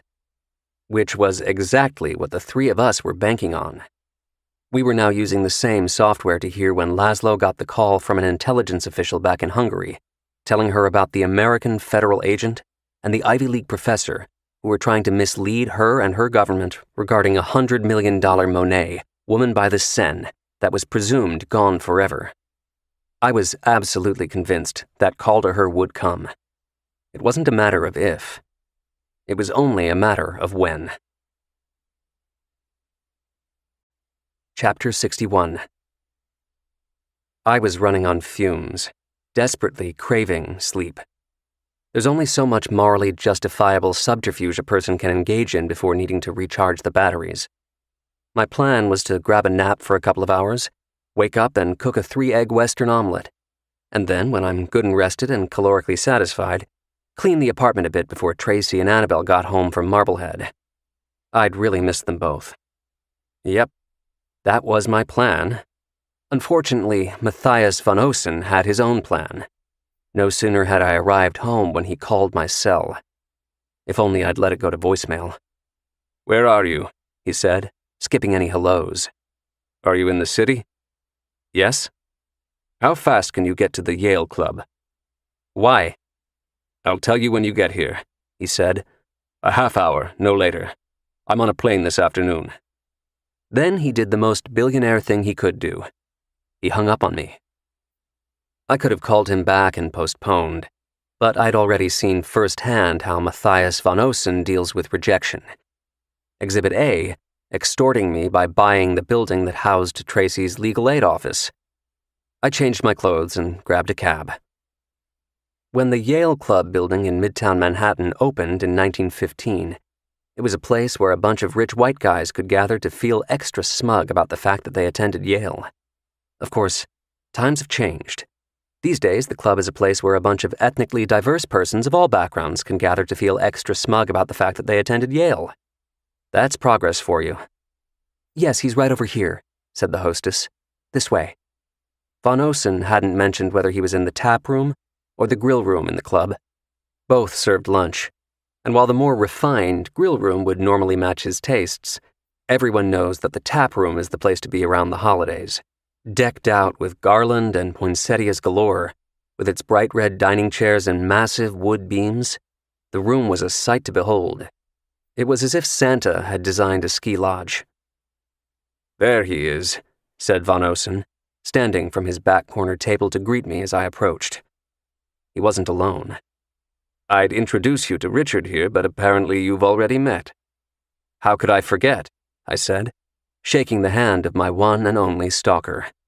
Last time I saw Richard Landau, Chief Compliance Officer for Von Osen Capital Management, he was telling me that his boss, an old college chum, had no idea that he was following me. "Nice to see you again," he said. "You as well," I replied, although we both knew that was being overly kind. "So, did you confess, Junior Detective Landau? Or were you found out?" "He confessed," said Von Osen as we all sat down. "I would have fired his ass for stalking you, but he knows all my secrets." He paused, smiling. "Most of them, at least." "I felt guilty," explained Landau. "I should have never doubted my dear friend, and I told him as much." "Bullshit," said Von Osen. "You thought I was losing my grip, and I was." "Well, now you're not. Carter is alive and well and home safe," said Landau. "Yes, he is," said Von Osen with a look of overwhelming relief. He pointed at a double old-fashioned glass in front of him. Whatever he was drinking on the rocks was now just rocks. "I'd raise a toast, but I'm empty. Dylan, you want something to drink?" "Actually, it's food that I could use." "I was going to say you look a little worn down." "I had a late night," I said. "Didn't get a lot of sleep." "Let's get you a menu then," said Von Osen, motioning for a waiter. "In the meantime, Richard, why don't you get the conversation started? I've got to take a piss." Landau, head of compliance, nodded dutifully as his boss got up. "Sure thing," he said. It was a seamless handoff, casual, off the cuff, very nonchalant. It was also very unconvincing. Chapter 62. Von Osen walked away. As soon as he was out of earshot, Landau placed an elbow on the arm of his red chair and leaned toward me. "He doesn't really have to take a piss." "No shit," I said. "What's going on?" "He's just insulating himself." "From what?" "The conversation you and I are about to have," said Landau. "His stepping away gives him plausible deniability." I deliberately placed my elbow on the arm of my chair, leaning in as he'd done. "I'm not a lawyer, but I'm pretty sure you're not supposed to admit that to me." Landau shrugged, chuckling. "No one ever said I was good at my job." The man who looked like the before photo in a diet plan ad when I'd first met him on the street with Elizabeth no longer seemed like such a schlub. This was confidence, masked as self-deprecation. "Okay," I said. "I'm listening." "Matthias told me about the Monet." "What exactly did he tell you?" Everything, said Landau. The painting's entire history, the Hungarian government, how he got it back from them, and now how it's missing again. Like I said, everything. He obviously trusts you a great deal. I'd like to think I'm worthy of it. I've known him a long, long time. He paused, straightening the fork and knife in front of him that didn't need straightening. Matthias thinks he knows who has the painting. He couldn't tell me that himself? I'm sure he could. The problem is the part that comes next. His plan to get the painting back. It's not exactly legal. I'm not sure if you've figured this out yet, but that guy you've known for a long, long time, your old college chum, he's not exactly a Boy Scout, I said. I know. I'm well aware. Matthias has surely cut some corners along the way. This is different, though. Not exactly legal, as you put it. Let me rephrase that. It's very much not legal. In that case, don't tell me what it is, I said. From what I've been told, Dr. Reinhardt, you're hardly a Boy Scout either.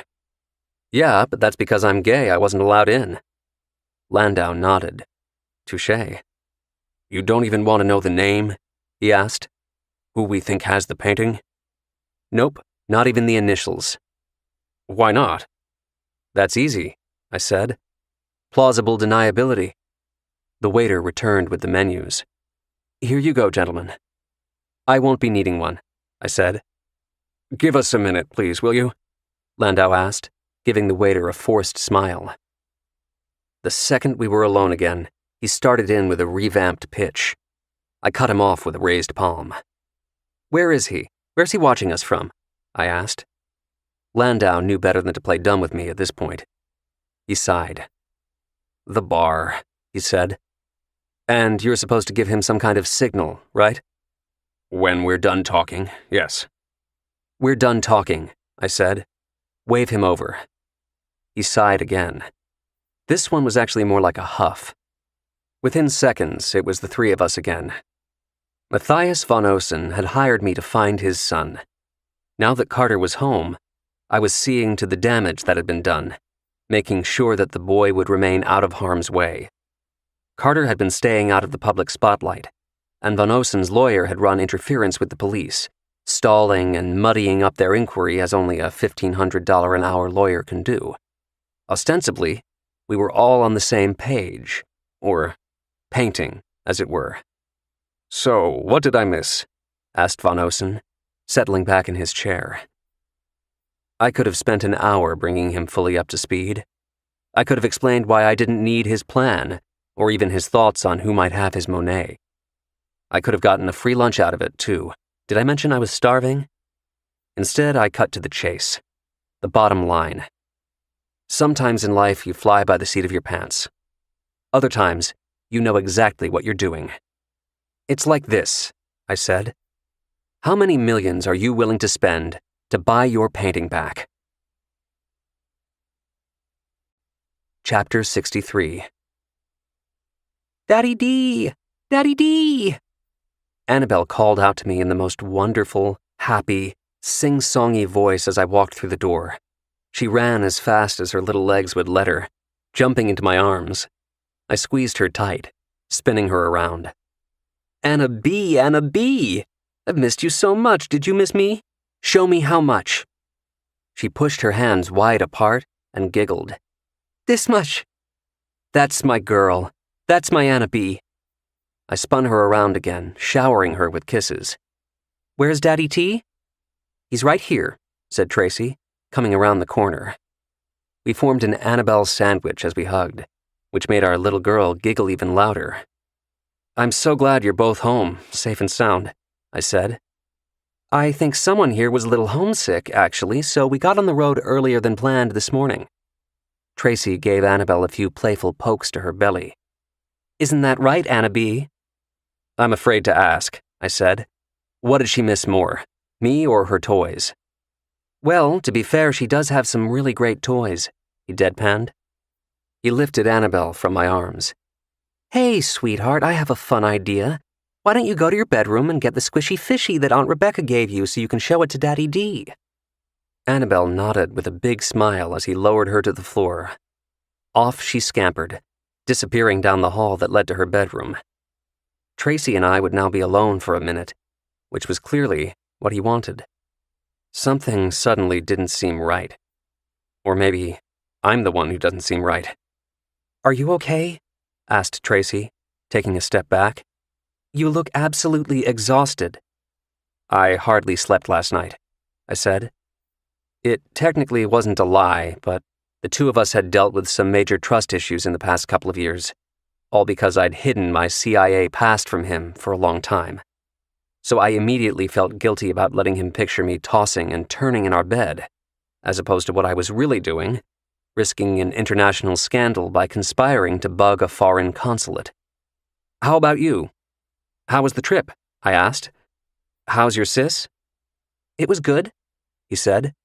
"She's good." I waited for Tracy to keep talking, as he usually did, never needing much prompting to launch into a story, any story from his daily life. He was like a walking, talking, human version of the Metropolitan Diary section of the New York Times. But here he was, after being away for a couple of days, staring at me and saying nothing. His shoulders tightened. "Okay," I said. "What is it? What's wrong?" "Who's Frank?" he asked. "Who?" "Seriously? That's your answer? That's what you're going with?" "Tracy, what are you talking about?" "I'm not home longer than 10 minutes when I get a call from the lobby telling me there's a delivery for you," he said. "It's a $300 bottle of wine. I Googled it. $340 to be exact. A Brunello. Great meeting you last night, it says on the card. Frank." "Oh, that Frank," I said. "Ah, and just like that, he remembers. What were you saying about getting no sleep last night?" Tracy folded his arms, shifting on his feet into the universal gotcha pose. As he did, I could see Frank Brunetti's bottle of Brunello behind him. Say that 3 times fast. The bottle, with a bow on it, no less, was sitting on the end table in our living room. I wanted to promise Tracy that this wasn't what it looked like. Not even close. But that's the tricky thing about trust in any relationship. Promises only get you so far. "Let's at least open the bottle first," I said. "Then I'll tell you everything you want to know." Chapter 64. Tracy plopped his feet on the ottoman in our den off the kitchen. "I have to admit, this is really good," he said. "Which?" I asked. "The Brunello or what I'm telling you?" "Both." I didn't quite have a second wind, and the red wine wasn't exactly helping me stay awake. But this was definitely one of those times to keep the focus no matter what. By the middle of our second glass, I finished explaining everything that had happened in the days that Tracy was away with Annabelle. The one thing that absolutely didn't happen was my cheating on him. Tracy's shoulders had finally relaxed. That didn't mean I was fully off the hook. "You should have filled me in on the painting from the beginning," he said. "No, I shouldn't have. Von Osen told me that in confidence. But that was then." "And now?" I looked from Tracy to Annabelle, who was sitting on the couch, completely engrossed in a recording of Sesame Street after showing me her new squishy fishy stuffed animal. Bert and Ernie were playing the Touch Your Face game. Thank you, COVID-19 vaccine. And Annabelle was playing right along, smiling ear to ear. Never did the words come so easily. "My family's more important than any billionaire's secret," I said. Tracy nodded begrudgingly. "Well played, Reinhardt." "It's always easier when it's true." "So, Von Osen really stole it, huh? The Monet?" "Stole it back, yeah. I researched the painting after first meeting with him. It was definitely in his family," I said. "It's funny, though. As much as I had no reason to think he wasn't telling me the truth, it wasn't until Elizabeth and I sat down with this woman at the Hungarian consulate this morning that I knew for sure. The look in her eyes alone when I simply said, Monet." Tracy poured us a little more of Brunetti's gift. "I can't get over the history of this painting," he said. "It goes from Von Osen's family to the Nazis, then to the Hungarian government, before ending up back in the Von Osen family. I suppose it's only fitting that it's now a mafia boss that somehow has it. Or that's what you're hoping. When will you know?" When Brunetti agrees to sell it, I said. But you already tried that on his boat. He turned you down. No, he turned Von Osen down. That's who I was representing. What, then, you go back to Brunetti with a better offer? I don't. Someone else does. Who? Asked Tracy. Someone he can trust. Why can't he trust you? You told him Von Osen was willing to pay to get the painting back, no questions asked. That's right. Only I wasn't the one he was looking at when I was telling him that. Elizabeth? Yes, the one with a badge. The last thing Frank Brunetti would ever do was admit to her that he has this stolen painting, or anything else he's not supposed to have. Okay, now I'm confused, he said. Why did you bring her with you? Because I need Brunetti to think that he's smarter than me. I mean, who brings a federal agent as a sidekick to negotiate a black market art sale? With that, I told Tracy the full plan. The whole enchilada. Holy sh... He looked at Annabelle and caught himself. Bleep. That's right, I said. Holy bleep. His face suddenly lit up. I'll do it. Do what? You need someone to act as the broker. I'm your actor. No, you're not. I mean, you're an actor and a very good one, but this definitely isn't your role. Are you kidding me? This is the part I was born to play, he said. I can totally do this. Even if you could, I would never let you. Why not? Because if you mess up with a guy like Brunetti, you don't get another take, I said. You get a bullet between the eyes, or however else the mob is killing people these days. Talk about melodramatic. I'm serious. I know you are. So am I. I'm the reason you're involved in this whole thing in the first place, he said. Matthias von Osen used me to get to you. Maybe, but it will all be worth it in the end. So let me earn my share. I had no intention of saying yes to Tracy. In fact, I'd already lined up someone else for the job. He was an ex-operative I worked with when I was stationed in London. He was still there, and he owed me, which was why he immediately said yes when I called. I was flying him in at the end of the week. It was the quickest he could come. Only suddenly, it wasn't quick enough. I stared at my phone. Julian might as well have been listening in on the conversation given the timing of his message. He was letting me know the stars had aligned, that we were a go. One text, 2 words. Tomorrow night. I looked at Tracy, contemplating the impossible. It's true what they say. Desperation is the mother of invention. What? Asked Tracy. Why are you looking at me like that? Congratulations, I said. You got the part. Chapter 65. A junior suite at the Roxy Hotel, directly across the street from Frankie's restaurant in Tribeca, served as our rehearsal stage the following night. I had finally caught up on sleep, and Tracy was officially off book, as they say in the theater world. He knew the script cold. He's ready, I said. Maybe, but let's rehearse it one more time, said Elizabeth, channeling her inner Stanley Kubrick in the pursuit of perfection. She reached for the last quarter of her turkey club. Please don't burn the toast or undercook the bacon, she'd told room service. Actually, that's one thing we didn't discuss, said Tracy, watching her take a bite. Do I have a reservation to eat, or am I just going to the bar? You definitely don't have a reservation, I said. As a former CIA operative, I still had the ability to engineer a few minor miracles. Getting a reservation at Frankie's on short notice, however, was absolutely not in my toolbox. Ditto for Elizabeth. To think, we both even knew the owner. Frankie's restaurant was one of Frank Brunetti's other legitimate holdings. If his gambling boat was his bread and butter, Frankie's was his pride and joy. Not to mention a poke in the eye to everyone with a badge who wanted to bring him down. Reason being, the restaurant was one of the hottest reservations in town, and had been for years. The food was excellent. Brunetti had brought in a 2-star Michelin chef from Rome. But what really gave the place its buzz was the mob boss aura. Frank Brunetti himself, Frankie, if you were a regular, was almost always in the house. Thankfully, tonight would be no different. Tracy went over his lines with us one more time. Once again, he nailed it. Elizabeth was sold. He was as ready as he was ever going to be, at least for the first act of the evening. We turned our attention to the second act. "You've got the picture, right?" asked Elizabeth. "Right here," said Tracy, patting the breast of his suit jacket. That was good enough for me. Of course, I should have known better when it came to Elizabeth. "Show it to me," she said. "I want to make sure." Tracy chuckled as he reached inside his breast pocket to prove he had the picture.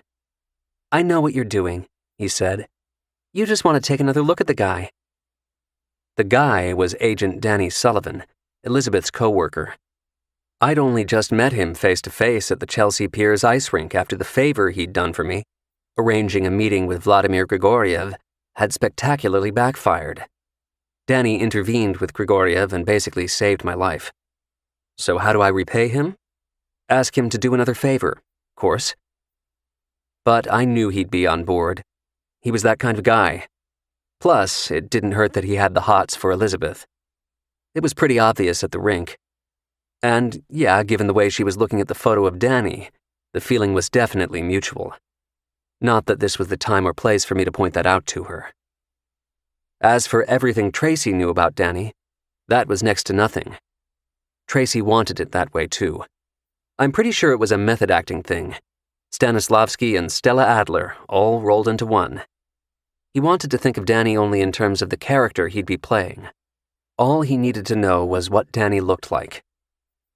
Tracy glanced at the picture of Danny again before putting it back in his pocket. "I swear he looks like he could be Ryan Gosling's brother," he said. "What do you think, Lizzie?" Elizabeth wasn't about to take the bait, glancing at her watch instead. "It's showtime," she said. I'd convinced myself that I was okay with the idea of turning Tracy into an operative for one night, and one night only. But as Tracy stood and straightened his tie in the mirror by the door, I got this sudden jolt of regret. What are you doing, Reinhardt? Are you nuts? It certainly didn't help the guilt meter when Tracy casually turned to remind me that I should check in on Annabelle at some point. Lucinda had agreed to babysit her for the evening, although by now she was already snug in her toddler bed. "Don't forget," said Tracy. "I won't," I told him. "Same goes for you." "What does that mean?" "It means remember everything we talked about. Most of all, expect the unexpected." Tracy smiled, nodded, and buttoned his suit jacket. "Don't worry," he said. "I've got this." Maybe he did. But the second he left the hotel room to head across the street to Frankie's, I was on my phone. "He's on his way," I said. Chapter 66. Tracy walked into Frankie's, his ears hit first by the loud hum of a packed house. It was wall-to-wall tables, not a single one empty. The smell came next, a mixture of garlic and basil, also freshly cut flowers. Yellow winter jasmine, mostly. Someone on the staff had the good sense to avoid the Christmas go-to of red poinsettias. Smart, thought Tracy. He glanced at the stunningly attractive woman behind the reservation desk who was wearing an off-the-shoulder black dress. She flashed a well-practiced smile and was about to greet him when Tracy performed his first bit of acting, pretending to recognize someone. "Oh, I see my friend at the bar," he said, never breaking stride. The bar along the right side of the restaurant was crammed as well, not a single gap between elbows. Tracy knew it wouldn't matter if he couldn't find a seat, so long as he could spot Brunetti. He scanned the dining room once, then twice. No Brunetti. And still no seat at the bar. The tap on his back startled him. A man getting up to leave pointed at his chair, offering it to Tracy. "Thanks so much," said Tracy. "Really appreciate it." "Must be your lucky night," said the man, cradling a whiskey glass in his hand. His suit was slightly rumpled, and the British accent a touch garbled. That wasn't his first whiskey. Probably not his second or third, either. He took his last sip, draining the glass before landing it hard on the bar. "She's all yours." Tracy thanked him again as he slid into the seat, scooching up to the bar. Within seconds, the space in front of him was cleared of the glass, as well as the $20 tip next to it. "What can I get you?" asked the bartender. He was one of a half-dozen working behind the bar, and living proof of the difference between restaurants that barely make money versus those that seemingly print it. Liquor was where the real profits were. The faster you served it, the bigger your profit. "Broken shed martini, a drop of vermouth, 2 olives," said Tracy. "Right away," answered the bartender. This was the man's job, his career. He wasn't some unemployed actor paying his rent. He was a professional. Mid-50s, not mid-20s. Hadn't lost a step, though. Tracy had barely blinked before the man was filling a shaker. Again, Tracy scanned the dining room, craning his neck. There was a sea of people eating, but the owner was nowhere in sight. His imprint on the place, though, was unmistakable. Frankie's felt like a smoke-filled room without anyone actually smoking. "Here you go, sir." Tracy turned back to see his vodka martini being placed in front of him, 2 olives and filled to the rim, with a few ice shavings floating on the surface. "Thank you, Salvatore." Tracy had spotted his nameplate on the black vest over the rolled-up white sleeves as soon as he'd sat down, but waited until now to say the man's name. "You're welcome. Enjoy," said Salvatore. He was about to seek out his next order a few seats down the bar. "Quick question," said Tracy before he could. "Is Frank here tonight?" Salvatore shot him a look. Who wants to know? Tracy didn't exactly have a from-the-neighborhood vibe to him, and by neighborhood that meant Bensonhurst or Red Hook over in Brooklyn, not Tribeca. "You mean Mr. Brunetti?" asked Salvatore. "No, I mean Frank," said Tracy pointedly. "Are you a friend of his?" "I didn't know he had any." Salvatore cracked a smile. "Good one," he said. More important, it was something that an actual friend of Frank Brunetti's might say. "I think he's back in the kitchen." "Do me a favor," said Tracy, sliding Ben Franklin's face across the bar. "Tell him there's a guy out here who wants to talk to him about a painting." Salvatore glanced at the $100 bill for a second, before scooping it up. "A painting?" "Yes, that's right." For the next minute, there were only 5 instead of 6 bartenders pouring drinks at Frankie's. As for the man who came back from the kitchen with Salvatore, he was definitely from the neighborhood. The clothes alone were a dead giveaway. A black turtleneck underneath a black sports coat that looked ready to burst at the seams. This was one of Brunetti's henchmen. His muscle. "Who are you?" the guy asked. "I'm an art dealer," said Tracy. "Who do you work for?" "Myself? Who do you work for?" The guy gave Tracy the once-over. Damn, his neck was thick. "Stay here," he said. He walked off, returning to the kitchen. Tracy watched until he was gone. Then he proceeded to break the world record for finishing a martini. "Stay calm," he kept telling himself. "You're doing great." He'd stuck to the script, talked the talk, didn't let any jitters show. Brunetti's henchman returned. "Come with me," he said. Chapter 67. Tracy nodded like it was never in doubt. He pushed back from the bar and fell in line behind the black turtleneck and sport coat, weaving through a few tables before reaching the swinging door to the kitchen. After a quick left before a grill and prep station, they headed through another door to a wine tasting room. The guy even turned to Tracy at one point along the way and, of all things, smiled at him. It was all very civilized. Until it wasn't. The door to the wine tasting room closed behind Tracy. In front of him sat Frank Brunetti, at the head of a long table with a glass of red in his hand. Over his shoulder was another henchman. This one was younger, leaner, and now coming right at Tracy with a head of steam. "You a cop?" he asked, getting right up in Tracy's grill. His breath smelled like an ashtray. "Huh? You a cop?" "No," said Tracy. "Then who are you?" "You're going to mug me anyway, so go ahead. It's in the back right pocket." Tracy turned and glanced at the guy who'd led him from the bar into the tasting room. He was standing off to the side by some crates of wine, flashing that same smile. All along, this guy knew what was coming next. Tracy didn't. He never saw the punch.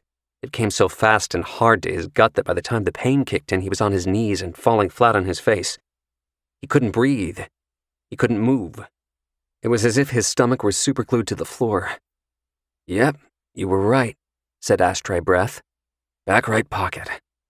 He removed Tracy's wallet, handing it over to his boss. Brunetti casually glanced at the driver's license. "Nice to meet you, Mr. William D'Alexander from the Upper East Side." At any given time, the CIA has about 5,000 invented people roaming the planet as various covers for their field operatives.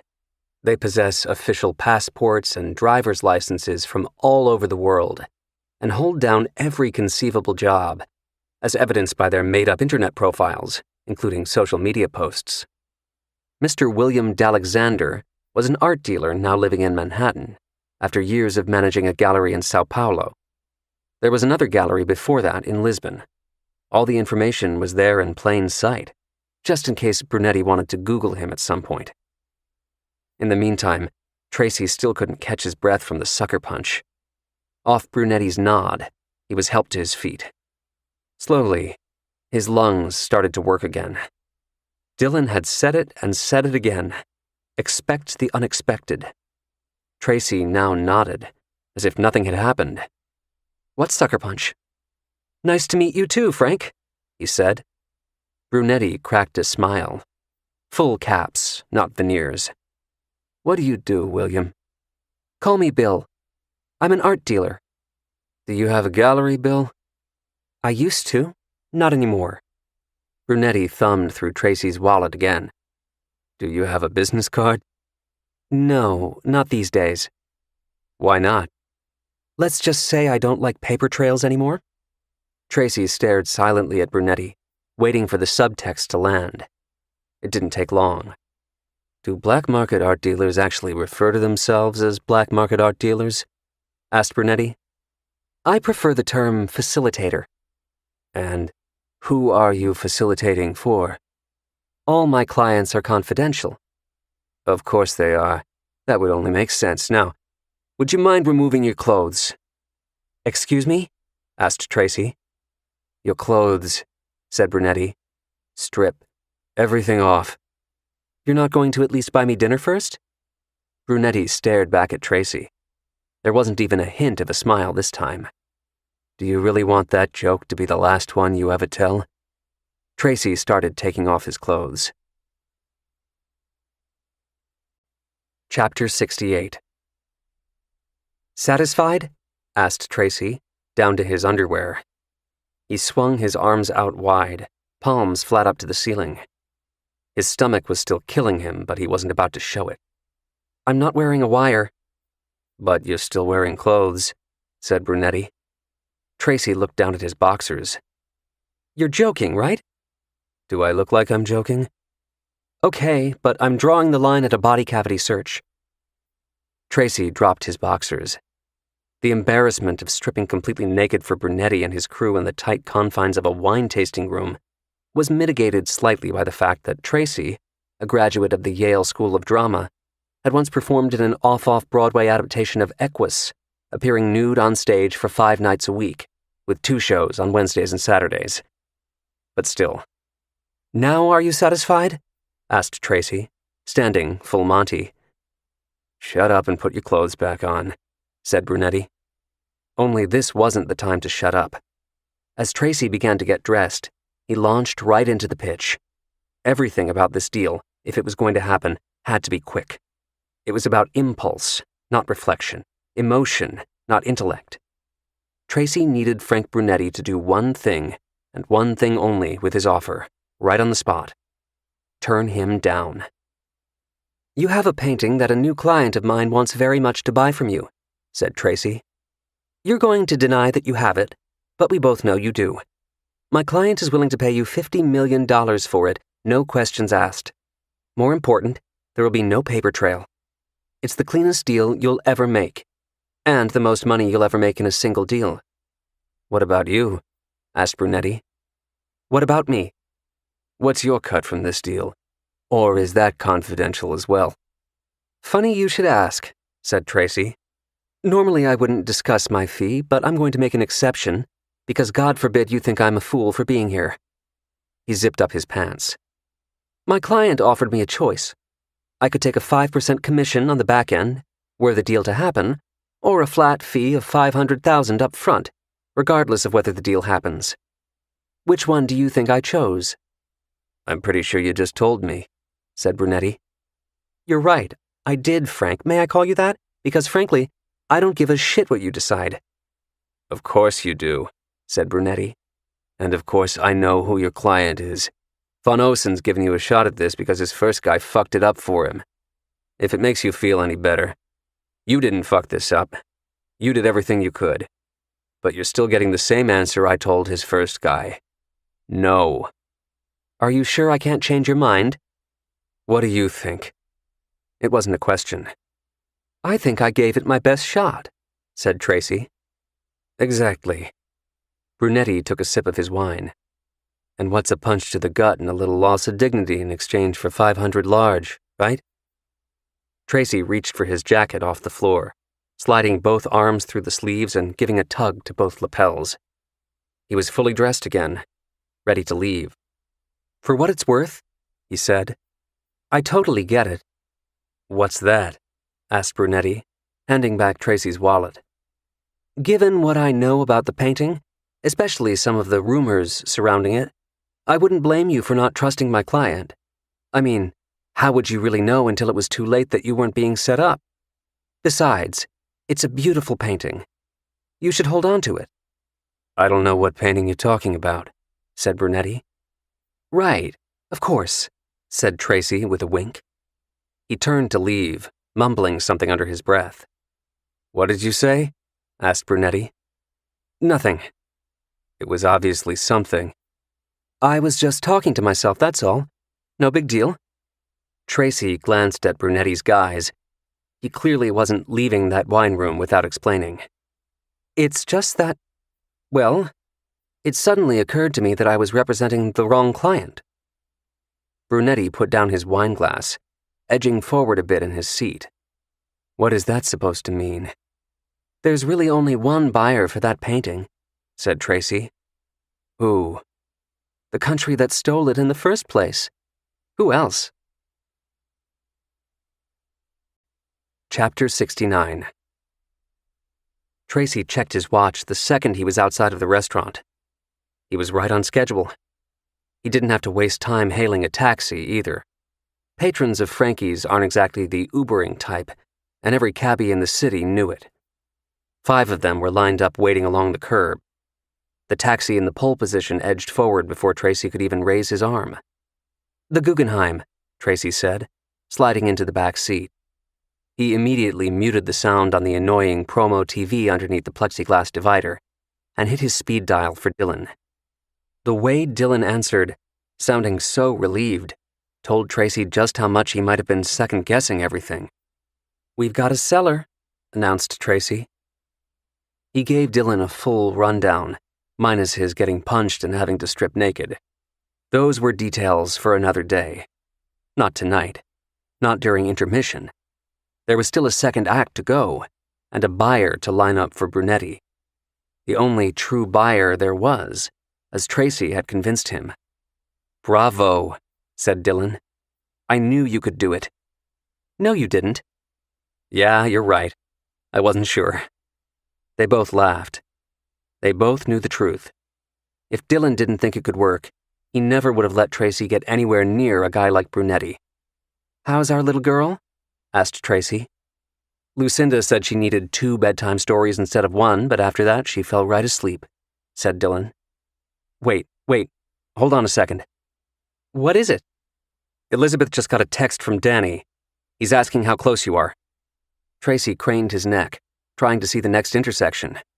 The driver was taking Amsterdam Avenue up the west side, surely heading for the transverse at 86th Street to cut through Central Park and over to the east side. From there, the Guggenheim Museum was only a few blocks north on 5th Avenue. "Just about to pass Damrosch," said Tracy, seeing the sign for West 61st Street. Damrosch Park, directly behind Lincoln Center, was up ahead at 62nd Street. "With traffic, I figure 15 minutes until I'm there." "Better make it 10, said Dylan. "Why?" Danny just overheard Laszlo tell someone that she was leaving shortly. "Shit, she can't." Tracy didn't mean to hang up on Dylan, but he for sure would understand. There was a taxi driver that needed bribing. Tracy leaned forward in his seat, talking through the small holes in the plexiglass. "Excuse me, but I'm really in a rush," he said. "I'll give you an extra $10 for every red light you run." Tracy had read that line in a book once. Unfortunately, the book was fiction. The driver shot him a look in the rearview mirror, the pine tree car freshener swinging back and forth, just like his head. "Not a chance, pal." "Make it $20, said Tracy. "Deal," said the driver. Every man has his price. An extra $60 later, Tracy hopped out of the cab in front of the Guggenheim, making a beeline for the entrance. The check-in desk for the benefit on behalf of the Council of Europe Art Exhibitions had no line, the festivities having started more than an hour earlier. "I don't see your name, sir." "Please check again," said Tracy. Dylan had assured him he'd be on the list. "D'Alexander." "Oh, I thought you said Alexander. I didn't hear the D," said the man working the desk. He shifted his attention 3 letters down on his clipboard, his forefinger finally coming to a stop. "There you are, William D'Alexander. Which hand, left or right?" Tracy stuck out his left hand, the man wrapping a purple band around his wrist, or at least trying to. He was fumbling with the snap. The clock was ticking. Tracy was slowly dying. "Here, I've got it," said Tracy, taking over. He quickly fastened the band, moving past the desk.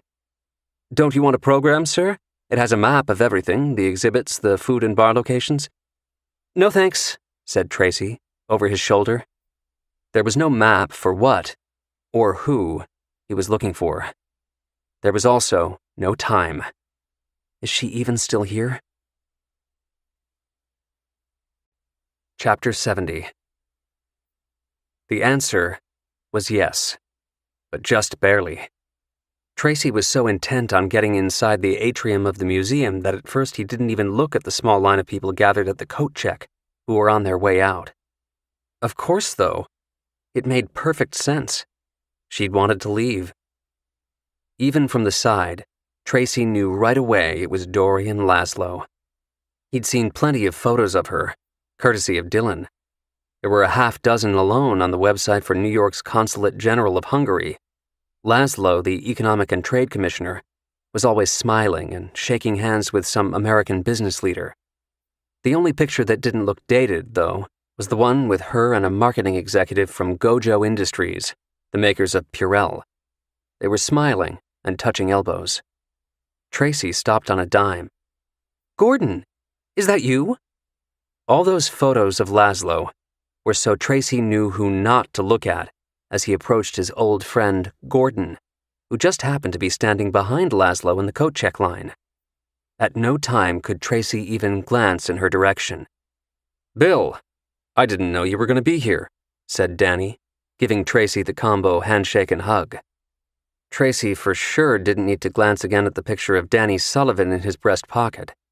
This was Ryan Gosling's would-be brother, all right. Maybe even his doppelganger.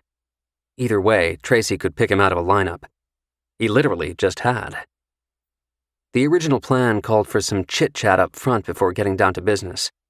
The conversation had to seem natural and unforced to anyone who might happen to overhear them. But that was then. This was now. Laszlo was only a few people away from handing over her claim ticket and putting on her coat. She'd be out the door. More importantly, out of earshot. It was time to improvise. Tracy stepped back from Danny, tripping over his own feet. He nearly fell. "Whoa," said Danny, reaching out to catch him. "You okay there?" "I'm fine, absolutely fine," said Tracy, slapping the air with his hand the way people do when they've had a few drinks. "I'm pretty sure a mob boss wants to kill me, but other than that, everything's great." He slapped the air again. "Whoops, forget I just told you that." There was no wink, no nod, know anything from Danny in return. He simply said what anyone would say after hearing that from a friend. They were off script, but on the same page. "What are you talking about?" asked Danny. "What do you mean, mob boss?" "Shh," said Tracy. "It's nothing." "It's obviously something." "Wait. Is this about that meeting?" "It is, isn't it? You wouldn't tell me who it was with." "I still can't tell you." "But you said the whole thing was bullshit." "It is bullshit. A mysterious painting that can't go to auction? It's probably a tax scam or something." "You told the guy that? This mob boss?" "Hell no." Tracy laughed. "He would have killed me for sure. What I did was politely explain that I don't do black market sales. He said he understood, but hell, I wasn't listening to his words. It was his eyes. He wanted to strangle me." "Wow." "Tell me about it. I went straight from the meeting over to the Palm. It took me 3 martinis just to stop shaking." Tracy stuck out his hand. There was still a slight tremble. "Damn, I think I need a 4th. Which way to the bar?" Danny pointed toward the atrium. "Go straight and then take a left at the giant Rothko," he said. "Appreciate it. Hey, you available for lunch next week? We'll both get drunk and you can tell me if Sotheby's is really getting that Matisse from the Rockefeller estate." "I'll never tell." "We'll see about that." The two repeated the combo handshake and hug before Tracy peeled off for the atrium, not once looking back. He'd done all he could do. So had Danny, who stared straight ahead, watching as Laszlo stepped forward in the line. She was next up, ticket in hand. "Come on. You know you hurt us. Take the bait. Okay, maybe get your coat first, but then take the bait. Go track him down, Dorian." Chapter 71. Tracy reached the bar in the atrium, the spiraling levels of Frank Lloyd Wright's magnum opus rising above him. He looked up, as everyone does at first, but he still didn't look back. He was tempted, no doubt. It was like an itch he knew he couldn't scratch. Just a peek, a glimpse, a little looky-loo behind him. He'd make it seem oh so casual. Natural. No. Don't you dare. She was either heading his way or she wasn't. He'd know for sure soon enough. Until then, he would continue to... "Excuse me." The tap on his shoulder was even better than the words themselves. It startled Tracy. It shouldn't have, but it did. He jumped slightly out of his shoes, no acting required. He turned around, clutching his heart. "Oh, I'm so sorry," said Laszlo. "I didn't mean to scare you." Tracy exhaled. "No, that's quite all right." He followed that up with a squint. "Do I know you?" "I'm Dorian," she said. "Dorian Laszlo." She certainly was. "Bill d'Alexander," said Tracy. Laszlo flashed a sheepish grin as they shook hands. "I have a confession to make," she said. Tracy leaned in enthusiastically, swaying just a smidge. If she'd heard everything he'd said to Danny back in the coat check line, then he was still supposed to have 3 martinis sloshing around inside him. "I absolutely love confessions, always have," he said. "My mother actually thought I was going to grow up to be a priest. It was a bit odd considering we were Jewish." Laszlo laughed. She was exactly as advertised, according to Dylan, measured and precise. But Tracy could see her already growing comfortable with him, loosening up a little. Or maybe that was her angle. Her plan. "That's funny," she said. She laughed again. "Very funny." "So please, tell me your sin," said Tracy. "I'm sure it's not as bad as you think." Her voice dropped to a hushed tone. She edged closer to him. "I overheard some of your conversation back there," she said. "Back where?" She pointed down at the long black wool coat draped over her forearm. "I was standing in line in front of your friend you just spoke to. It's not like I was trying to listen." "Of course, so we were talking a little too loud, huh? My apologies." "No. If anything, I'm the one who should be thanking you." "How so?" She glanced left and right. They were in a crowd. "If you don't mind." she said, nodding to an area off to the side. Tracy followed her, step for step. Better? He asked, leaning against the wall near the gift shop. The store was closed for the event. Much, said Laszlo. I assume you're an art dealer or a broker of some kind? I am, yes. I'm also assuming you're not associated with any auction house, that you work independently. Right again. He took his phone out of his pocket, only to put it back. Actually, let's do it on yours, he said. My website. She reached into her clutch for her phone. Ready, she said, thumbs hovering over the keyboard. Tracy gave her the address, watching her nod as his website appeared. It's all she needed to see. I'll get right to the point then, she said. That painting you mentioned to your friend? Is it a Monet, by any chance? Tracy cocked his head, incredulous. How would you know that? That depends. How much do you know about its background? Next to nothing. But something tells me the better question might be, how much do I want to know? Here's what matters most, she said. I've got a buyer for it. Who? Me. I don't even know who you are, said Tracy. Laszlo reached into her clutch again to remedy that. She handed him her business card. So the Economic and Trade Commissioner for the Consulate General of Hungary wants to buy a Monet, he said, amused. That must be quite a salary you make. My government pays well. 50 million well? Is that the price? She asked. That's what the seller wants for it, yes. He seemed pretty fixed on the number. That sounds a lot like something a dealer would say. Not in this case, said Tracy. Like I told the seller, I don't do black market deals. Yes, I heard what you told your friend. You don't believe me? No, I do. You don't do black market deals, I understand, she said. But I think you're going to do this one. In fact, I'm pretty sure of it. Okay, I'll bite. Why? Because you do what you do to make money, and I'm going to guess that the last time you brokered a $50 million painting was... Never? Tracy looked down at Laszlo's business card again, silently mouthing every word of her job title for full effect. Economic and Trade Commissioner. In other words, this conversation was directly in her wheelhouse. I stand corrected, Dorian, he said. Maybe you're not being paid enough. Is that a yes? She asked. Are you agreeing to the 50 million? I have to get the official okay from my government, but I don't see a problem. She motioned to her phone. Your number's on the website? Tracy nodded. It's there. Then I'll call you tomorrow, she said, putting on her coat. In the meantime, go tell your seller that you've had a change of heart. Maybe he won't want to kill you anymore. Chapter 72. The phone call that officially put the exchange into motion the next morning was really a mere formality. I had no doubt that Dorian Laszlo was going to ring Tracy to announce that she and the government of Hungary were all in on Monet's Woman by the Seine, to the tune of $50 million. From an odds standpoint, her making the call felt somewhere between a lock and a sure thing. The reason was simple. We'd not only bugged her office, we'd also tapped her cell.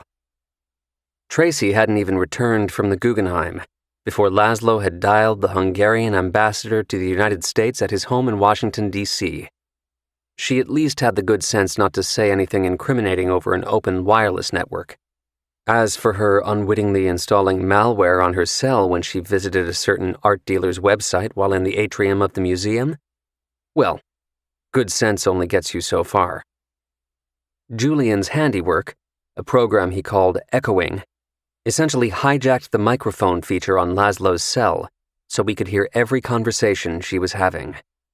Alexa, play us some very eager Hungarians. Laszlo and her country desperately wanted this painting back, and I was banking on their having the same psychological makeup as the climbers who flock to Mount Everest every year. There's a 1 in 60 chance the climb will kill them somewhere along the way, but all they care about is reaching the summit. Winner, winner, chicken dinner, I announced as the burner phone sitting in the middle of our kitchen table rang. With a half-hour to spare, no less. The over-under bet was that Laszlo would call by noon the next day. Tracy and I had the under. Elizabeth took the over. Too much bureaucratic red tape for it to happen before lunch, she was thinking. Normally, I'd agree with her. Only, this wasn't normally. The phone rang at 11:30 on the dot. Tracy waited patiently until the third ring before answering. "Bill Alexander," he said calmly. Tracy had not only kept to the script so far, he'd improved on it. The improvising he did with Danny at the Guggenheim had saved the night, if not the deal itself. Tracy was now beyond playing the part of art dealer Bill Alexander. He had become him. And Dory and Laszlo, along with her government, were about to come through with the biggest sale of his career. But this was still no time for him to sound overly enthusiastic. "That's too fast," he told Laszlo, while at the same time flashing Elizabeth and me a thumbs up. "I need to authenticate the painting." Tracy listened as Laszlo explained why the exchange had to happen so quickly. He kept the phone away from his ear just enough that we could hear most of what she was saying. The Hungarian ambassador was flying back to Budapest in 2 days, and if he didn't have the painting with him, she no longer had a job. Period. End of story.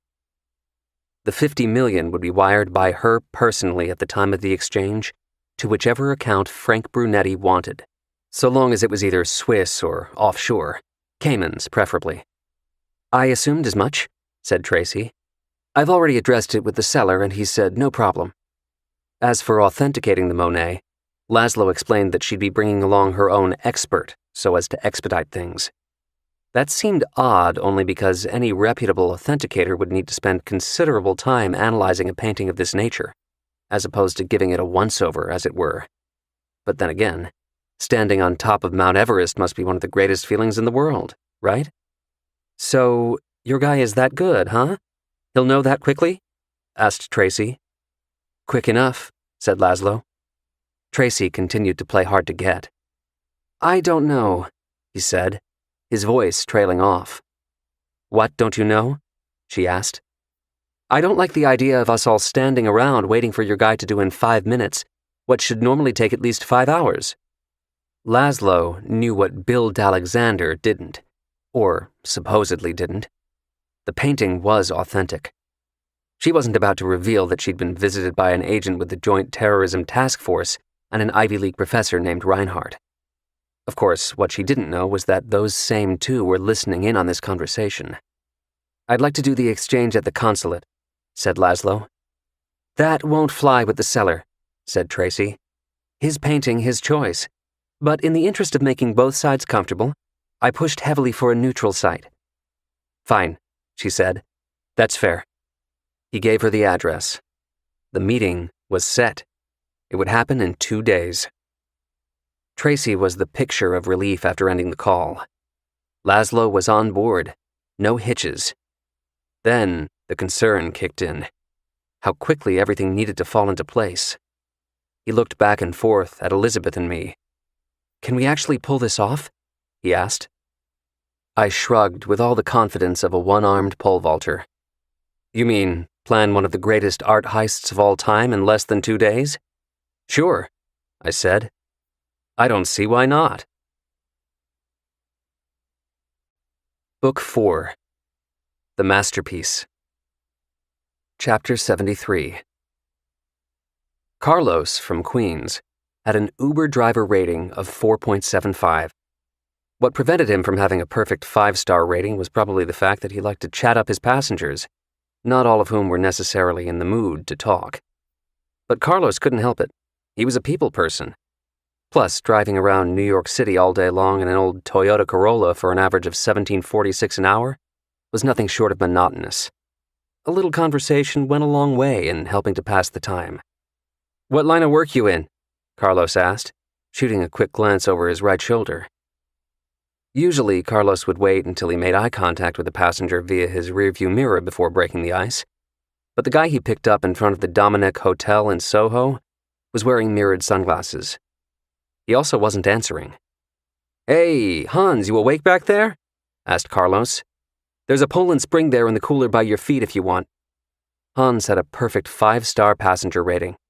What's more, Tip-Off, the underground app crowdsourced by Uber and Lyft drivers to rate how generous frequent riders were, labeled him a blue chip. That meant Hans routinely tipped at least 20%. With some pleasant banter and the offer of bottled water, nicely chilled, Carlos was angling for even more. "No thank you on the beverage," said Hans. "I'm gonna guess real estate. You look like maybe that's what you do," said Carlos. "Am I right? Commercial, residential?" "No, I'm not in real estate." Carlos waited for Hans to tell him his profession. They always did when he first guessed wrong. He almost always guessed wrong, that was the icebreaker. But Hans wasn't saying. "Okay, I give up, you got me," said Carlos. "What do you do for a living?" "You really want to know?" asked Hans. "Of course, that's why I'm asking." Hans adjusted his sunglasses, pushing them up a little higher over his chiseled features. "I'm a contract killer," he said. "A what?" "A contract killer," Hans repeated slowly. "People pay me to kill other people." Carlos laughed hard. He got the joke. "Yeah, I saw that movie. Collateral, right? Tom Cruise?" He glanced again at his rearview mirror. "Ha! You kind of look like him a bit with your shades on. Good one, I've never gotten that before. You're the first." "That's because there's so few of us," said Hans. Carlos was more than content to play along. This was fun. Best ride of the day so far.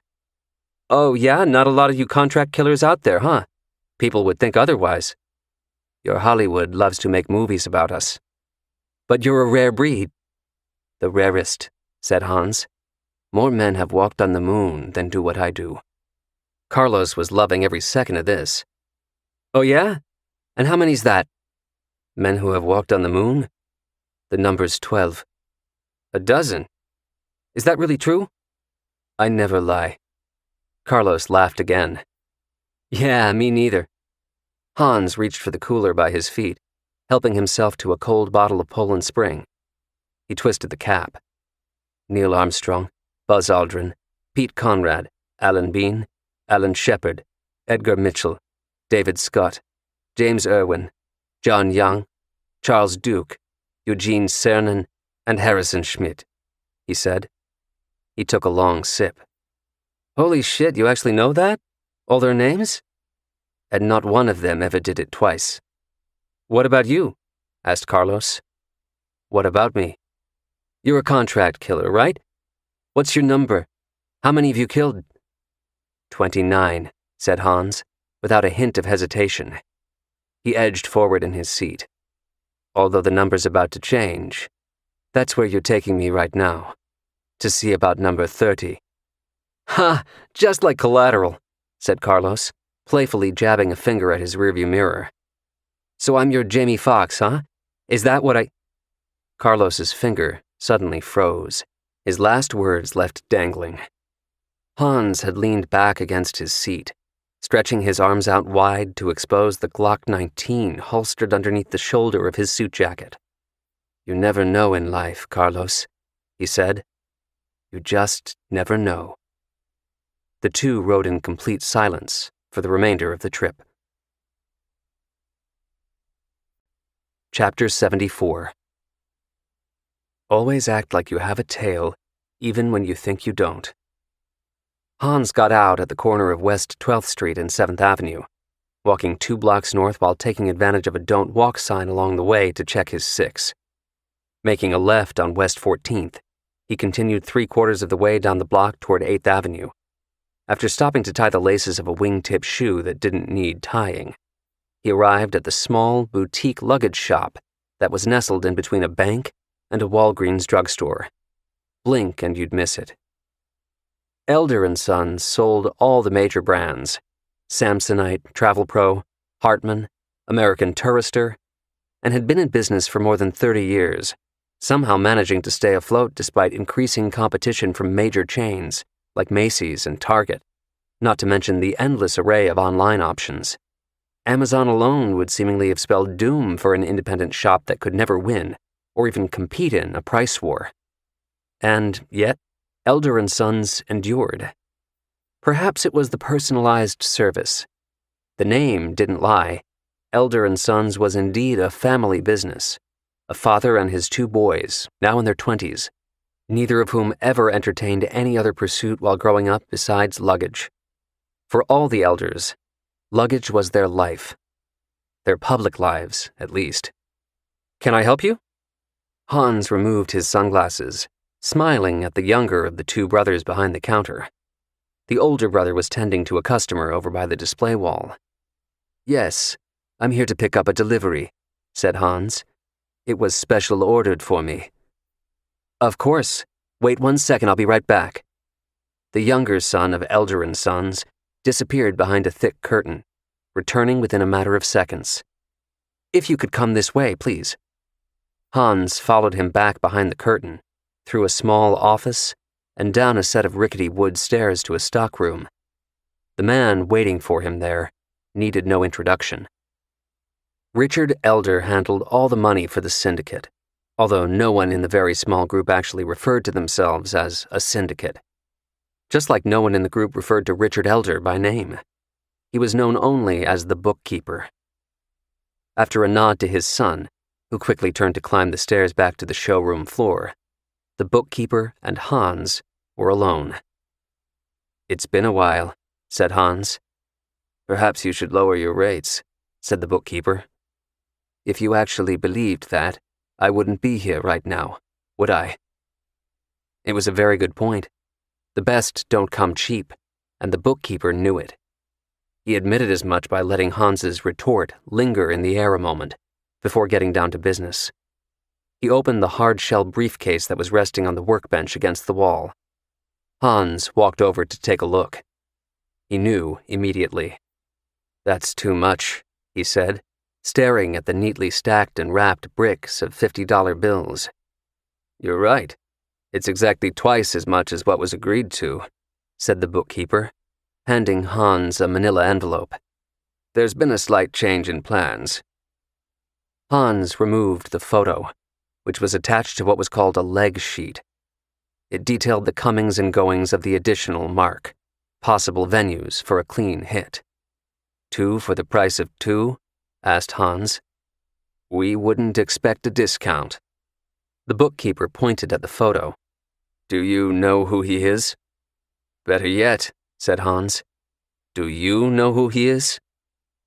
There was a lot to unpack in that rhetorical question, beginning with the fact that this additional mark was far from your average target.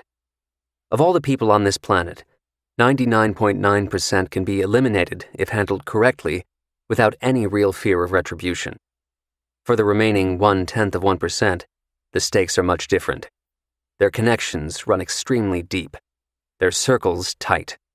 Government, intelligence, military, royalty, and other select families with a similar degree of power and influence. Those loyal to them will stop at almost nothing to get revenge. "It turns out he's working with Von Osen," said the bookkeeper. Contract killers get paid to do 2 things: kill and not ask too many questions. But you're not long for the business if you don't know when to make exceptions. Sometimes you have to know more. "Are you sure?"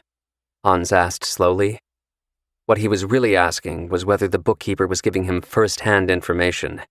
Claiming, "I have it on good authority," wasn't going to cut it. Neither was the offer on the table. "Yes, I'm sure," said the bookkeeper. "And I also understand." As with contract killers, the luggage business also had a secret to longevity. Always know what it takes to satisfy whoever walks through the door. The bookkeeper reached underneath the workbench, grabbing another briefcase. It was identical to the first one in every way, including its contents. He popped the latches. "2 for the price of 4, said the bookkeeper. "A total of $1 million. Hans nodded. "That looks about right," he said. Chapter 75. There were countless calls I needed to make, planning, logistics, leveraging past relationships, and asking straight-up favors.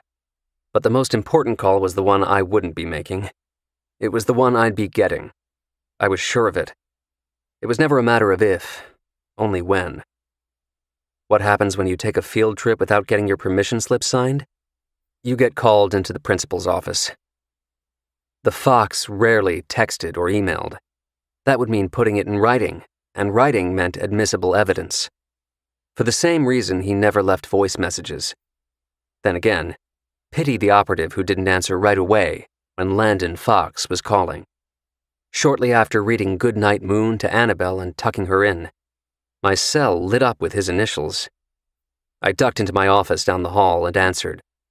"What have you been up to?" he asked. "Not much," I said. Liar. "Okay. Where and when?" "The diner, 5 o'clock, he said, before hanging up. Fox didn't need to specify which diner or whether he meant AM or PM. The CIA's New York section chief and I had the kind of history that made shorthand our official language. I knew exactly where I was going and at what time. At exactly 5 a.m., after leaving a note for Tracy on the off chance he woke up to find me gone, I walked into the 24-hour Greek diner in Brooklyn that was a few blocks away from a safe house that Fox used as an auxiliary office. If something was official agency business, it ran through his official office in Manhattan. Anything off the books, meaning anything that needed to be kept from the prying eyes of congressional oversight, was run through Brooklyn. And as for the occasional thing that never happened at all, that was reserved for the back booth of the Greek diner at a time of day when there were more pictures of Anthony Quinn on the wall than there were other customers. "You're late," said Fox as I slid into the booth, lining up across from him. "No, I'm not," I said. "Don't start with me." He took a bite of his egg white omelet, pulled the hash browns. 2 slices of rye toast hung off the side of the plate. A waitress came over with a menu for me, and he promptly waved her off. "He's not staying long," he announced. I'd figured there was a 90% chance that Hungarian intelligence officials weren't the only ones listening in on Dorian Laszlo's office and the rest of their consulate in Manhattan. Given the warmth Fox was showing me, I was now 100% sure. The CIA definitely had ears in the building as well. "I was going to give you the heads up," I said. "No, you weren't." Fox leaned back, straightening his broad shoulders. He was a couple of years shy of 60, but you'd only know it by looking at his birth certificate. The guy was still running marathons, had seemingly zero body fat, and somehow managed to avoid the weathered face and beaten-down soul of someone who'd spent more than 3 decades with the agency, and half that time in Israel, Cairo, and then Istanbul. Not exactly easy gigs. "Fair enough," I said. "What would you like to know?" "The beginning, the middle, and most importantly, your end game," he said. "Is that all? Or I could just have you killed." He was kidding, but he'd made his point. I started talking, telling him what he asked for. The beginning, the middle, and, most important, my endgame. "I got approached by Matthias von Osen," I began. When I was done explaining, Fox was taking the last bite of his rye toast. The crunch practically echoed in the otherwise empty diner. "You really think you can pull that off?" he asked. "What? You're saying I can't?" Fox cracked a smile. He never liked me much, but he trusted me.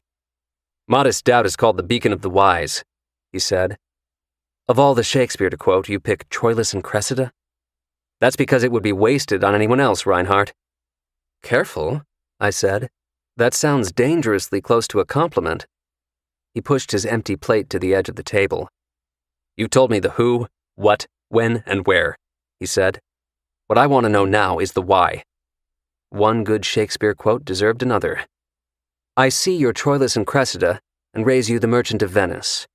To do a great right, do a little wrong," I said.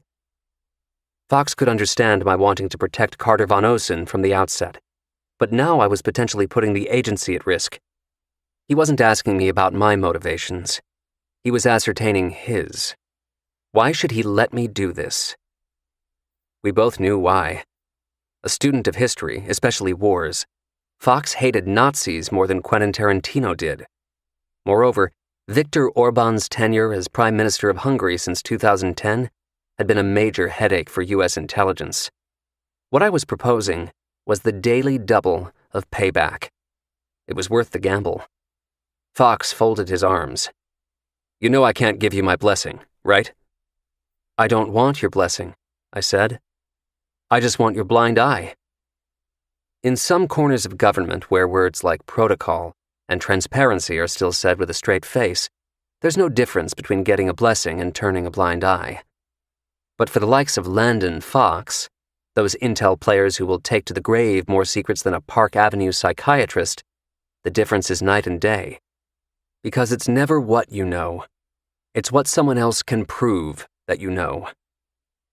"Get out of my face," he said. It was all I needed to hear, as I quickly slid out of the booth with a satisfied grin. My permission slip had been signed. Chapter 76. As soon as Tracy clicked his seatbelt, I handed him a blindfold, otherwise known as the sleep mask I use when flying. "Here," I said, "put this on."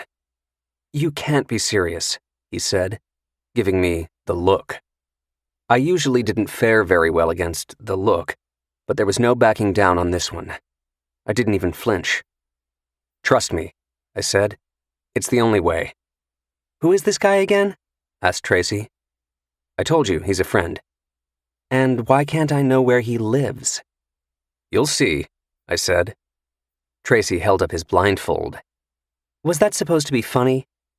I hit him with my Robert De Niro impression from Goodfellas, the Get Your Shine Box scene. "Lil' bit," I said, scrunching my face. "Lil' bit." Tracy rolled his eyes before putting on the mask.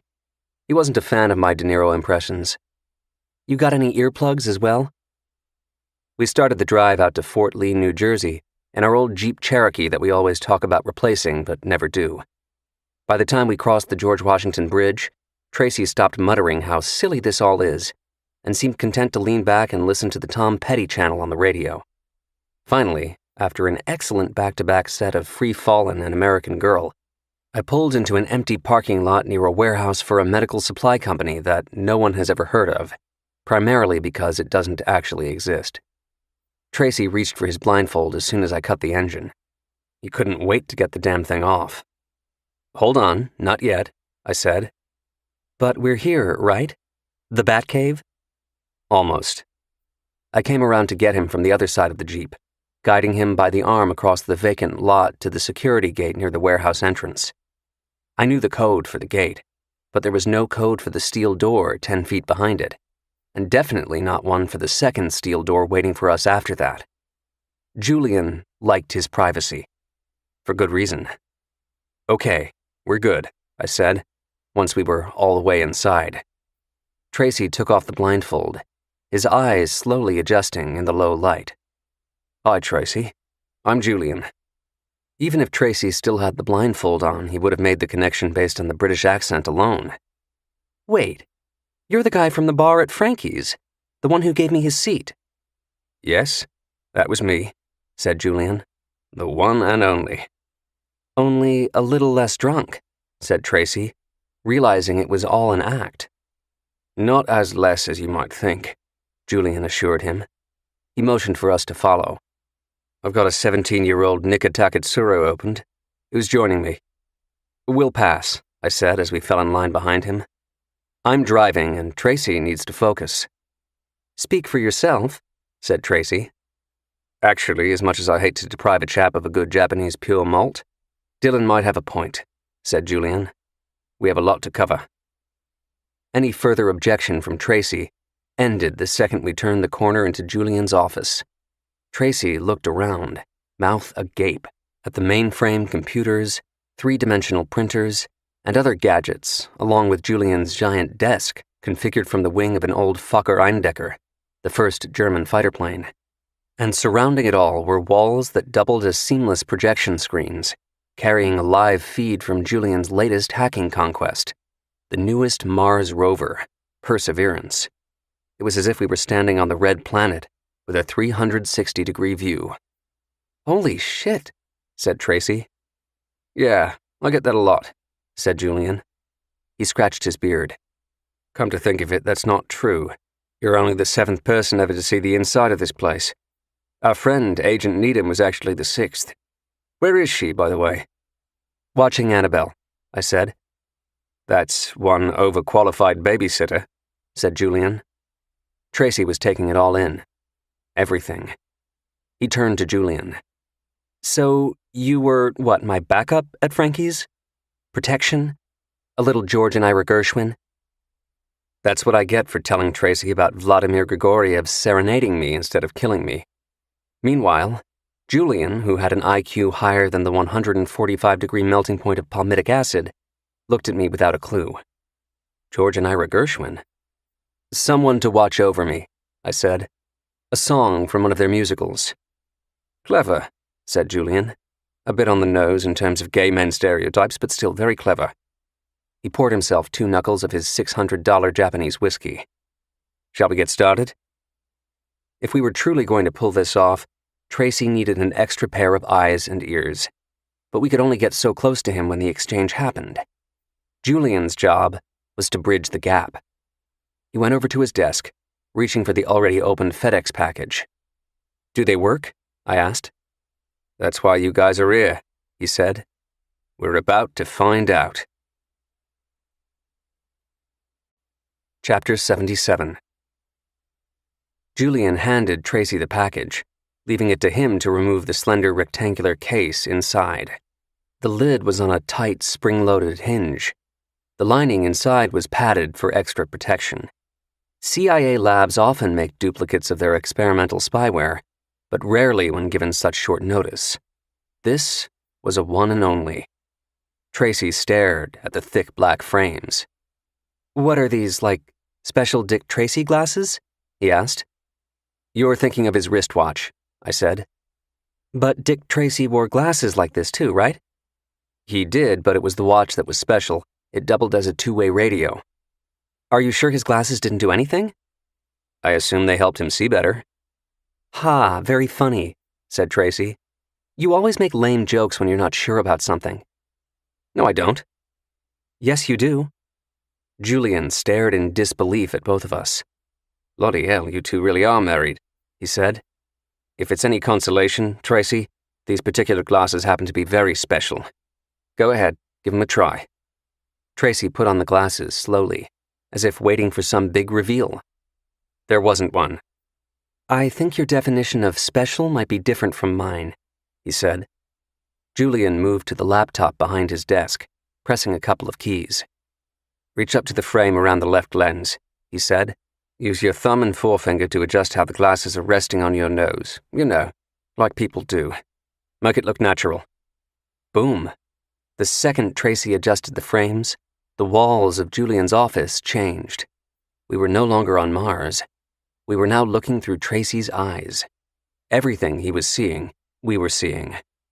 Whoa, said Tracy, only to hear an echo of himself. We could also hear everything he could. That tiny hole on the frame by the left lens, where the little screw for the hinge would normally go, that's your first camera, said Julian.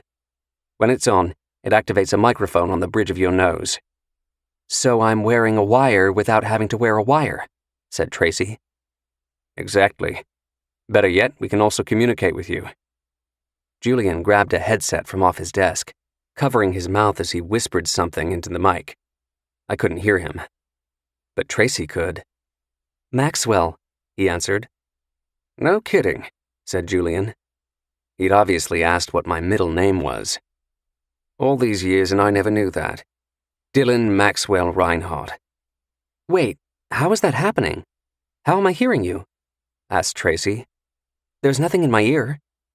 Bone conduction, said Julian. The sound waves are emitted through both temples in the frames. They bypass the eardrum via your cheekbones and directly stimulate the inner ear. You lost me at bone conduction, said Tracy, but very cool nonetheless. You ain't seen nothing yet, said Julian. Now, reach for the rim around the right lens, just like you did with the left. Real casual. Tracy adjusted the frames again.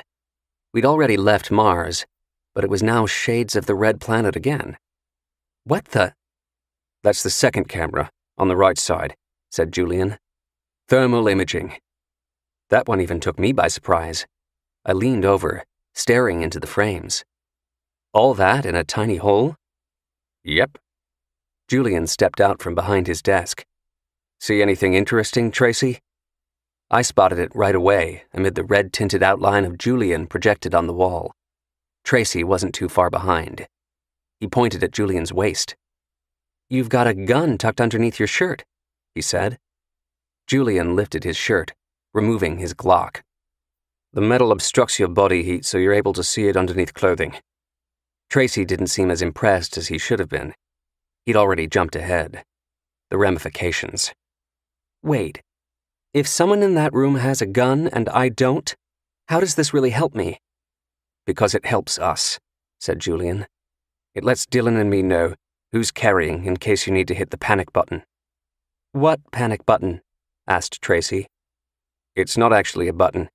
The second you take those glasses off is the second we're bursting into the room, said Julian. That's your SOS. Won't you already be able to see everything I can see? Yes, we can see and we can hear, but we can't feel. Feel what? Never mind, it's not a big deal, said Julian. Forget I said anything. As if that answer would ever satisfy Tracy. Chapter 78. Julian looked at me. His winking would have been redundant. Better that I be the one to scare the crap out of Tracy. Feel what? Tracy repeated. For instance, and this is just an extreme example to illustrate a point, I said, let's say, if a gun happened to be pressed against the back of your head. I quickly raised my palms. Not that that would ever happen. No, that's definitely not going to happen, added Julian quickly. Because when you're in that room, you're going to keep everything in front of you. This was Julian at his finest. I may have earned a PhD in psychology, but he was born with one. When you really want people to take your advice, don't merely tell them what to do. Instead, make them fully understand why they need to do it. Make them feel it, down to their core. Rest assured, Tracy now fully understood. I need to keep everything in front of me. Now, let's talk about the exchange, said Julian. It was the perfect segue. We've got a mob boss, a Monet, and a $50 million transfer on the sly from a foreign government. What could possibly go wrong? The arrangements were set. Tracy had gone back and forth on the phone with Brunetti and Laszlo multiple times. Brunetti wanted the exchange to happen in a place of his choosing, namely, someplace he controlled. Fittingly, Laszlo wanted it to happen at the Hungarian consulate. The compromise that Tracy pushed for was Switzerland, someplace neutral. He'd suggested the Roxy Hotel, which we knew would work for Brunetti since it was right across the street from his restaurant. Still, Brunetti insisted that he be the one to book the room. He'd clearly seen enough footage of hotel sting operations over the years. Lastly, Brunetti and Laszlo were each allowed a +1. But only one. The guy that Laszlo brings to authenticate the painting, said Tracy. Should I be worried about him? In what sense? Asked Julian. It's one thing to Google the name William d'Alexander. It's another if this authenticator goes asking around about him. Obviously, no one in the art world has met me, let alone heard of me. You're right, and normally that could be a problem, said Julian. But it won't be. Not tomorrow. Why not? Because the supposed expert accompanying Laszlo probably wouldn't know a Picasso from a pizza, let alone whether a Monet is real or fake. What he means is that the guy's not an art expert, I said. He's Hungarian intelligence. He'll be there to protect Laszlo, the painting, the whole deal itself. Tracy nodded. He got it. He knew we could hear the calls on both her cell and office phone, but still. Why did you wait until now to tell me? He asked. I figured it was better to show you the special Dick Tracy glasses first, said Julian. You know, to make you feel better about there being more than one guy in the room with a gun. Great. How'd that work out for me? Asked Tracy. It clearly hadn't. Not as well as I had hoped, said Julian. Any other surprises you want to share? I was about to chime in with a definitive no when the phone rang. We all froze for a moment. It wasn't any of our phones. Julian swung back around his desk. looking at one of the monitors. "Damn," he said. "I was afraid this might happen." I knew he could see her caller ID. At the 11th hour, literally, Laszlo was getting a call from the powers that be. Not the ambassador, not anyone here in the States. The true powers that be. The head of Hungarian intelligence. He wasn't calling simply to wish her good luck. Julian put the conversation on speaker so we could all listen in. Laszlo hardly did any of the talking. Their plan had changed. The Hungarian ambassador was no longer taking the Monet back to Budapest with him. Laszlo was now to personally escort the Monet back on a private jet that had already been arranged out of JFK. She was not to let the painting out of her sight at any time. "I understand," said Laszlo, not questioning anything. She was given the time of the flight, which terminal, the full details. If she wasn't happy about this new development, she sure wasn't letting on. She was a good soldier. Or maybe she simply understood the extra precaution. They'd come so far in finally getting the damn painting back, why leave anything to chance? Laszlo would simply go a little farther in making sure it arrived back to Hungary safely. It made sense. And it completely screwed up our plan. No one said the words out loud after the call ended, but all three of us were thinking the same thing. What the hell do we do now? "We postpone a day. Give us some extra time to figure out another option," said Julian. "Too risky. Postponing will spook both sides," I said. "Dylan's right. It's now or never," said Tracy. Julian folded his arms, nodding. Whatever blind spot he had for American musical theater, he more than made up for with British playwrights. "No coward it is then," he said. "The show must go on." I reached for my phone, hitting speed dial. It was just the spark of an idea, far from fully formed. But if it was going to work, I knew one thing for certain. We needed more help. "What are you doing?" asked Tracy. "Expanding the cast," I answered. Chapter 79. The beginning of my years with the CIA intersected with the final months of a paramilitary operations officer who was just about to retire. Julian had introduced us in the back room of a London pub. The room, which was closed off to the public, was basically a private bar hidden within a bar, a safe refuge for U.S. and British intelligence officials, and the occasional operative. The CIA officer's name was Charles, but he was a call-me-Charlie kind of guy, at least around alcohol. After my first night of drinking with him, I was no longer Dylan. I was Dill. Charlie liked to tell stories, mostly great ones, some surely embellished. He'd spent years in Honduras, training rebel forces to fight the Sandinista government. He'd seen a lot of messed up stuff. Done a lot of messed up stuff, too. All in the name of a philosophy as old as the Roman Empire. Victory always comes at a cost. I remember the last time I saw Charlie, not that I realized in the moment that it would be my last time with him. I think maybe he knew, though. That's why at the end of the night he pulled me aside for something other than another one of his stories. It was advice. Except when someone tells you something that you can remember word for word more than 20 years later, it's no longer merely advice. It's a mantra. Charlie wasn't privy to the specifics of my mission in London at the time, but he knew I was young, untested, and perhaps a bit unnerved by the inherent risk of my newfound profession. "To doubt is human," he told me, with a heavy arm around my shoulder. "Doubting is healthy, but only before the beginning of a mission and after the very end. Any time in between, doubt is your worst enemy. It's a trap, a Trojan horse, a self-inflicted fatal wound. In the middle of a mission, doubt only belongs to the dead." Charlie was at least 6 bourbons deep when he told me that, but he spoke every syllable crystal clear.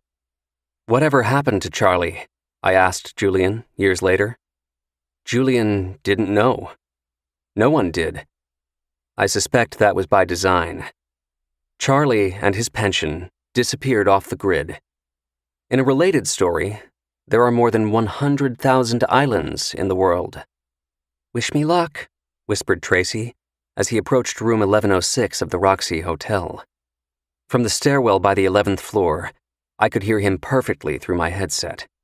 The stairwell door didn't have a window, but I had the visual feed on my cell courtesy of Tracy's glasses. "You don't need luck. You've got this," I told him. "No doubt." The bearded businessman sitting in the lobby with his laptop, otherwise known as Julian, was our spotter. He was the only one of us that neither Brunetti nor Laszlo would recognize. Brunetti had arrived first with his +1 per the arrangement, although he of course was cheating and actually brought 2 henchmen with him.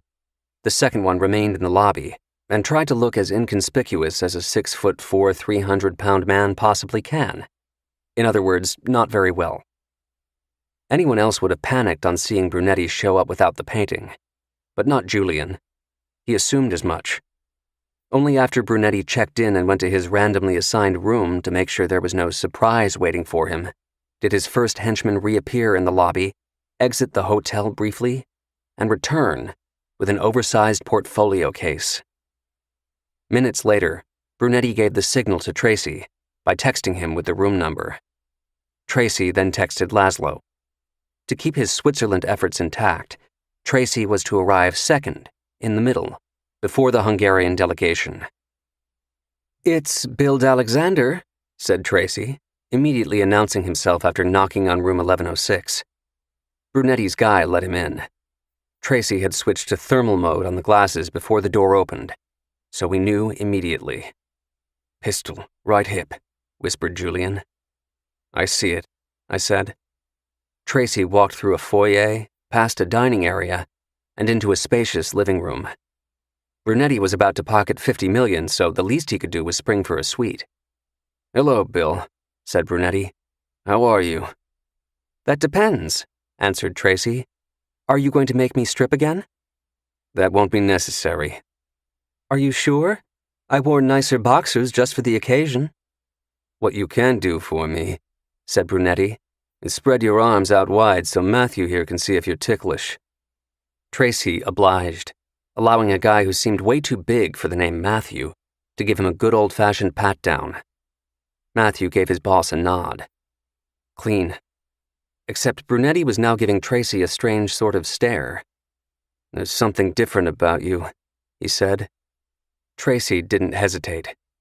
"I already told you about the boxers," he joked. It was as if Brunetti couldn't hear him, or didn't want to. "Your face," he said. "What's different?" "I got a haircut yesterday?" "No, that's not it." Brunetti snapped his fingers, the reason coming to him.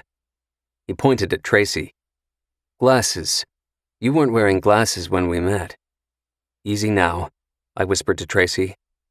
"I wasn't wearing these? Are you sure?" asked Tracy. "I'm positive." "Then I was wearing my contacts, no need for glasses." Brunetti nodded.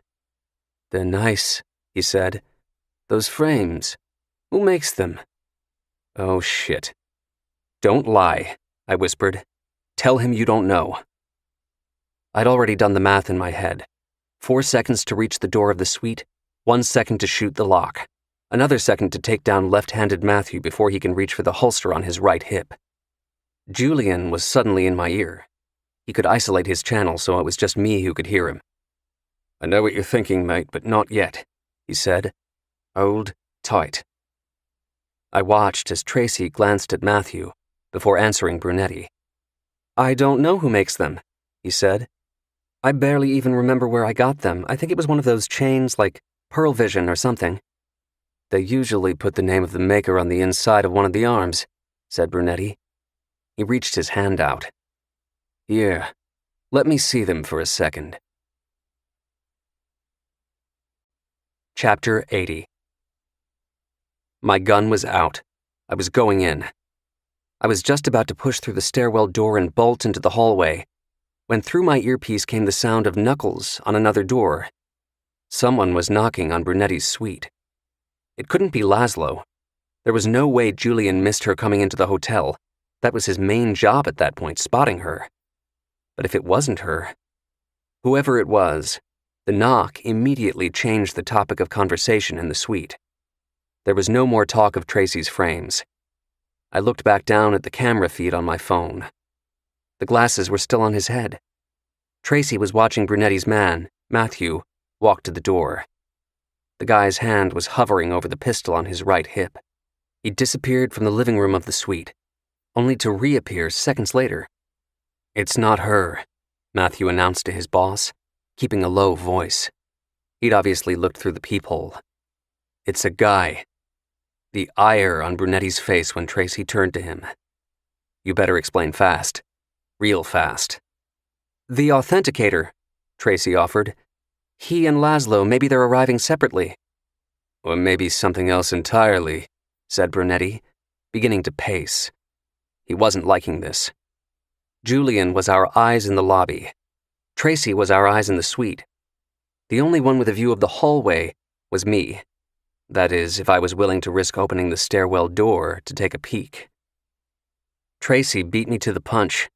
He was on the move before I could decide, walking past Matthew to the entrance of the suite. Damn, Matthew's trigger finger looked twitchy. Tracy leaned in, looking through the peephole. He was too close to it for me to see what he could see. "Can I help you?" he asked through the door. "I work with Dory and Laszlo," came the man's voice. "Where is she? Why isn't she with you?" "Think of me as the advanced scout team." "Do you have a name?" asked Tracy. "I'll give you one better." As soon as he said that, I knew who he was, what he was, and what he was about to hold out in front of him to show Tracy. His ID and badge. Expect the unexpected. Julian and I were right about Hungarian intelligence. We just didn't expect him to arrive in advance of Laszlo. He wasn't posing as the authenticator. Tracy could only be thinking one thing. What do I do now? Ask him if he's carrying a weapon.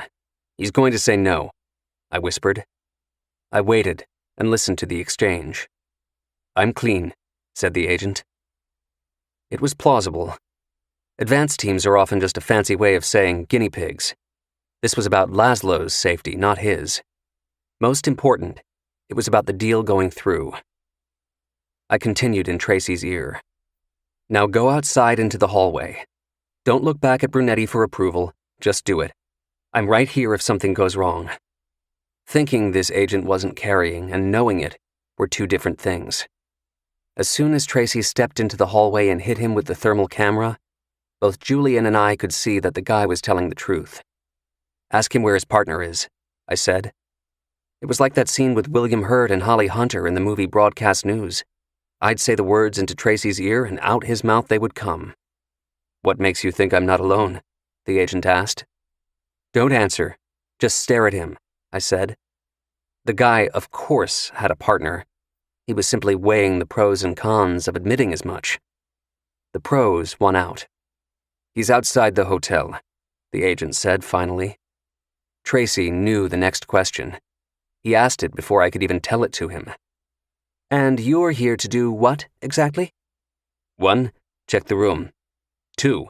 Make sure there's only 2 people in that room when Ms. Laszlo arrives. You and the seller," said the agent. As was agreed to. Again, Tracy was ahead of me. There was no hesitation. "Wait here," he said. With that, Tracy had officially taken the reins. He'd been our eyes and ears, now he was also the brains. He'd gained a true sense of Brunetti by this point, namely that the guy spoke only one language: leverage. Tracy went back into the suite, marching straight up to him. "Here's the deal. That is, if you want this deal to happen. The guy outside is a Hungarian intelligence agent. He's doing the same thing you wanted to do, making sure this room is safe." "So what did you tell him?" asked Brunetti. "The same thing I'm telling you. He's not coming in. That's because your man Matthew here is leaving. He'll be waiting for you in the lobby." "And if I say no to that?" "Then you can have this room all to yourself," said Tracy. "Also, you'll be out $50 million and own a pretty painting that you'll never be able to sell to anyone else. The Hungarians will make sure of it." George Burns said it best. Acting is all about honesty. If you can fake that, you've got it made. I watched. We all watched, Tracy, Julian, and me, as Brunetti bobbed his head for a few seconds, making up his mind. He may have looked undecided, but I was convinced it was all just for show. Brunetti had already made his decision. In that moment, it was Tracy who had all the leverage. Brunetti turned to Matthew, all 300 pounds of him. "Go wait in the lobby," he said. Chapter 81. Tracy had moved everyone around like chess pieces, clearing a path for Dorian Laszlo to arrive at Brunetti's suite. "She's here," said Julian. "She just walked in." With her was a guy who, now fittingly, would never be mistaken for Hungarian intelligence. His look screamed one of two professions, art authenticator or 8th grade science teacher. Either way, his wearing a bow tie seemed utterly redundant. Tracy handled the introductions once everyone was face to face. This was the very definition of a private sale, but there was no way to keep the players a secret. As long as the transaction itself remained a secret, neither Brunetti nor Laszlo cared. There was even some polite small talk. Brunetti said he'd never been to Budapest. Laszlo assured him it was worth the trip. "Try our gnocchi," she said. "They're almost as good as the gnocchi at Frankie's." Brunetti wasn't entirely immune to flattery. He beamed. "You've been to my restaurant, huh?" "Who hasn't? It's one of my favorites," said Laszlo. So far, so good. I knew exactly what Tracy was thinking. Harness this. It was time to segue. "So who wants to look at some art?" asked Tracy. The authenticator, who'd barely spoken a word up until this point, couldn't help himself. "I do," he said. You couldn't blame him. He was about to see the painting equivalent of a unicorn, a stunning and storied Monet that had disappeared years ago, poof, and hadn't been seen since by anyone in his field. Until now. All eyes were on Brunetti as he reached for the portfolio case that was leaning up against the front of an armchair. The sound of his unzipping the case might as well have been a jet engine. It was so quiet in the room. "Here," said Brunetti, stepping aside. "I'll let you do the honors." The authenticator approached the case, or at least I assumed he did. Tracy had kept staring at Brunetti. Julian and I had warned him repeatedly about keeping an eye on him. Still, the biggest threat to the deal at that moment was the guy whose job it was to declare that the painting in the case, Woman by the Seine, was genuine, the real thing. It didn't matter how much I was sure that it was.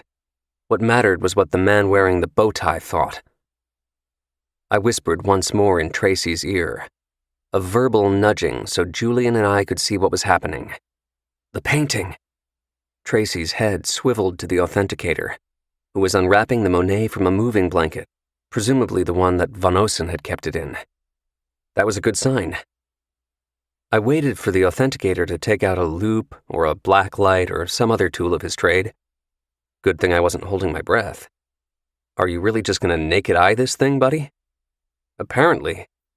After propping it up on the arms of the armchair, he stared intently for a silent minute, his eyes darting left and right, up and down all over the painting. Seemingly satisfied, he then turned it around to look at the back. He stared with the same intensity, only for less time, mere seconds, in fact. The way he nodded to himself, it was almost as if he were looking for something. Or maybe that's just revisionist history on my part.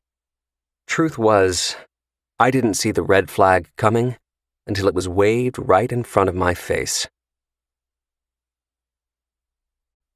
Chapter 82.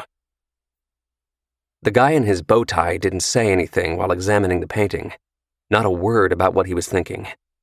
His verdict came after he stepped back, turned to Laszlo, and gave her all she needed to know.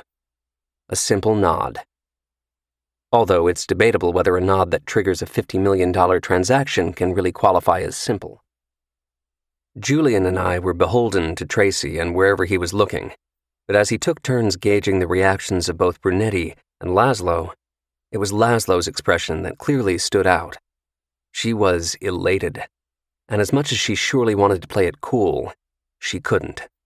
Ms. Prim and Proper, measured and exacting, even managed to flash a spot of dry wit, as Julian might say. "Cash or check?" she asked, turning to Brunetti. The answer was, of course, neither. The details of the payment were prearranged, a negotiation that Tracy oversaw and mediated as any art broker would. Laszlo, on behalf of her government, was insistent that there could be no paper trail, nothing spelled out or signed or codified in any way. That wasn't a problem for Brunetti. He wasn't exactly intending to give her a receipt. No, there was an easy agreement on the lack of documentation. No one wanted to deal with a printed form of payment. Buyer and seller agreed on a wire transfer. They even agreed on the currency, US dollars. What had to be negotiated, however, was the banks that would carry out the transaction. Laszlo needed their payment to land offshore, meaning not on US territory.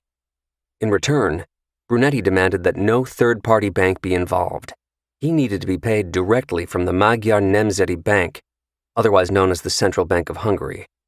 It was the only way he could know for sure that he was selling the painting to the one buyer who truly had more to lose than he did if the sale was to somehow be made public. "Deal," said both sides. Brunetti reached into a side pocket of the portfolio case, removing a laptop. No one else could see the screen, but he presumably had it in sleep mode, having already accessed the hotel's internet. He needed to make only a few keystrokes before handing the laptop over to Laszlo. It was her turn. Her government's turn. She was the only one who could see the screen now, but there was little mystery as to where we were in the process. Brunetti's offshore account required a bank routing number and an authorization code for the transfer of the $50 million. Laszlo pecked at the keyboard, slowly and deliberately, as if each number were being written in stone. No more than 30 seconds later, it was done. The money had been moved. She handed the laptop back to Brunetti so he could see the confirmation. He nodded, smiling. "Enjoy your painting," he said. "I'll even throw in the carrying case for free." And that was that. Only, it wasn't. It couldn't be. There was something that wasn't right. Something we weren't seeing. But what? What was the problem? There wasn't one. That was it. After all the planning, all the maneuvering to bring Laszlo and Brunetti together, I couldn't help this nagging feeling that the transaction had gone too smoothly. Sometimes the only thing more troubling than failure is success. Still, I couldn't put my finger on it. There was nothing I could whisper in Tracy's ear, no advice. While I did have one question, it was the equivalent of opening Pandora's box. This deal was closed, sealed. I wasn't about to do anything that might unseal it. Merely asking the question would risk Brunetti's wrath. I was convinced it wasn't worth it. That's when I noticed what had caught Tracy's eyeline. He was no longer looking at Brunetti or Laszlo. His focus was on the authenticator, who was about to wrap up the Monet with the moving blanket. "I'm just curious," said Tracy. "How did you know so quickly that the painting is real?" I could only guess the expression on Brunetti's face. If looks could kill. Tracy didn't even glance at him, though. He knew better. If only Tracy also knew better than to have asked the question. That was my immediate thought. Right up until the moment the authenticator hesitated before finally answering. It was as if he were deciding whether to share a secret. "Truth be told, I didn't even have to look at the front of the painting," he said, picking it up. He turned it around, holding up the back. "Do you see it?" "That depends," said Tracy. "What am I looking for?" Whatever it was, I couldn't see it either. Tracy leaned in. "Oh," he said finally. "I see what you mean." I saw it too. So did Julian. Shit. We were screwed. Chapter 83. We should have known. The Nazis had a thing for numbering. If they could tattoo people as if they were objects instead of human beings, further depriving them of any last shred of dignity before being slaughtered, then numbering the things they plundered from them, particularly works of art, would hardly seem out of the realm of possibility. I cut my audio with Tracy so only Julian could hear me. "What the hell do we do?" "Panic, for starters," replied Julian. "Did you get the numbers?" 9152. Do you think it's a grease pen? I asked. That or charcoal. Not that it really made a difference. It wasn't as if they were selling art supplies in the hotel gift shop. I kept staring at my screen, Tracy's POV. The Monet was wrapped up and back in the portfolio case. Brunetti was on his phone. Laszlo was on hers. She was out of earshot for Tracy, but not Julian. We still had the tap on her cell. He was wired in. She's letting her driver know that she's coming down, he said in my ear. Sounds like it's the same agent who first came to the room. That made sense. We knew that someone would be driving her. Now we knew who. As for where they'd be heading, it had all been mapped out in advance. Laszlo was first stopping at Axion Partners on the grounds of Kennedy Airport, a top-of-the-line air freight packager used by museums and the highest of high-end collectors. They were the most respected in the industry. More important, they were the most discreet. Because they were headquartered in Brussels, they had no legal obligation to report anything they packaged to the IRS or any other U.S. legal authority, so long as it wasn't drugs or weapons. I was back to my original question to Julian. So what the hell do you want to do? The only difference being that we'd both had a minute to think about it. Sometimes a minute is nothing more than 60 quick seconds ticking by. Other times, it can feel like a lifetime. In Julian's case, his lifetime had been spent never letting a problem get the better of him. Are you thinking what I'm thinking? He asked. Hopefully not, I said, because I'm thinking we're screwed. Not quite yet. There still might be one way to get this done, said Julian. And her name was Elizabeth. Chapter 84. The art of manipulation begins with convincing someone that you know something about him you're not supposed to know. Can I help you? Asked the man behind the counter at Axion Partners. He was nattily dressed in a gray, herringbone three-piece suit with a double Windsor knot against a spread collar. He was also clearly proud of the whole ensemble. Yes, you absolutely can help me, answered the woman in the long black coat and dark sunglasses. She was towing a rectangular object, about waist-high, strapped to a hand truck. It was covered by a black, oversized blanket. I believe you have an appointment with a customer who will be arriving here shortly. Her name is Dorian Laszlo. The man behind the counter stared at the woman, waiting for her to continue. She didn't. After 5 seconds of awkward silence, he cleared his throat. Are you asking me to confirm that? The art of manipulation progresses by establishing a power imbalance. Elizabeth whipped out her badge. Yes, that's exactly what I'm asking. The man spent a little more time studying her ID from the Joint Terrorism Task Force than most others normally do, but the result was the same. Compliance. Let me check that for you, Agent Needham, he said, reaching for a leather-bound appointment book on a table behind him. I appreciate it, said Elizabeth.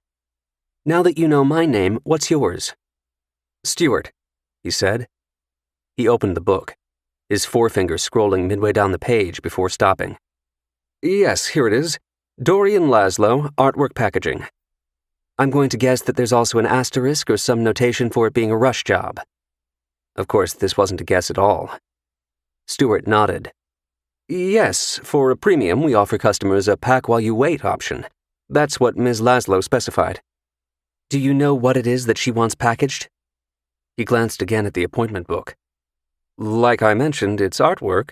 Beyond that, I don't know specifics. I do, said Elizabeth. Ms. Laszlo will be asking you to box up a Claude Monet entitled Woman by the Seine. It has an estimated value of $100 million. There's just one problem, though. What's that? Elizabeth leaned in, her voice dropping to a whisper. It's a fake. Stewart blinked a few times while adjusting the vest of his three-piece suit, giving it a tug. He was processing what he'd been told, filtering it through the purest form of Darwinism, self-preservation. Even if what you're telling me is true, Agent Needham, how is that a problem for me? He asked. It's only a problem for you if you don't help us. And when I say us, I want you to think in capital letters. Capital U, period. Capital S, period. The United States, said Elizabeth. You do want to help your country, don't you? Of course I'd like to help, said Stewart. It's just that I don't know what you want me to do. It's not anything that can get me fired, is it? Or anything illegal? At a critical juncture, make him think that you're taking him into your confidence. No, we're the good guys, Stewart. This is about the bad guys. What I need to know right now is whether I can trust you. I'm not supposed to tell you what I'm about to tell you. I'm the one who could get fired. So can I trust you? Chapter 85. Good, said Elizabeth, off Stewart's nod. She edged even closer to the counter, removing her sunglasses. You see, the only people in this world harder to find than terrorists are the ones who fund them. They're rich and they're powerful, and they use both those advantages to help keep what they do extremely well hidden. They cover their tracks. They're very good at it, but from time to time we've discovered they still make mistakes. What kind of mistakes? Asked Stewart. He was glued to every word. Expensive women and paintings, mainly. Prostitutes and priceless art. They can't get enough of them, although they sure as hell try. And that's how we flush them out. Of course, when it comes to art, our government can't sell them actual Monets or Picassos or Van Goghs, but we can make them think that's what they're buying. So that's what we do. Elizabeth paused, watching Stewart tug on his vest again as he took all of this in. He wasn't quite there yet, though. He wasn't supposed to be. I'm not sure I'm following, he said. Funny you should say follow. These fake paintings that we sell them have tracking devices built into the frames. That's how we find these guys. Ah, said Stewart's face. So Dorian Laszlo works for a terrorist? She's actually an unwitting accomplice, said Elizabeth. She's a go-between. She doesn't know the truth about who bought this Monet on the black market.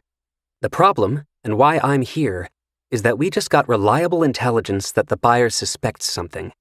In short, he's onto us. How? We needed a quick and easy way to identify our forgeries out in the wild, so we came up with a numbering system. In fact, that's how you're going to know that everything I'm telling you is true. On the back of the supposed Monet that Dorian Laszlo is bringing here, you'll see 4 little numbers scribbled in black. 9152. The art of manipulation is complete once you've convinced him that acting in your best interest is also in his best interest. So, what is it that you want me to do?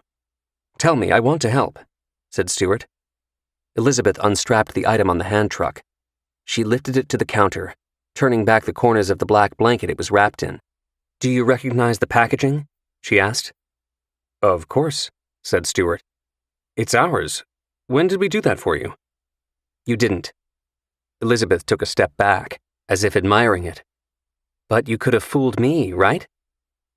Stewart stared at all the Axion logos and markings on the slender wooden crate. The shipping label, too. Everything was a perfect match. Fooled both of us, I would say. How were you able to do this? He asked. If we can create a convincing forgery of a $100 million painting, we're not about to let the damn box it arrives in get in the way, said Elizabeth. The only thing missing are those wire thingamajigs that you guys use for security on the seal. I call them the no-tamper ties, said Stewart. He looked again at the crate. So, what's inside? A better forgery, that's what. The buyer, like I said, somehow got wise to our numbering system. Or so we believe. That's why we need to make sure this is what Dorian Laszlo leaves with. Elizabeth liked that she didn't have to lie to Stewart about what was inside. It was indeed a better forgery, certainly better than the one that Julian and his forger had intended to send to Budapest. Elizabeth had been on her way to the restricted cargo area of JFK to make the switch with the real Monet when she got the call from Dylan. Change of plans, he told her. First, she had to get her hands on a black grease pen. Second, she had to open the crate so she could write the 4 numbers on the back of the painting. 9152. Dylan had sent her a screenshot from Tracy's glasses so she could copy the handwriting style as best she could. The only problem was those wire thingamajigs, the no-tamper ties. She didn't have any extras. Who would have thought she needed any? She had to get new ones now before making the switch, which meant her racing to Axion and engaging with her new best friend, Stewart. So, What exactly am I supposed to do? He asked, glancing at a clock on the wall behind him. It was the old-school variety, with a spring-loaded second hand that clicked with each movement. Ms. Laszlo is scheduled to be here in about 10 minutes. This was the one part of the new plan for which neither Dylan nor Julian had an answer. Elizabeth was on her own. She couldn't let Dorian Laszlo see her since they'd already met, and if there was one takeaway from that meeting, it was that Laszlo wasn't about to let her country's newly reclaimed Monet out of her sight while it was being packaged. "Do you have a coffee maker here?" asked Elizabeth. Stuart looked at her as if she were crazy. The clock was literally ticking away over his shoulder. Laszlo could walk through the door at any moment. "You're asking me for a cup of coffee?" "It's not for me, it's for you." "I don't drink coffee." "I don't need you to drink it. I need you to spill it," said Elizabeth, "at just the right moment." Chapter 86. "What was the guy's name again?" I asked. "Stuart," said Elizabeth. "Clumsy, clumsy Stuart." Timing is everything, and having Stuart spill coffee on Dorian Laszlo was everything Elizabeth needed to make the switch. The second Laszlo scurried off to the bathroom at Axion Partners to assess the damage to her blouse, Elizabeth appeared from the storage closet with the fake Monet in hand. "You should have heard the way Laszlo cursed him out. She was so ticked off," Elizabeth told me over the phone, chuckling. "Oh, and regards from Richard Landau. He said he hopes to see you again soon at the Yale Club." "He probably shouldn't hold his breath on that," I said. Fittingly, Von Osen had his old chum pick up the painting from Elizabeth. "So did you hear from him yet, Von Osen?" she asked. "Not only that, I'm going to see him this weekend." "Why?" "He made me another offer I couldn't refuse." Normally, I'd never allow my students to be used as pawns in a rich man's game. But if they ever found out the alternative, my turning down the offer and saying no, I'd never be forgiven. Not by a single one of them. It was finally safe for Carter Von Osen to return to school. All the same, his father wanted to ease the transition, and I agreed to cooperate.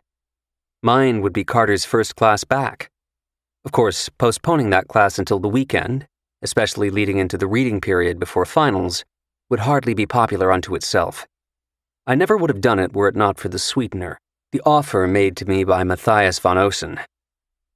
The plan was another field trip, this one beyond Woolsey Rotunda and the confines of the Yale campus.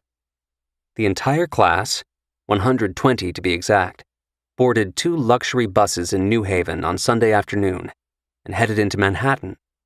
In the process, they amended one of the great punchlines of all time.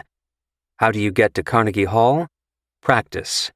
Or, if you're lucky, be the guest of an insanely rich multi-billionaire who happens to sit on the board. I was the warm-up act. No one knew who the headliner was, only that it would be worth their while. Even at that, it was an undersell. I gave my lecture from the stage of Carnegie Hall, which was, admittedly, a thrill. The students were spread out among the first 10 rows, trying their best, most of them at least, to pay attention. This was the last class before the final, and as any Yale undergrad not living under a rock knows, my finals are nothing you can study for. You simply have to hope that all my blabbering during the semester somehow resonated in one way or another. If so, I always assure them, you'll do just fine and dandy on the test. At the end of my lecture, I asked whether there were any questions. One hand immediately shot up. "Yes, Carter," I said. "What's your question?" We hadn't spoken in the days since his miraculous return at St. Sebastian's Church. I didn't want him knowing that I was working for his father. His father didn't want him knowing either. It was better that I not even give him the opportunity to ask me again about my being at his funeral. Hence, I'd kept my distance. Carter stood. "It's not actually a question. It's something I wanted to say," he began, before taking a deep breath. "I haven't been able to talk to each one of you yet, so with all of us here, I just, feel bad about what happened. It's a crazy story, and I think in time I'll be able to talk about it more, but until then, I'm really sorry that I made so many people sad and angry and frustrated and, well, probably a little pissed off. I heard about that primal scream you all did." He then flashed his signature smile, which made everyone laugh. Okay, a lot pissed off." His classmates laughed some more. A few clapped and hollered. "Thank you, Carter. I think that was a stand-up thing to do," I said. I figured that was the perfect segue. And, speaking of stand-up, they all would have groaned had they known yet who I was about to introduce. I first gave thanks to Carter's father for inviting our special guest. Then, without further ado, I made way for one of my true favorites. This was the guy who so brilliantly captured the reality of what it means to be black in America years before anyone even uttered the phrase Black Lives Matter. And he did it with one single line in a live comedy show. There ain't a white man in this room that would trade places with me. I exited stage left, and from stage right came Chris Rock to do an hour-long set in front of 120 kids, who suddenly sounded like 20,000. To hear my students scream so loudly again, this time out of excitement, was the best bookend I could think of to the saga of Carter Von Osen and his suicide that wasn't. No one else needed to know the truth, the whole truth. Because that's the way the world works. Some secrets are better left in the dark. Much like the man who had arranged all of this, now standing in the shadows, waiting for me once I walked off the stage. Chapter 87. I stood next to Matthias von Osen, and we both listened and laughed for a few minutes as Chris Rock absolutely killed it.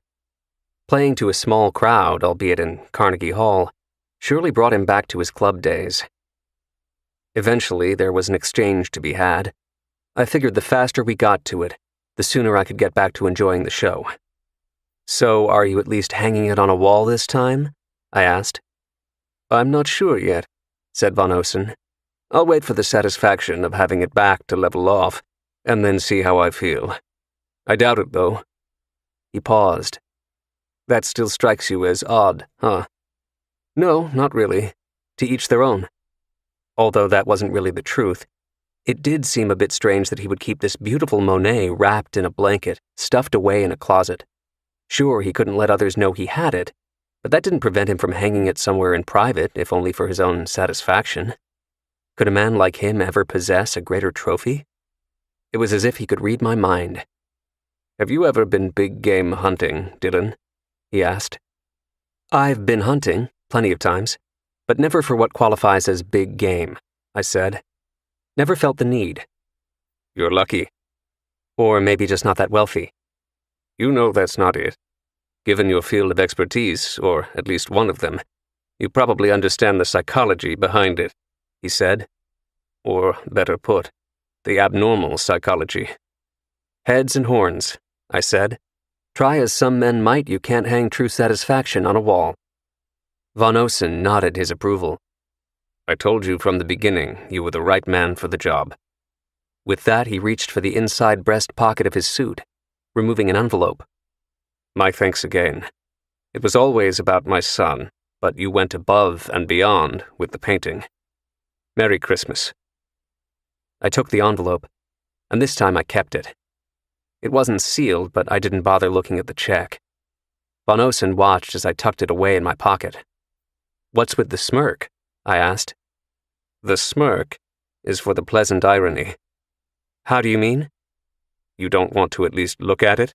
Confirm the amount?" "Why, did you shortchange me?" Again, he smirked. "Okay, fine."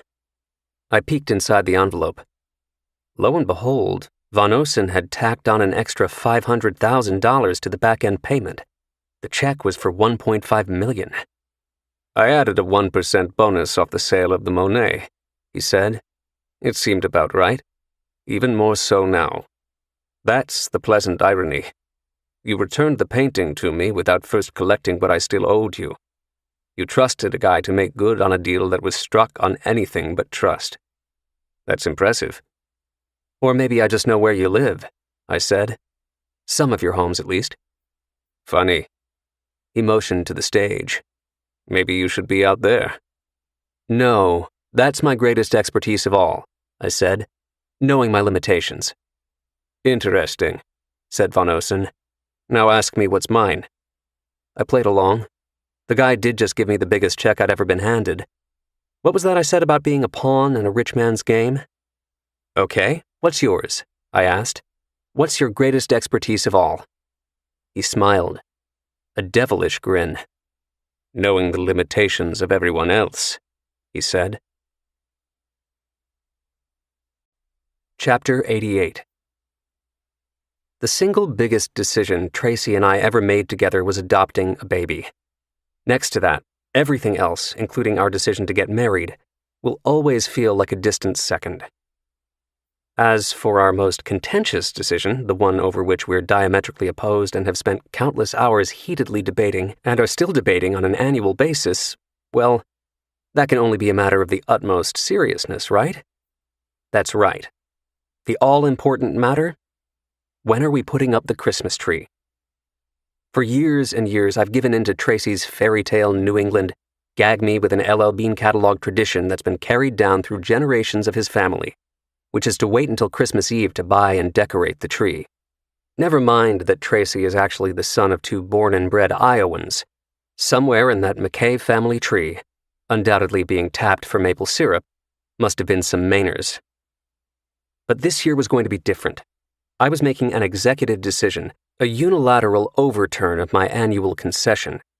It's amazing what outsmarting an entire European country refusing to fully come to terms with its Nazi-sympathizing past can do for one's self-esteem.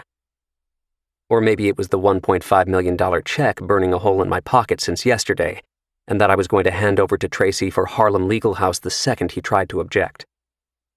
Ho, ho, ho, I hollered, coming through the door of our apartment with a 6-foot Douglas fir wrapped in netting, courtesy of the Christmas tree store, otherwise known as the corner deli down the street. I waited for the pitter-patter of Annabelle's feet as she ran to greet me, her laughter growing louder and louder with each advancing step.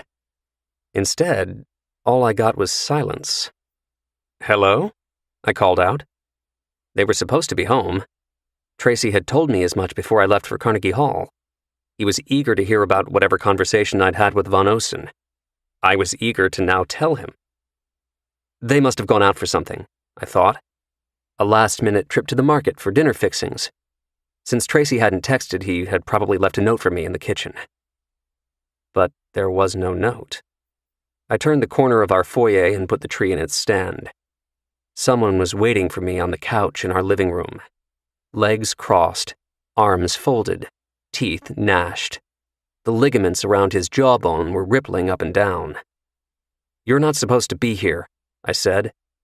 It wasn't so much a rude thing for me to say as it was an observation laden with implications, none of them good. Sit down, Reinhardt, said Landon Fox. This was my home, my castle. I could do whatever I wanted. Of course, so could Fox. It was one of the perks of his being the CIA's New York section chief. He could do whatever he wanted almost anywhere he wanted, including my home. I sat down. As my knees bent, I could feel them begin to weaken. First things first. Where are Tracy and Annabelle? I asked. I'd already crossed off their going to the market. Now I was just fighting back the looming wave of panic. They're fine, said Fox. They've been taken to a safe house. Brooklyn? That was the one he used as his external off-the-record office. No, different location. I took them there personally. That was even worse. It meant he wanted to make sure no one else could expose their whereabouts, including me. It was right about then I noticed the folders sitting on the cushion next to him. What the hell's going on? I asked. You obviously have no idea, do you? Of course you don't. When you screw up this goddamn royally, you're always the last to know. What are you talking about? Everything went according to plan, I said. You're right, said Fox. Only it wasn't your plan. It was never your plan. It was always Von Osen's, right from the start. He was pulling all the strings and you got played, Reinhardt, plucked like a fiddle. No, you're wrong, I said. I was quickly running everything over in my head, every detail, each move, the end result. The Hungarians are proud owners of a fake Monet they'll never know isn't the original. I told you that, as well as Brunetti's role in making it happen. Who cares if he netted $50 million in the process? $50 million? Try $50 billion, said Fox. What? Although I suspect Brunetti's cut truly was the $50 million. Von Osen always makes money for those who invest with him. Fox hadn't explained anything yet, not a word to make me begin to understand. But there was no stopping the feeling of dread that had joined in the panic that was no longer merely looming. It was crashing over me, crushing me, swallowing me whole. I was drowning. I had screwed up all right. Goddamn royally. Chapter 89. Everything was a blur, including the ride out to Connecticut. I didn't ring the bell at Von Osen's house in Darien. I pounded on the door until my fist nearly bled. All the rage I had for him, the anger. It was beyond anything I'd ever felt, with only one exception, the fury I now felt for myself. How could I have let this happen? I didn't think about who might answer the door. I didn't care. I was too busy thinking everything else through. How Von Osen had pulled it off. Fox had the endgame down, but there were still dots to connect. One of them was Brunetti. For sure, he was in on it. The mob boss, who had more security tech on his gambling boat alone than most maximum security prisons, used a remote keystroke logging software program. It was able to track and record every letter and number that Dorian Laszlo had input to initiate the transfer of the $50 million to him. That was their back door. That's why he had insisted up front that there be no third-party institution involved, no shell company or phantom investment fund. Brunetti needed to be paid directly from the Central Bank of Hungary. But the software he used, sophisticated as it is, only gets you to that back door. It doesn't get you in. The Magyar Nemzeti Bank isn't like an ordinary bank with savings and checking accounts that you can simply withdraw from as you would an ATM if you happen to know the password. The only money that goes out has to be allocated. In other words, Laszlo was able to transfer the $50 million to Brunetti because the amount had already been set aside for her by the bank. So how did Brunetti, or I should say, Von Osen, turn $50 million into $50 billion? And if that was his plan all along, there was an even bigger question. What kind of a man kidnaps his own son? The door opened, and I was suddenly face to face with the one person who could tell me. "What are you doing here?" asked Von Osen. "Did I not pay you enough?" He was still smiling, but it was forced. Very forced. The personification of cool and collected knew he had a problem at the mere sight of me. Damage control among the very wealthy has a certain look to it. You might say it looks a lot like a very forced smile. I didn't wait for the invite to step inside. I didn't wait for anything. "You'd like that, wouldn't you?" he'd said the first day we met. "Taking a swing at me?" My fist, still balled from banging on the door, connected all four knuckles flat against his chin, the force dropping him like a house of cards. He landed with an echoing thud inside his cavernous foyer, his head smacking hard against the shiny white marble. For a few seconds, I stood and watched as blood trickled slowly from the side of his mouth. The plum-red drool was the only thing moving on him. "Get up," I said, stepping over him and into the house. "You and I are just getting started." Chapter 90. Von Osen tried to stand. He couldn't. Not yet. Best he could do was push himself up with his arms just enough so he could sit. The front door, which I'd closed behind me, was now keeping him propped up. If it wasn't there, he'd still be flat on his back. "Who else is here?" I asked. His head was down, his chin like a leaky faucet. Plop, plop, plop. The blood was dripping. He wasn't answering. "Who else is here?" I repeated. "It's just me," he said finally. "Carter's up at school. The wife's in Palm Beach." He lifted his head. For the first time, I saw the eyes of a man who maybe didn't have all the answers. "How'd you know I wasn't in the city?" "The same way I'm holding this," I said, raising the folder that Fox had given me. "But we'll get to that in a moment." $10 million, he said. The guy had no shame. "Do you really think you can buy your way out of this?" 20. "Insult me one more time and I swear I'll kill you." "What do you want then?" "The truth," I said. From the beginning. Carter was never in danger. Gee, I feel so much better now. Do you want to hear this or not? You stole your painting back years ago. That wasn't enough? No. The painting was about justice, he said. What I wanted was revenge. No matter what the risk? Controlling risk is what I do. How's that working out for you right about now? I'm still going to get away with it, he said, no matter how much you know. Get away with it? You arranged for the kidnapping of your son and let the world think that he had killed himself. Stop with the morality play, will you? It's not your department. What about the gambling problem? Carter and those bets, was that all made up too? I asked. Not all of it. In fact, that's what gave me the idea, the chance to finally pull this off after all these years. Carter forged that check from his mother, all right. Everything after that was my creation. You mean your masterpiece? You've got to admit, he said, it was no ordinary plan. So, Carter, the painting? He knew nothing about it. He still doesn't. But yeah, his little gambling problem was real. He was reckless. Spoiled. A little kidnapping wasn't such a bad thing for him. A good wake-up call. Good for his character. Nice touch staging his return at his own funeral, don't you think? You're sick. And you're just pissed because you got played, he said, rising to his feet. I could feel my fist balling up again, but there was no point. No matter how many times you knocked a guy like Von Osen on his ass, you could never knock the asshole out of him. He was even cracking a smile as he continued. Pawn really isn't the right word for you, though, is it? You were more like a very predictable bishop.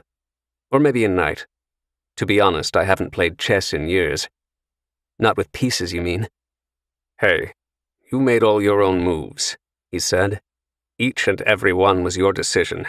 All I did was set up the board in just the right way. No, what you did is use me, I said. I use everybody, Dylan. That's what rich guys do. Welcome to planet Earth. I stood there, staring at him, glaring at him, thinking about why he'd chosen me, how I truly was the right man for the job. He knew I'd say no when we first met, that I'd turn down his offer, so he made sure in advance that I'd end up saying yes. He fed me just enough information, but never so much that I would catch on that he was leading me. I had to believe that I was always the smartest guy in the room. I'm the one, after all, who figured out the clue Carter had left in his father's office. I spotted the telescope facing inward toward the bookcase, which gave us Jade's fingerprint on the glass. How clever Carter had been, I thought, is putting it behind the glass menagerie. But it wasn't Carter. It was never Carter. It was always his father. Von Osen knew I'd bring all my skills to bear and begin connecting those dots one after the other. But wait, one dot didn't make sense. Unless... Don't tell me that Grigoriev was in on this too, I said. It didn't seem possible. Hell no, said Von Osen. I didn't know he was the one who ran the escort service. You weren't supposed to know either. Or, at least, you weren't supposed to need to know. You moved even faster than I thought. Before I could point you in the direction of Brunetti, you got tangled up with a mad Russian. I had a comeback for him, and I had more questions. A lot more questions. But it was late. Later than Von Osen even realized. There was more to this visit than telling him the jig was up. So I cut to the end and the purpose of his elaborate plan. A payback that he had waited years to extract from the Hungarian government. Everything had to be just right, and it started with his finding the guy who could solve this mystery of his making. The disappearance of his son was the smokescreen. This was only about getting the Hungarians to buy back the Monet so he could not only hack their central bank to the tune of $50 billion, but also conceal the transaction so it couldn't be traced. He even knew I'd figure out a way to switch the real Monet with a fake. All in all, Matthias von Osen had indeed painted a true masterpiece. And all in the name of revenge. "Where's the money?" I asked. He cracked another smile. It didn't matter that he was still bleeding and bruising right before my eyes. What money? Seriously, that's your answer? Oh, relax, will you? Everyone made out who deserved to, including your husband's legal aid center. You know your world history. Are you really going to cry for Hungary? The only ones who got hurt were the ones who had it coming to them, he said. Funny you should say that. What does that mean? The time had come to wipe that smugness off his face. It was time to show him the folder. Chapter 91. You hid the money once you stole it from them, but you couldn't hide the fact that it was gone, I said. There's no way, we're talking $50 billion. Or roughly the sum total of all their foreign investments, said Van Osen. What did you think was going to happen? I'll tell you what isn't going to happen. There will be no lawsuit, no police investigation, no going public with it. Nothing. They can't pin it on me. What about Brunetti? First, the Hungarians would have to admit what they were engaged in. Last I checked, the EU and the rest of the world haven't changed their minds about the Nazis. Second, as far as wars go, do you really think they want one with a New York crime boss? If our own government has never been able to take him down, what makes you think that... Van Osen's voice didn't merely taper off. It had stopped dead in its tracks. Just like Frank Brunetti. Long-range rifle, 1 round, approximately 100 yards as he walked out of his beloved restaurant to get into a limo this afternoon, I said, thrusting the 8x10 photo in front of Van Osen's face. It was a still frame, a screen grab to be more precise, from the recording of the hit, filmed through the scope of the gunman. That's how paid assassins verify their kills these days, by sending an encrypted video file. Just not encrypted enough in this case. It was intercepted by MI6, who happened to be tracking large financial transfers between an arms dealer in Bahrain and a suspected terrorist cell in London. Collateral intelligence, as it's often called. This can't be real, said Van Osen. It would have been all over the news. My phone would have lit up. I manage most of Frank's money. That explains the connection between the two of you. He kept shaking his head. You're trying to gaslight me. Some people just don't trust anyone. I reached into the folder, removing what amounted to a printed contact sheet from the intercepted recording. There it was, Brunetti's murder, frame by frame, the side of his head exploding and his beginning to fall to the pavement. The reason he never fell all the way was the same reason that the story had yet to break. One of his 2 henchmen caught him on his way down and shoved him into the limo, which immediately sped off. Van Osen grabbed the sheet from my hand, his eyes scanning left to right, back and forth. Plop. Another drop of blood rolled off his chin, catching one of the corners. So, there's a chance Frank's still alive, he said. No.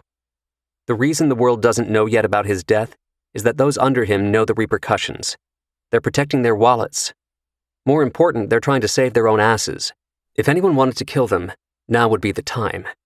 They've never been more vulnerable, which means they've also never been more dangerous. What are you saying? It's what I'm asking, I said. Who else in Frank's inner circle knew about your being involved? No one. You can't know that for sure. He understood what I meant. He could never be certain that Brunetti didn't tell anyone. No one was ever in the room besides us, he said. What about calls? What about them? Did you ever discuss it over the phone? I asked. Do I look that stupid? I pointed at the 8x10 of Brunetti getting his head blown off. Funny, Frank once asked me that same question. Point taken. No. The few times it came up in a call, we always talked in code, said Van Osen.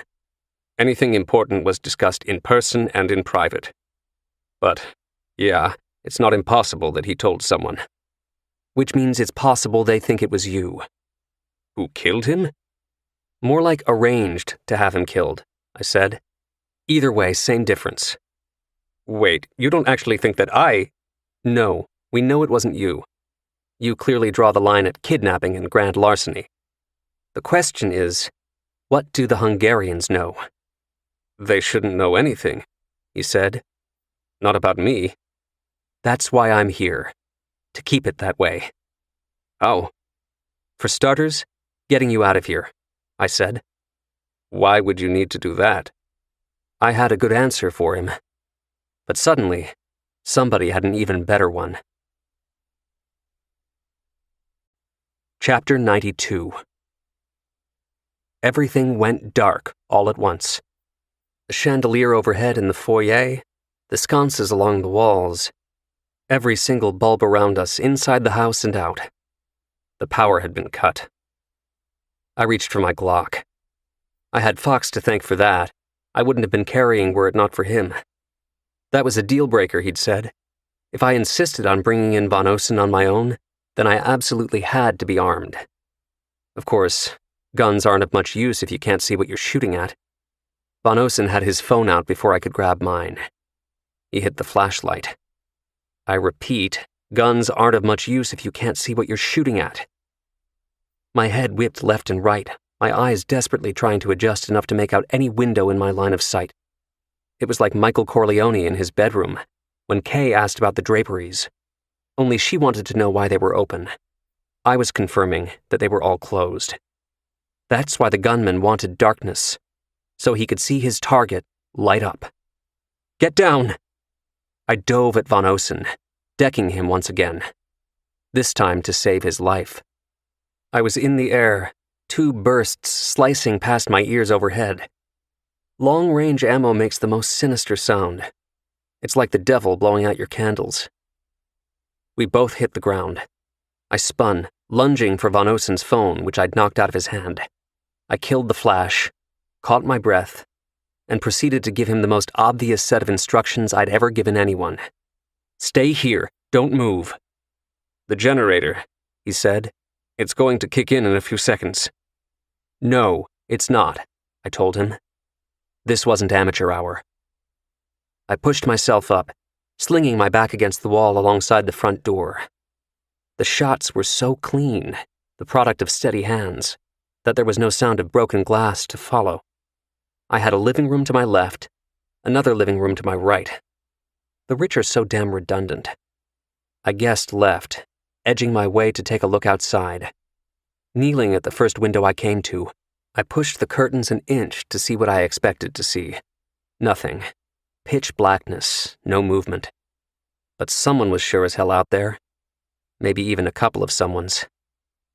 The sucker's gambit, otherwise known as trying to elicit fire to locate a shooter, is like randomly checking the coin return on a vending machine.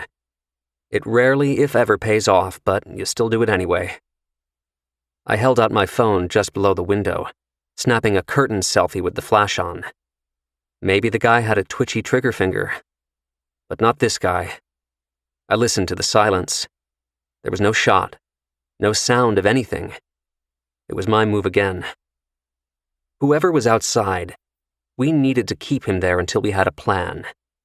I aimed, shooting out one of the windows on the far side of the room, then turned and fired across the foyer at a window in the other living room. 2 blasts, 1 message. We're armed. Enter at your peril. Maybe a neighbor would dial the police, but it wasn't going to be us making the call. Not yet.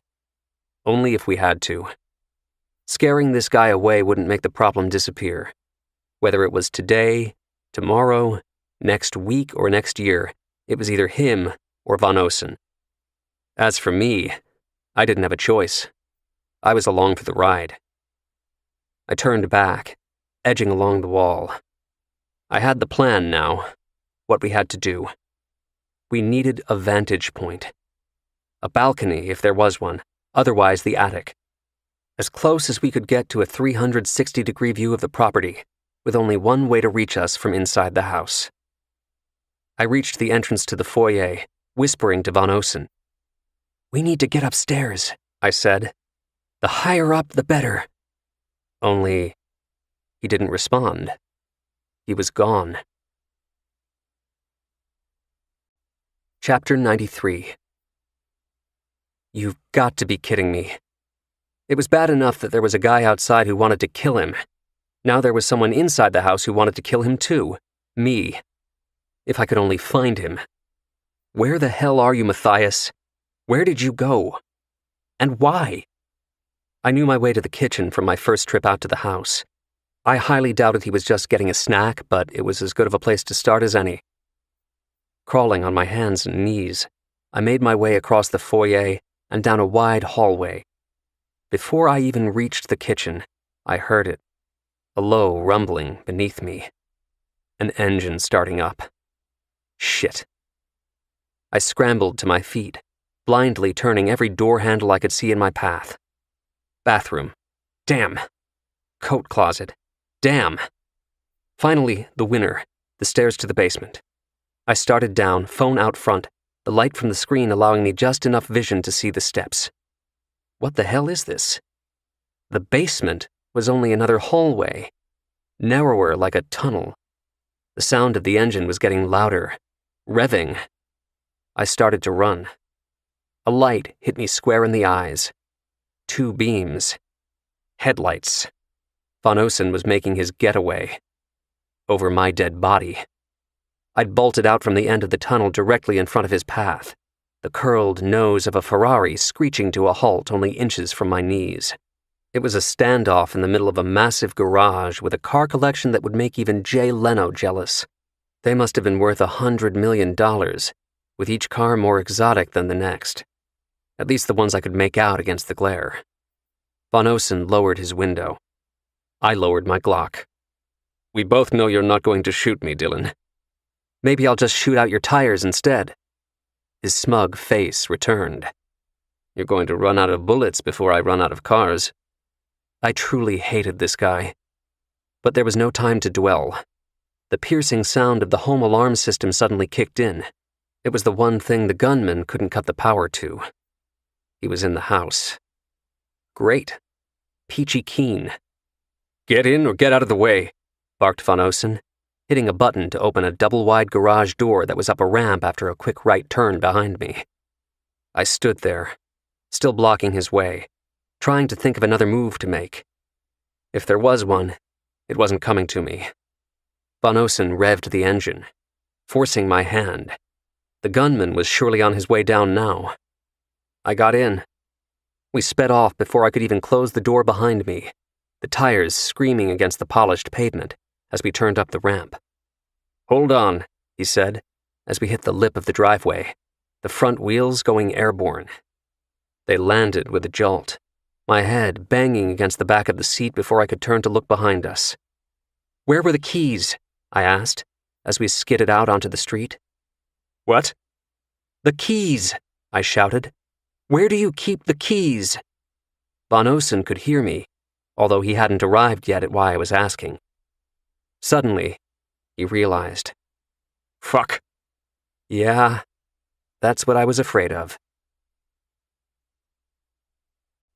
Chapter 94. The keys weren't locked up. Some were hanging on the wall, others were literally sitting in the driver's seat. I was pretty sure that's what Von Osen was saying. It was still hard to hear him over the engine as we redlined past a 25 miles per hour speed limit sign. The trees, other houses, everything was a blur as we approached the end of the street. His right foot was nowhere near the brake.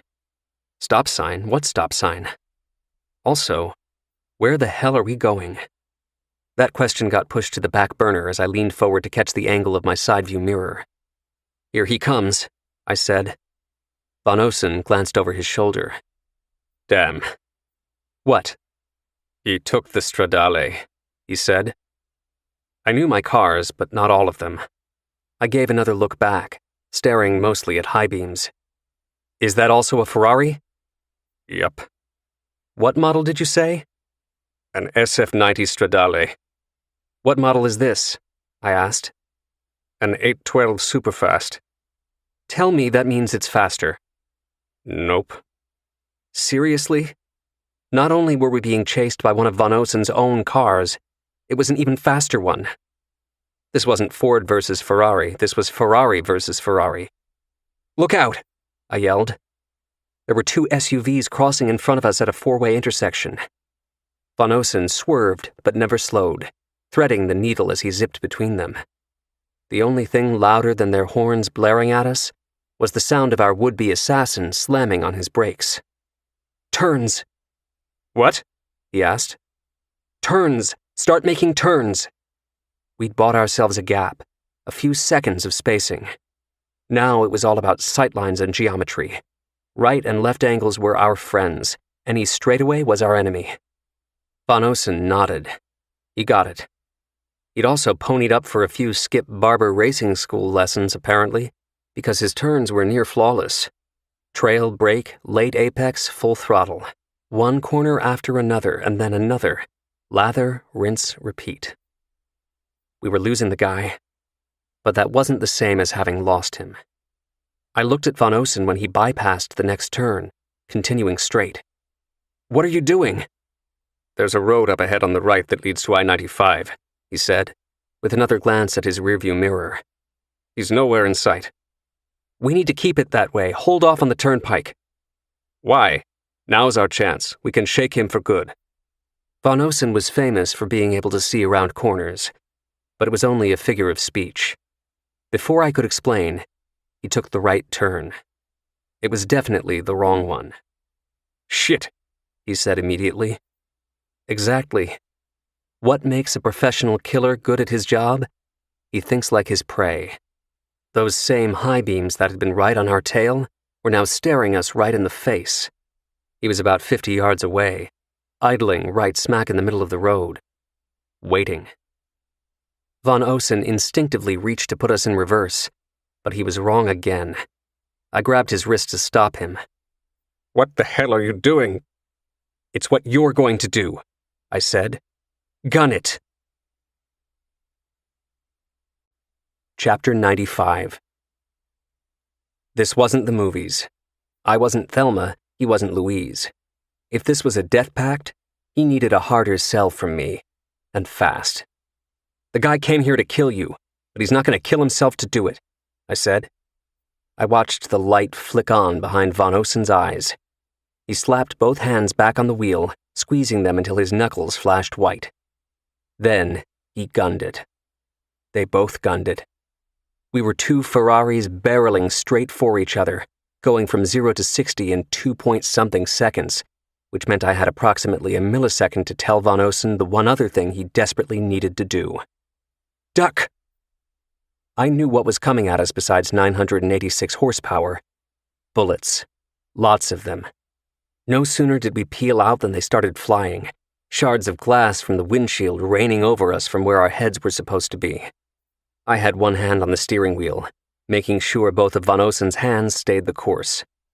The rest boiled down to an educated guess, a simple calculation born from studying human psychology for more than half my life.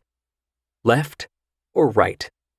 In what direction was the guy going to bail at the last possible second? Call it Reinhardt's rule for $1 million game of Ferrari chicken. Steering wheel on the left, bail to the left. Which meant he was coming right by me. Unless, of course, I was wrong about everything. It was known to happen from time to time. Maybe this game would have no winners, in which case Von Osen's insurance premiums were about to seriously spike. I powered down my window. Listen for a moment, I told myself. Hear it. Feel it. Just react. The sound that a Ferrari SF90 Stradale makes when swerving on a dime at more than 100 miles per hour turns out to be no sound at all. It's like a black hole, sucking in all the air around it so nothing gets out. A silent scream. I turned and fired. There was little aiming. Just keep it low and keep 'em coming. I had 13 rounds left in the 15-round KCI mag in my G19, and I was unloading as many as I could. They were 9mm lottery tickets. Only one had to hit. Come on. Turns out, the sound that a 315/30 ZR20 rear tire spinning at 22 revolutions per second makes when blowing out is anything but silent. The blistering pop was matched only by the violent twisting and smashing of metal, carbon fiber, and glass against the pavement as the Stradale rolled over and over until it landed on some other Darien rich guy's lawn. Von Osen straightened back up over the steering wheel. His body was shaking, probably from the relief and shock of still being alive. What he wasn't doing, however, was stopping. "Brakes!" I yelled. They weren't locked, but he was. It was more like a daze. He wasn't blinking. "Brakes!" He snapped out of it. The car screeched to a halt, the smell of burning rubber rushing through my open window as I threw my hands against the dash lest I go flying through our shot-up windshield. "Holy shit," said Von Osen. That about summed it up. "Yep, holy shit," I said. I sounded calm, but my heart was still beating out of my chest. "Wait, what are you doing?" he asked. I was opening the door. "What do you think I'm doing?" "Checking on him." "Checking on him? The guy was trying to kill us." "He was only trying to kill you," I said. "I was just collateral damage." "What if he's still alive?" "We keep him alive." "Why the hell would you want to help him?" he asked. "Because right now that's the only way to help you." Chapter 96. There was no time to explain why. That much, in the moment, Von Osen could figure out. I had him quickly turn the car around, but not get much closer. "Engine off, lights on," I said. "Not the brights, though." "Got it." "Now the keys." "You serious?" But we both knew he'd already tried to bail on me earlier. Fool me once. I held out my hand. "And keep the doors locked," I said. He reluctantly surrendered the keys and hit the lock button behind him. Off I went, gun drawn, my eyes locked on the flipped-over stradale as thick smoke, black as the night, billowed from its undercarriage. My lungs could feel the burn with every breath, every step. Damn, it was cold. With Von Osen's lights at my back, I was already playing this all out in my head. I'd be giving Landon Fox an early Christmas present. The gift would be wrapped in gauze and bandages and maybe even placed in a medically induced coma for 24 hours to prevent further swelling around his brain, or something like that. But he would still be alive. And if he remained alive, what was inside that brain would be the gift that kept on giving. Dollars to donuts. The guy behind the wheel, now presumably upside down behind the wheel, was the one who killed Frank Brunetti. He was a contract killer, and clearly big time if he'd been hired by a foreign government. There was no telling how many other hits he'd done, or for whom. That is, until Fox and some special guests fresh up from Langley got their hands on him. I could picture this guy turning chatty Cathy real fast, telling the agency everything. And all I'd be asking for in return from Fox was a cleanup job rivaling the Exxon Valdez. No big deal. Just make the local police pretend as if this night never happened, put Von Osen and his family in protective custody, and then convince the Prime Minister of Hungary and his intelligence arm to let bygones be bygones once they get their $50 billion back from Von Osen. After all, it was Christmas, the season of giving. Why not some forgiving as well? I was 20 feet from the tail of the car. There was still no movement. I started to angle around, stepping sideways, my elbows locked. A few more steps and I'd have a view of him. "If you can hear me, place your hands at 10 and 2 on the steering wheel," I said. "You've got 3 seconds to do it." Only I wasn't counting to 3. The exact moment when someone is making up their mind is the exact moment they're most vulnerable. Springing to my left, I ducked into a crouch and stared down the barrel of my Glock straight into the driver's side window. There were no hands on the wheel. "Can you hear me?" I repeated. If he could, he wasn't saying. Dead, unconscious, or setting a trap. It was one of those three. I saw the car flip. I saw it flip again and again. The force of the impact. He wasn't answering because he couldn't. That was my bet. It just wasn't a sure bet. I got up from my crouch, slowly walking toward the car. I'd given him his chance, twice over. If he could move, he could talk. In other words, I was shooting on first movement. But there was no movement. I edged up close to the car, peering in through the smashed-out window on the driver's side. He wasn't dead. He wasn't unconscious. He wasn't there. My head whipped back up the street. I was staring into headlights, but I could see just enough of the silhouette as the panic shot through me like lightning. He was heading right for Von Osen. Chapter 97. He was 5 feet from the car, and I was 50 yards away. I might as well have been on Jupiter. I burst into a sprint, shouting as loud as I could. "Drop it!" Over and over. "Drop it! Drop it!" He was still just a silhouette, but the arm was outstretched, right at the window, right at Von Osen. I was a split second from firing. I was a split second from making the biggest mistake of my life. Von Osen's door suddenly opened. He was stepping out of the car. That silhouette, the other person, wasn't anyone who wanted to kill him. "It's fine," Von Osen shouted back to me. "It's my neighbor. It's okay." My relief lasted for roughly another split second. "Get back in the car," I yelled. Von Osen was dead wrong. It wasn't okay. He wasn't okay. He also wasn't listening to me. "It's my neighbor," he shouted again. Now, I pulled the trigger. I aimed straight in the air over my head without breaking stride, an extra exclamation point on the fact that I didn't care if it was Jesus himself he was talking to. The gunman trying to kill Von Osen wasn't lying dead or dying in the other Ferrari.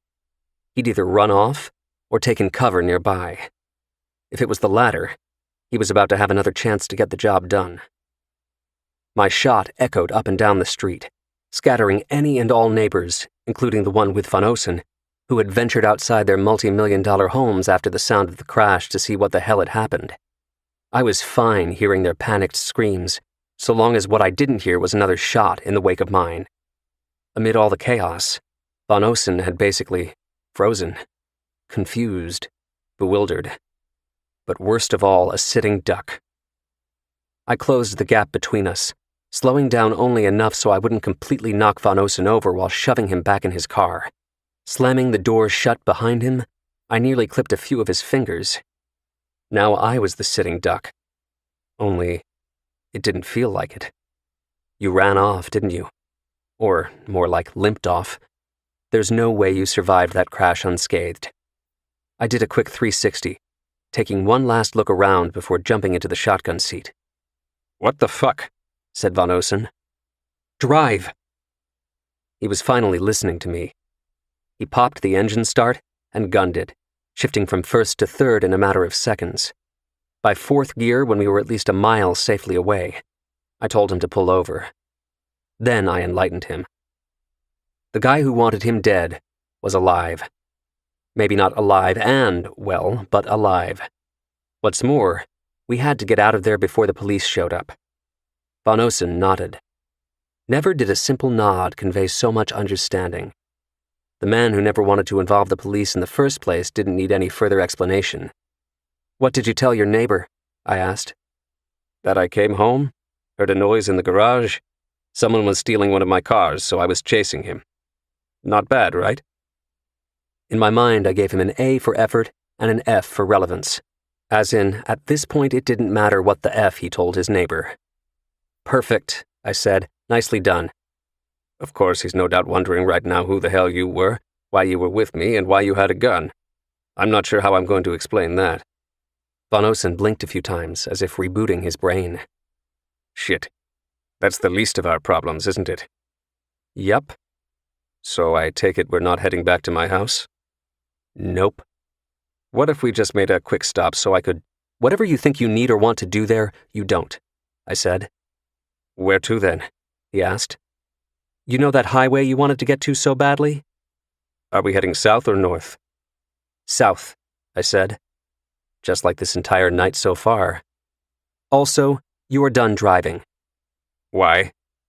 "Because you won't be able to reach the steering wheel." He, of course, had no idea what I meant by that.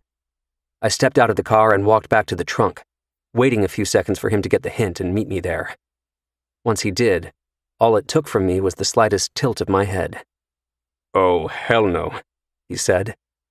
"Hell yes. And this isn't a negotiation." "I'll freeze to death." "No, you won't," I said. "Your own carbon dioxide will keep you nice and cozy." "You mean if it doesn't kill me first?" "Nah, that would take at least 90 minutes. Where we're heading, it should only take an hour." Von Osen hemmed and hawed, but knew he had absolutely zero leverage in the moment. He climbed in his trunk, curling up to the size of a Ferrari 812 Superfast's maximum storage capacity, roughly 2 golf bags. "An hour, that's what you said, right?" "Yep, 1 hour. That's what I said." I reached up, grabbing the lip of the trunk with both hands. "Now you just have to pray we don't hit any traffic." Slam. Chapter 98. It wasn't much warmer for me driving 90 on the highway with a shot-up windshield. The feeling was like being in an Arctic wind tunnel. So much for visibility, too.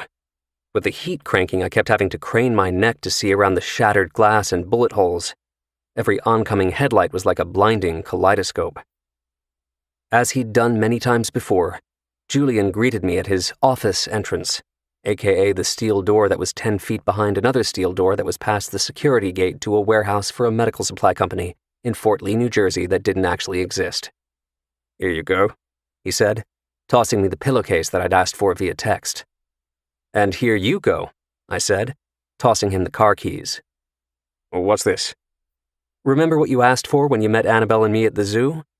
How I could one day repay you for all your help?" I watched as Julian stared at the iconic logo on the keys, the black stallion up on its hind legs against a bright yellow backdrop. "A Ferrari?" "Follow me," I said. We walked to the abandoned parking lot in front of the warehouse. "She's going to need a new windshield, as you can see. Other than that, she's in great shape, runs like a dream." Julian scratched his beard, chuckling. "Okay, whose car is this really?" "I told you, it's yours. But since you asked, allow me to introduce you to its previous owner," I said, popping the trunk. "Julian, meet Matthias von Osen." Von Osen was curled up in the fetal position, shivering. This was the worst night of his life, and my job was to make him feel it to the bone. There was a lot to do and very little time to do it, which meant we needed his full cooperation. Sometimes you have to get mean to get someone else to play nice. "Good to meet you," said Julian, extending a helping hand to hoist him out of the trunk. "Matthias, this is Julian. Julian is the man who's not only going to keep you alive, but also keep you out of jail," I said. "In return, you're graciously giving him this Ferrari. Deal?" "Deal," Von Osen answered, rather humbly. He was out of the trunk but still shivering. Before he could look around, I threw the pillowcase over his head. "It's only until we get inside," I assured him. "What is this?" he asked. "Where are we?" "We're nowhere," I said. "This place doesn't exist. Understand?" "Yeah, I understand." "Good answer. Because until this whole shit show of yours is finally resolved, nowhere is your new home." Chapter 99. The strategy, once inside Julian's office, was divide and conquer. There's a reason why it's the most dog-eared chapter in Machiavelli's Art of War. Julian was in charge of banking. He needed Von Osen for that. I was in charge of damage control. For that, I needed Landon Fox. "Call him on the blender," said Julian, pointing me toward his communications room. The blender was how you reached the CIA's New York section chief on his personal cell in the middle of the night without ever having to worry that anyone was listening in. The dedicated satellite phone digitized the conversation on both ends, scrambling every word in transit more than 1,000 times a second. Can't be hacked, Julian has always maintained. He ought to know. He invented it. So the good news was that I was talking to Fox on the most secure line in the world. The bad news was what I had to tell him. The bad news. No one likes a cover-up, but at least the agency is uniquely qualified to do the job. Only this couldn't be the agency. Not officially. It had to be Fox. He had to convince a local police chief in Darien that the Ferrari SF90 Stradale that was lying flipped over and totaled on one of his residents' front lawns was a matter of national security and should be treated as if it never happened. This in a town where everybody knows everybody's business. Also, never mind the report of gunshots. As for the neighbor, probably plural, who saw Von Osen on the scene, Best if we stay with the stolen car story that Van Osen already told. Planting an item in the police blotter of the local paper ought to do the trick. You got all that? Good, because that's the easy part. I needed Fox to move on from a small town in Connecticut to an entire European country. Hungary, clearly bent on revenge in the aftermath, had taken out a contract on both Van Osen and Frank Brunetti. They were currently batting 1 for 2, and surely looking for another crack at Van Osen. That is, unless Fox could convince our NATO ally that such a move was seriously not in their best interest. Giving him a better chance to do that was what Julian was working on in the next room. "When will he be done?" asked Fox. "I'm not sure yet," I said. "I'll call you back as soon as he is, though." "That won't be necessary." "Why?" "Because I'll already know by then," he said. Of course. I'd originally gone to Van Osen's house to bring him in, but Fox was hardly waiting for that to happen. Time was of the essence, and as much as it made sense for me to be the go-between, Fox knew there was no scenario in which Van Osen could keep the $50 billion. Any negotiating with Hungarian intelligence was predicated on the country's getting its money back. Then, and only then, could Fox focus on the only thing that mattered to him, keeping this whole clusterfuck from going public. One way or the other, Landon Fox was going to get Matthias Van Osen to cooperate. I was one way, and the other was any host of possibilities, although Fox ultimately putting a gun to Van Osen's head was undoubtedly near the top of the list. In short, Fox was already neck-deep in talks with Hungarian intelligence. He'd just told me as much without having to say the words. Classic Fox. "I understand," I said. "You always do, Reinhardt." I never liked when Fox paid me a compliment, few and far between as they were. It almost always meant he was hiding something from me. Sure enough, he was. Chapter 100. Maybe the only thing harder than stealing $50 billion, by way of 1,000 different simultaneous transactions involving at least 24 different currency conversions across 5 continents and a multitude of shell corporations, is trying to do it all in reverse in one night. Even the man who masterminded the idea was at a loss. "This is like trying to put the toothpaste back in the tube," said Van Osen. Of course, being called a genius on the cover of Fortune magazine is one thing. Actually being a genius is another. "You cut the tail end of the tube open, put the toothpaste in from there, and fold it back over a few times," said Julian, not even bothering to look up from his keyboard. He truly was one of a kind. My laughing at Julian's response was the only sound I'd made in the hour since I took a seat on the couch along the wall in his office, next to the wing of the old Fokker-Eindecker airplane wing that doubled as his desk. Even Van Osen, a man who owned almost every toy imaginable, was in awe of it. Sitting in an armchair in front of it, he kept staring at the rows of rivets against the chrome molybdenum steel with sheer envy. So this was the banking side of things. I'd covered damage control with Fox, including protection for Carter up at Yale.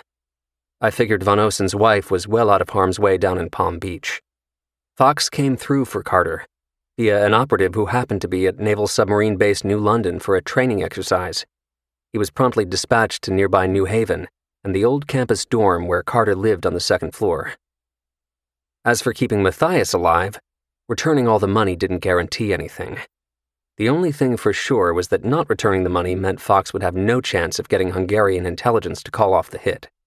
If there was a perverse irony, it was that Fox and the agency would be all too willing to overlook Frank Brunetti's assassination. The multiple attempts by the FBI and IRS to take out Brunetti legally in court for more than a decade had been a waste of time and human resources. No one with a badge was ever going to shed a tear for the guy. The proposition boiled down to this. You got your money back, Hungary, as well as your monnaie, or at least you think you do. We'll forgive you for Brunetti if you let things slide with Van Osen. Let the man and his family be. Do we have a deal, Budapest? After going 4 pods deep on Julian's Keurig, and with the sun beginning to rise, I watched as the very last of the $50 billion made its way back to the balance sheet of the Central Bank of Hungary. "Done and dusted," announced Julian. "I'll let Fox know," I said, standing. I was about to head into the next room to call him on the blender. Von Osen had long since fallen asleep in his chair. I knew Fox had told me that he'd find out courtesy of the Hungarians, but letting him know personally still felt like the right thing to do. "No need to call him," said Julian. I knew that, but how did he know that?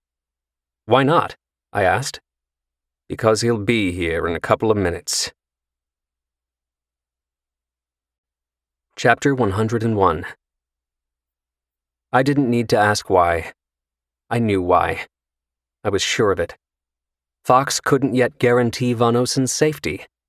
The Hungarians were getting their money back, but they weren't fully ready to give a pass to the man who so brazenly stole it from them.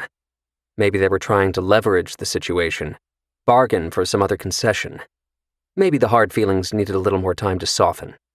Whatever the exact reason, they weren't officially calling off the hit just yet.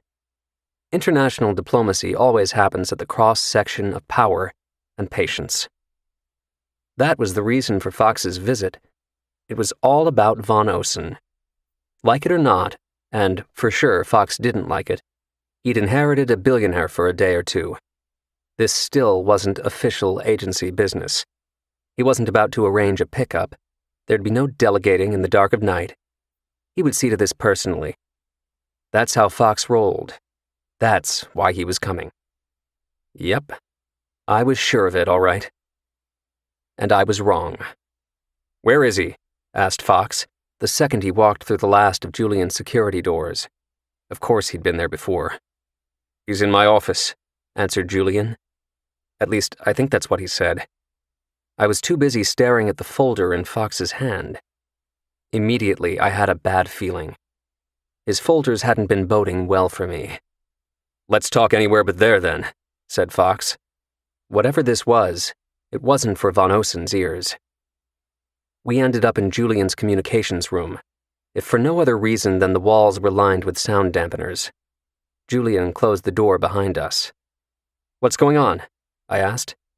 "They still want Von Osen dead?" "I'm sure they still do, but it's not going to happen," said Fox. "Contract halted." The hit was off. "That's good news," I said. "It is. Unfortunately, there's a hitch." "What is it?" I asked. "It's you," said Fox. Of all things, Julian laughed. He couldn't help it, and I couldn't blame him. It sounded crazy. It was crazy. It didn't make sense. "You're saying the Hungarians have a contract out on me?" "No, that's not it," said Fox. "They're cooperating. In fact, they claimed they offered the hitman the back-end payment on Von Osen even though the job was botched." Now it was starting to make sense. Contract killers can get a little touchy when someone tries to kill them. "So you're telling me it's personal," I said. "Apparently very personal," answered Fox. "This guy wants you dead. That's the prevailing theory." "Based on?" "He initially went dark, didn't respond to his handler. When he finally did, he turned down the back-end offer. A significant sum, I was told."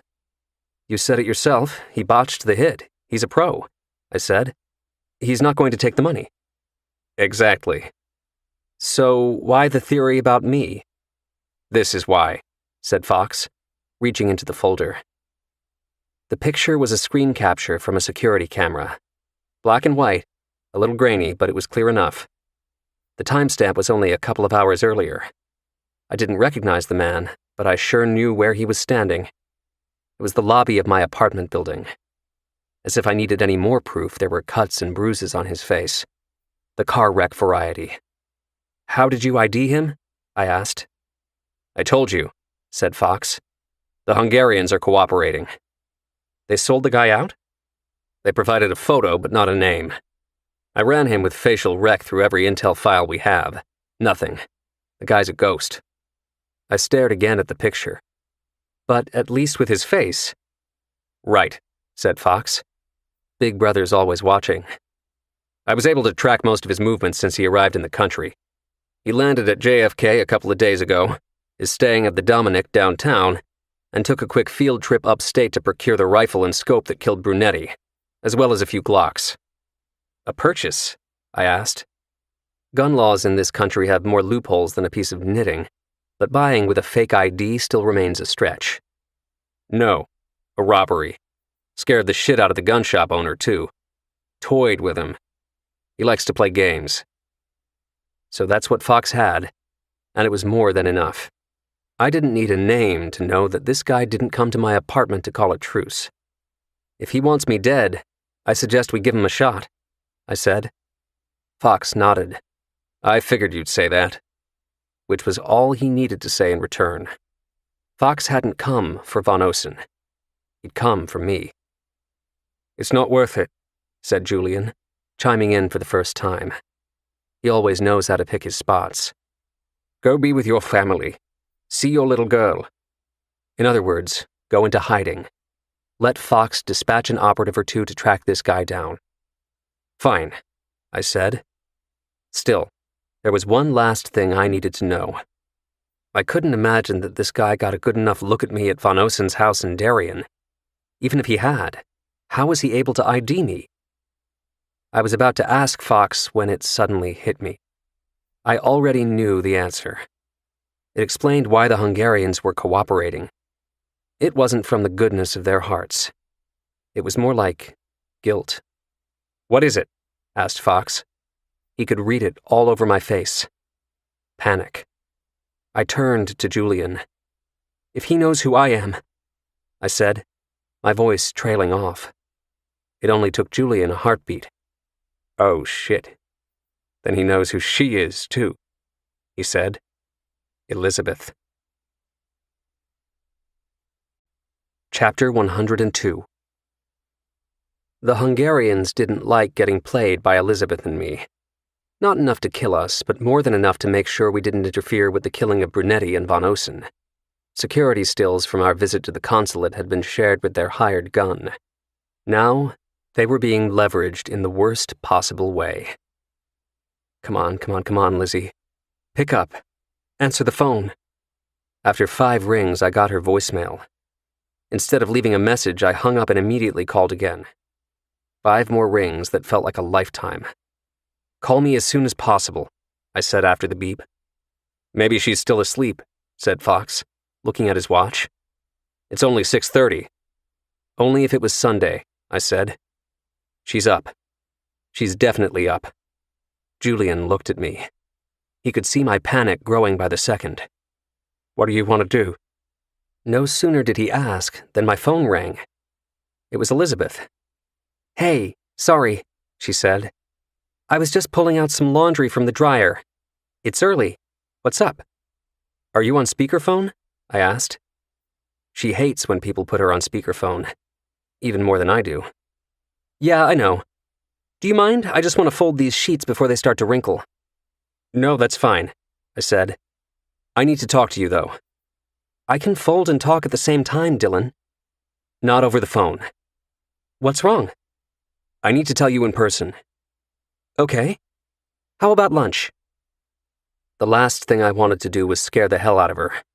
I just needed to get over to her place as fast as possible. I could explain everything when I got there. It can't wait until then, I said.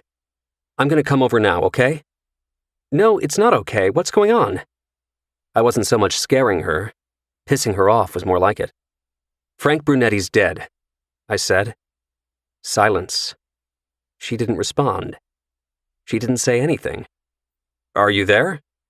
I'm here, she said. It happened yesterday. It's not public yet. How is it not public? That's a longer story. But last night someone also tried to kill Von Osen. I was with him at the time. Again, she didn't say anything. Are you okay? I asked. What? I said, are you okay? Yeah, I'm just taking it all in. It was a lot for any time of day, let alone first thing in the morning. Still, that was only the half of it. Listen, there's more, I said. But not over the phone, okay? Don't go anywhere. I'll be there in about half an hour. All right, sounds good. I'll see you then. Are you sure you're okay? I asked. Besides everything I just told you? Of course I'm sure. I mean, yeah, besides what you just told me, she said. Everything's peachy keen. Chapter 103. For the life of me, literally, I didn't know how she did it. Keeping her cool, the composure, waiting for exactly the right moment to tip me off without giving herself away. Or, at least, that's what I was hoping. Did he catch on? Did he figure it out? Either way, I was walking into an ambush. There was no other choice, no path around it. He had Elizabeth. He got to her so he could get to me, and I was about to deliver myself on a silver platter. There would be no negotiation. Any chance for that had come and gone. When pushed to the brink, all that remains is your most primal instinct. Kill or be killed. Can I help you? No one asked. The security provided by a doorman is only as good as the size of the building. When there are hundreds of apartments, there's no checking the IDs of everyone coming through the revolving doors. There's no waiting to be buzzed up. Just walk through the lobby like you live there, and no one says a word. I always told Elizabeth how I thought that arrangement was a little risky, given her line of work. Of course, it was nowhere near as risky as her line of work itself. Besides, I like my place, she'd often say. It gets great light. She lives on the 23rd floor. It's the corner apartment. The living room faces east. I stepped off the elevator and headed left, all the way to the end of the hallway. With my back against the wall next to her door, I reached out and knocked with my left hand. I shoot with my right. There was no response, no sounds of approaching footsteps. I knocked again, waiting. "It's open," came her voice, calling out. 1, she was nowhere near the door. 2, she would have never just left it open for me. 3, that's the number I was counting to in my head. 1, 2, 3. I flung the door open as hard as I could from the side, hoping to draw his fire. He might have been a pro, but reflexes are often just that. Sure enough, he squeezed off 2 shots through a suppressor on movement alone, the bullets piercing the hallway wall opposite the door at roughly chest and head high. Immediately, I swung around, coming in low, crouched behind the barrel of my gun. All I was looking for was a barrel pointed back at me. What I got instead? What I saw was his gun pressed tight against Elizabeth's head. He had her in a chokehold, her body blocking his. I had no shot, and he knew it. He was 20 feet away, standing in the middle of her living room with the blinds closed, and even though I could barely see his face, I could tell that he was smiling. He was in charge. "Drop it," he said. "You first," I said back. Just because he was in charge didn't mean I was going to make it easy for him. He jammed the end of the silencer hard, grinding it into Elizabeth's temple. She winced from the pain. "I'm not going to tell you again," he said. "Drop it." "Don't you do it," Elizabeth pleaded with me. "Don't you dare." But it was my only move. This was the play. "As soon as you let her go is when I lay it down," I said. "You can kill me as many times as you want, but only after you let her go." Sometimes you have to say the quiet part out loud, but this wasn't one of those times. He already knew. He couldn't shoot us both. If he killed her, I was killing him. But he didn't have to tell me the flip side either. Someone had to go first in this stalemate, and that someone was me. Slowly, I lowered my arm as I kneeled to the ground. I could see the tears falling from Elizabeth's eyes. "No," she said. "No." I wanted to tell her that everything was going to be okay, but that was a promise I wasn't sure I could keep. I didn't want my last words to her to be a lie. Chapter 104. I rested my gun on the floor. My arm was outstretched, but my fingers weren't letting go of the gun just yet. He could shoot me first, but he had no guarantee I wouldn't fire back. I knew Elizabeth would do her part to give me a target. I think he knew it too. "Was it worth it?" he asked. I understood exactly what he meant, but this was about buying any time that I could. He was still holding Elizabeth, using her as a shield. The barrel of that suppressor was still pressed against her head. "Was what worth it?" "Dying for some asshole billionaire." "I could ask the same of you," I said. Sorry about the flat tire.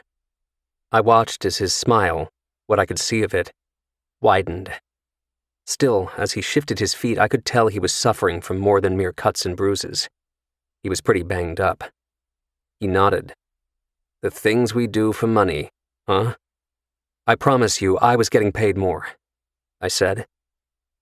That tested his smile. He tightened his chokehold on Elizabeth, her head snapping back. Yeah, that was a pretty good shot, he said. Hitting my tire at that speed? Just lucky, I guess. Do you think you can do it again? Get that lucky? What did you have in mind? I asked. I'll bet you all the money you got paid that you can't get off a shot before I put one between your eyes. I remembered what Fox had told me. He likes to play games. Most men are mountains of confidence built to conceal insecurity at their core. But sometimes the core is just as cocky. There was no tricking this guy. I couldn't distract him with a gym coupon in my wallet. Nor could I distract him with insults, get him angry enough so as to lose his cool and then his focus. But what I did have was what he'd already revealed. Him and me? This was extremely personal. Because I'd already outplayed him once, he wanted the chance to return the favor. Pride goeth before a fall. I didn't wait to hear the rules of his game. I gave him my own. One, in particular, I was sure he'd like. I would do what he never thought I would do. I let go of my gun. Elizabeth watched helplessly as I pulled back my arm, my hand at least 2 feet from the trigger. Your turn, I said. He never hesitated. He threw Elizabeth to the ground, whipping his arm at me with his elbow locked. He had me dead to rights. Right back at ya, he said. It was my move. That's what made it a game. He wouldn't shoot until I reached for my gun. I looked at Elizabeth. She looked back at me. I could see it on her face. For the first time, she was realizing there was something a little different about me. All things considered, who could blame her for not noticing until now? Finally, I could promise her that everything was going to be okay. Only, I didn't have to say a word.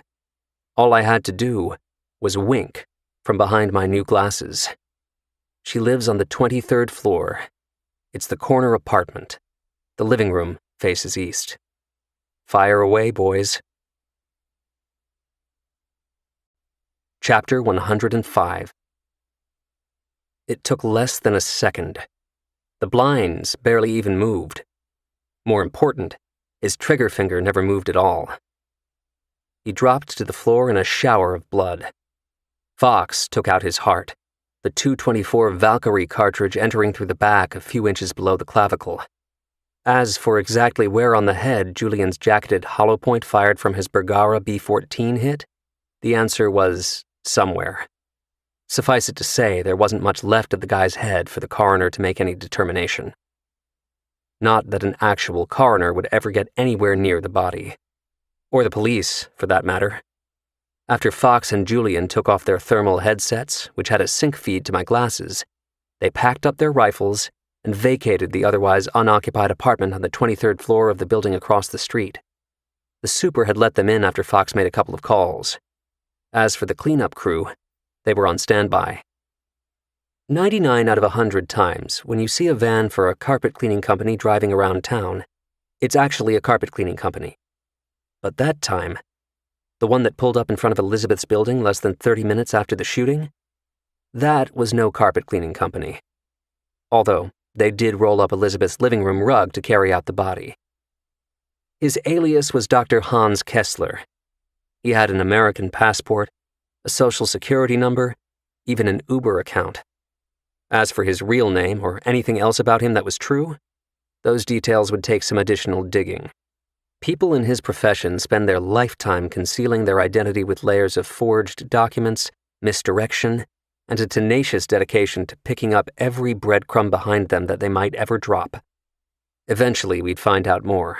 And for Fox's sake, I was hoping the information might in some way help with an unsolved file or two down in Langley. Until then, it was a classic case of the contract killer's credo. You die just like you live. as if you never existed. Meanwhile, the four of us were sitting at Elizabeth's kitchen table once the cleaners had left.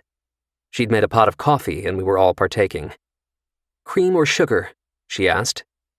"How about some whiskey?" That, of course, was Julian. It was also one of the best ideas he'd ever had. As fast as you can say Jack Daniels, the four of us were drinking coffee and whiskey. Never mind that it wasn't even 9 a.m. yet. We'd earned it. "What do you want to do about Van Osen?" I asked Fox. He reached for a little more Jack to add to his mug. "Well, let's see," he said. "The guy stole $50 billion from, technically, an ally of the United States and jeopardized our relationship with their intelligence agency while we scrambled to get them their money back without creating the top story of every newscast in the civilized world. He nearly got you killed more than a couple of times and forced me to risk getting my ass hauled before a congressional oversight committee in order to save his ass and yours. And don't get me started about the headache that Frank Brunetti's death creates, no matter how Machiavellian we might all be feeling about that. Personally, I have a dozen different ideas about Matthias Van Osen suffering an unfortunate accident while deep-sea diving or helicopter skiing, or whatever it is that filthy rich guys are doing these days for leisure. But I know that look on your face, Reinhardt. You've got an idea or two of your own." "As a matter of fact, I do," I said. Chapter 106. My first stop was City Hall for a sit-down with the Honorable Edward Edso Deacon to thank him for giving me the cover I needed to borrow Elizabeth from her boss, Evan Pritchard, and the field unit within the Joint Terrorism Task Force. "I really pissed Pritch off keeping him in the dark like that," said the mayor before breaking into a laugh. He and Pritchard had had their run-ins in the past. "Trust me, I'm the one who should be thanking you." "All the same, I want to express my gratitude," I said. "You mean by explaining why you needed the favor from me in the first place?" "Not exactly, but I promise you're going to like this." "Okay," he said, making a show of putting his feet up on his desk. "What are you giving me?" "It's what you're giving Matthias Van Osen," I said. "A key to the city." Deacon squinted. "That sounds an awful lot like you're asking me for another favor, Dylan." "Not after I tell you why," I said. My next stop after City Hall was the last place I'd ever expect to find Alan Grimes during a workday. That is, actually at work. But there he was, just as his assistant Vanessa had told me, sitting in his office on the editorial floor of the New York Gazette building in Midtown. "I know," said Vanessa when I called looking for him. "I'm just as surprised he's here as you are." But maybe not as surprised as Grimes himself when I shut the door to his office behind me and told him why I was paying him a visit. I had not one, but two scoops for him. "Frank Brunetti is dead," I said. "What?" "He was killed outside his restaurant yesterday afternoon as he was getting into his limo. One shot to his head from a long-range rifle. The trigger man was a contract killer. He's now dead too." Grimes was staring at me, stunned, until finally it occurred to him that he was a reporter. He frantically began searching the drawers of his desk. Wait. "Forget about the recorder," I said. "We're off the record." "No way, we can't be." "Fine, we're not then. But you're not going to write that story." "The hell I'm not." So said his mouth. The rest of him, however, was quickly catching on to how confident I sounded. "Okay, why not?" he asked. "Because your paper needs 2 confirmed sources to run it, and you'll never get the second source." Grimes could always read between the lines with me. When I said stuff like that, I wasn't the professor with a PhD in psychology. I was the former CIA operative. All the more reason why he didn't need to ask the obvious question. How could this news not have gone public yet? "Why are you telling me, then?" he asked instead. "And what's the second scoop while we're at it?" I explained why I'd told him about Brunetti. Then I reached into my pocket and handed him an envelope. "What's this?" "That's a statement that the mayor's office will be releasing to the press tomorrow afternoon. Somehow, you've managed to get a copy of it in advance," I said, getting up to leave. "Merry Christmas." After making a quick call to Julian to confirm that all the arrangements had been done, I made my third and final stop of the day. Home sweet home. Daddy D! Daddy D! Annabelle came running to meet me at the door, jumping into my arms. If she were any older, she would have asked why there were tears in my eyes. As for Tracy, who turned the corner into our foyer a few seconds behind her, he didn't need to ask at all. "I'm so sorry," I said. "What for? Spending the night in a CIA safe house has always been on my bucket list," he said. Then he smiled and hugged me. We all hugged. It was another Annabelle sandwich, this one maybe the best one ever. "So, how much are you legally able to tell me?" "I don't know and I don't care," I said. "You deserve to hear all of it." Which is exactly what I told him over a bottle of red as we cooked dinner. All of it. Everything. And I saved the best part for last. Chapter 107. I really wish I could have been there to see Von Osen's face at the exact moment he found out. Instead, I had to make do with trying to picture it, although admittedly that was still pretty damn good.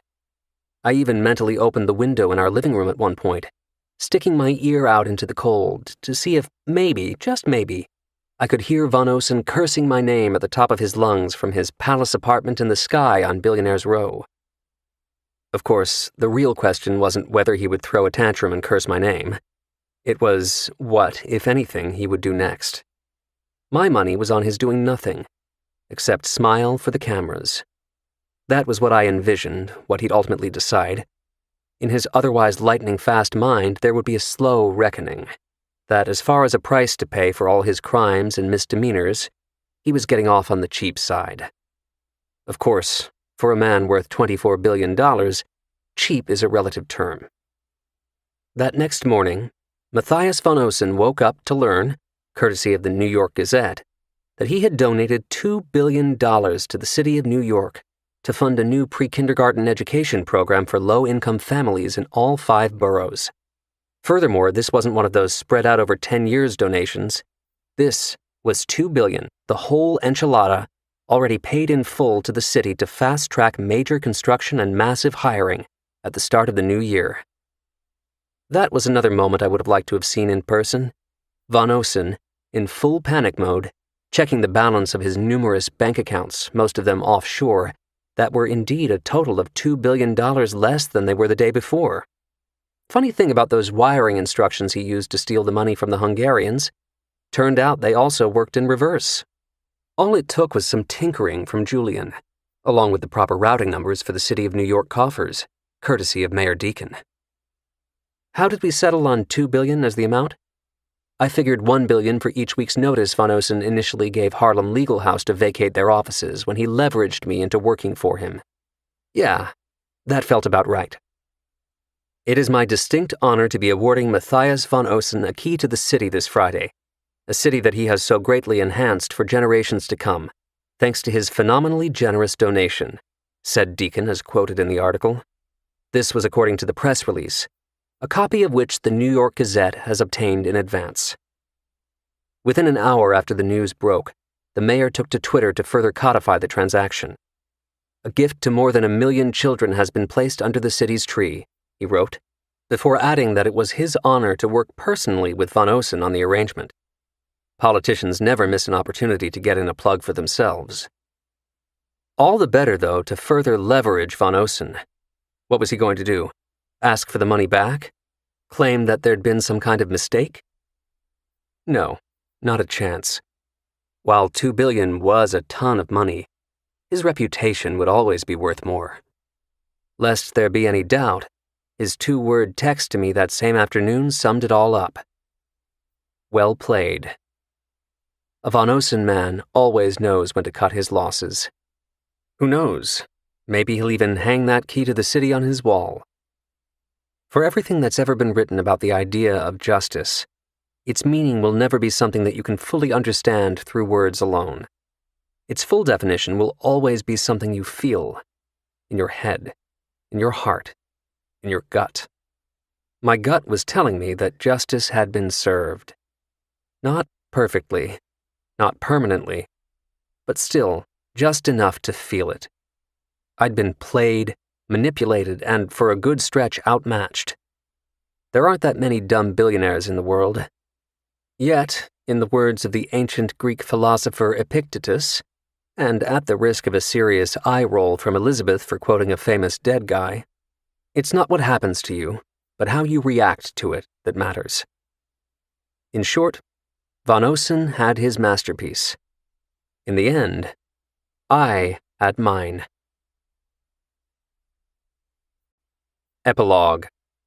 The Finishing Touches. Chapter 108. 'Twas a few nights before the night before Christmas. That was our compromise, although I'm fairly certain Tracy would have held his ground were it not for the fact that I'd already bought the tree. The poor thing stood there naked in its stand for days. Actually, I take that back. About Tracy, not the tree. Since we were turning our tree-decorating tradition into a party to celebrate not only the survival of Harlem Legal House but its newly planned expansion, Tracy understood that we needed to accommodate the holiday travel plans of the guests on our list. And what a list it was. In addition to many Harlem Legal House attorneys, we had CIA operatives, past and present, a couple of federal agents, and one high-priced female escort. Oh, and in lieu of 2 turtle doves, there was a new couple deciding to go public. "I knew you were sweet on him," I whispered while taking her coat. "Shut up," Elizabeth whispered back, softly enough so her date wouldn't hear her. She smiled. She couldn't help it. I'd never seen her look so happy.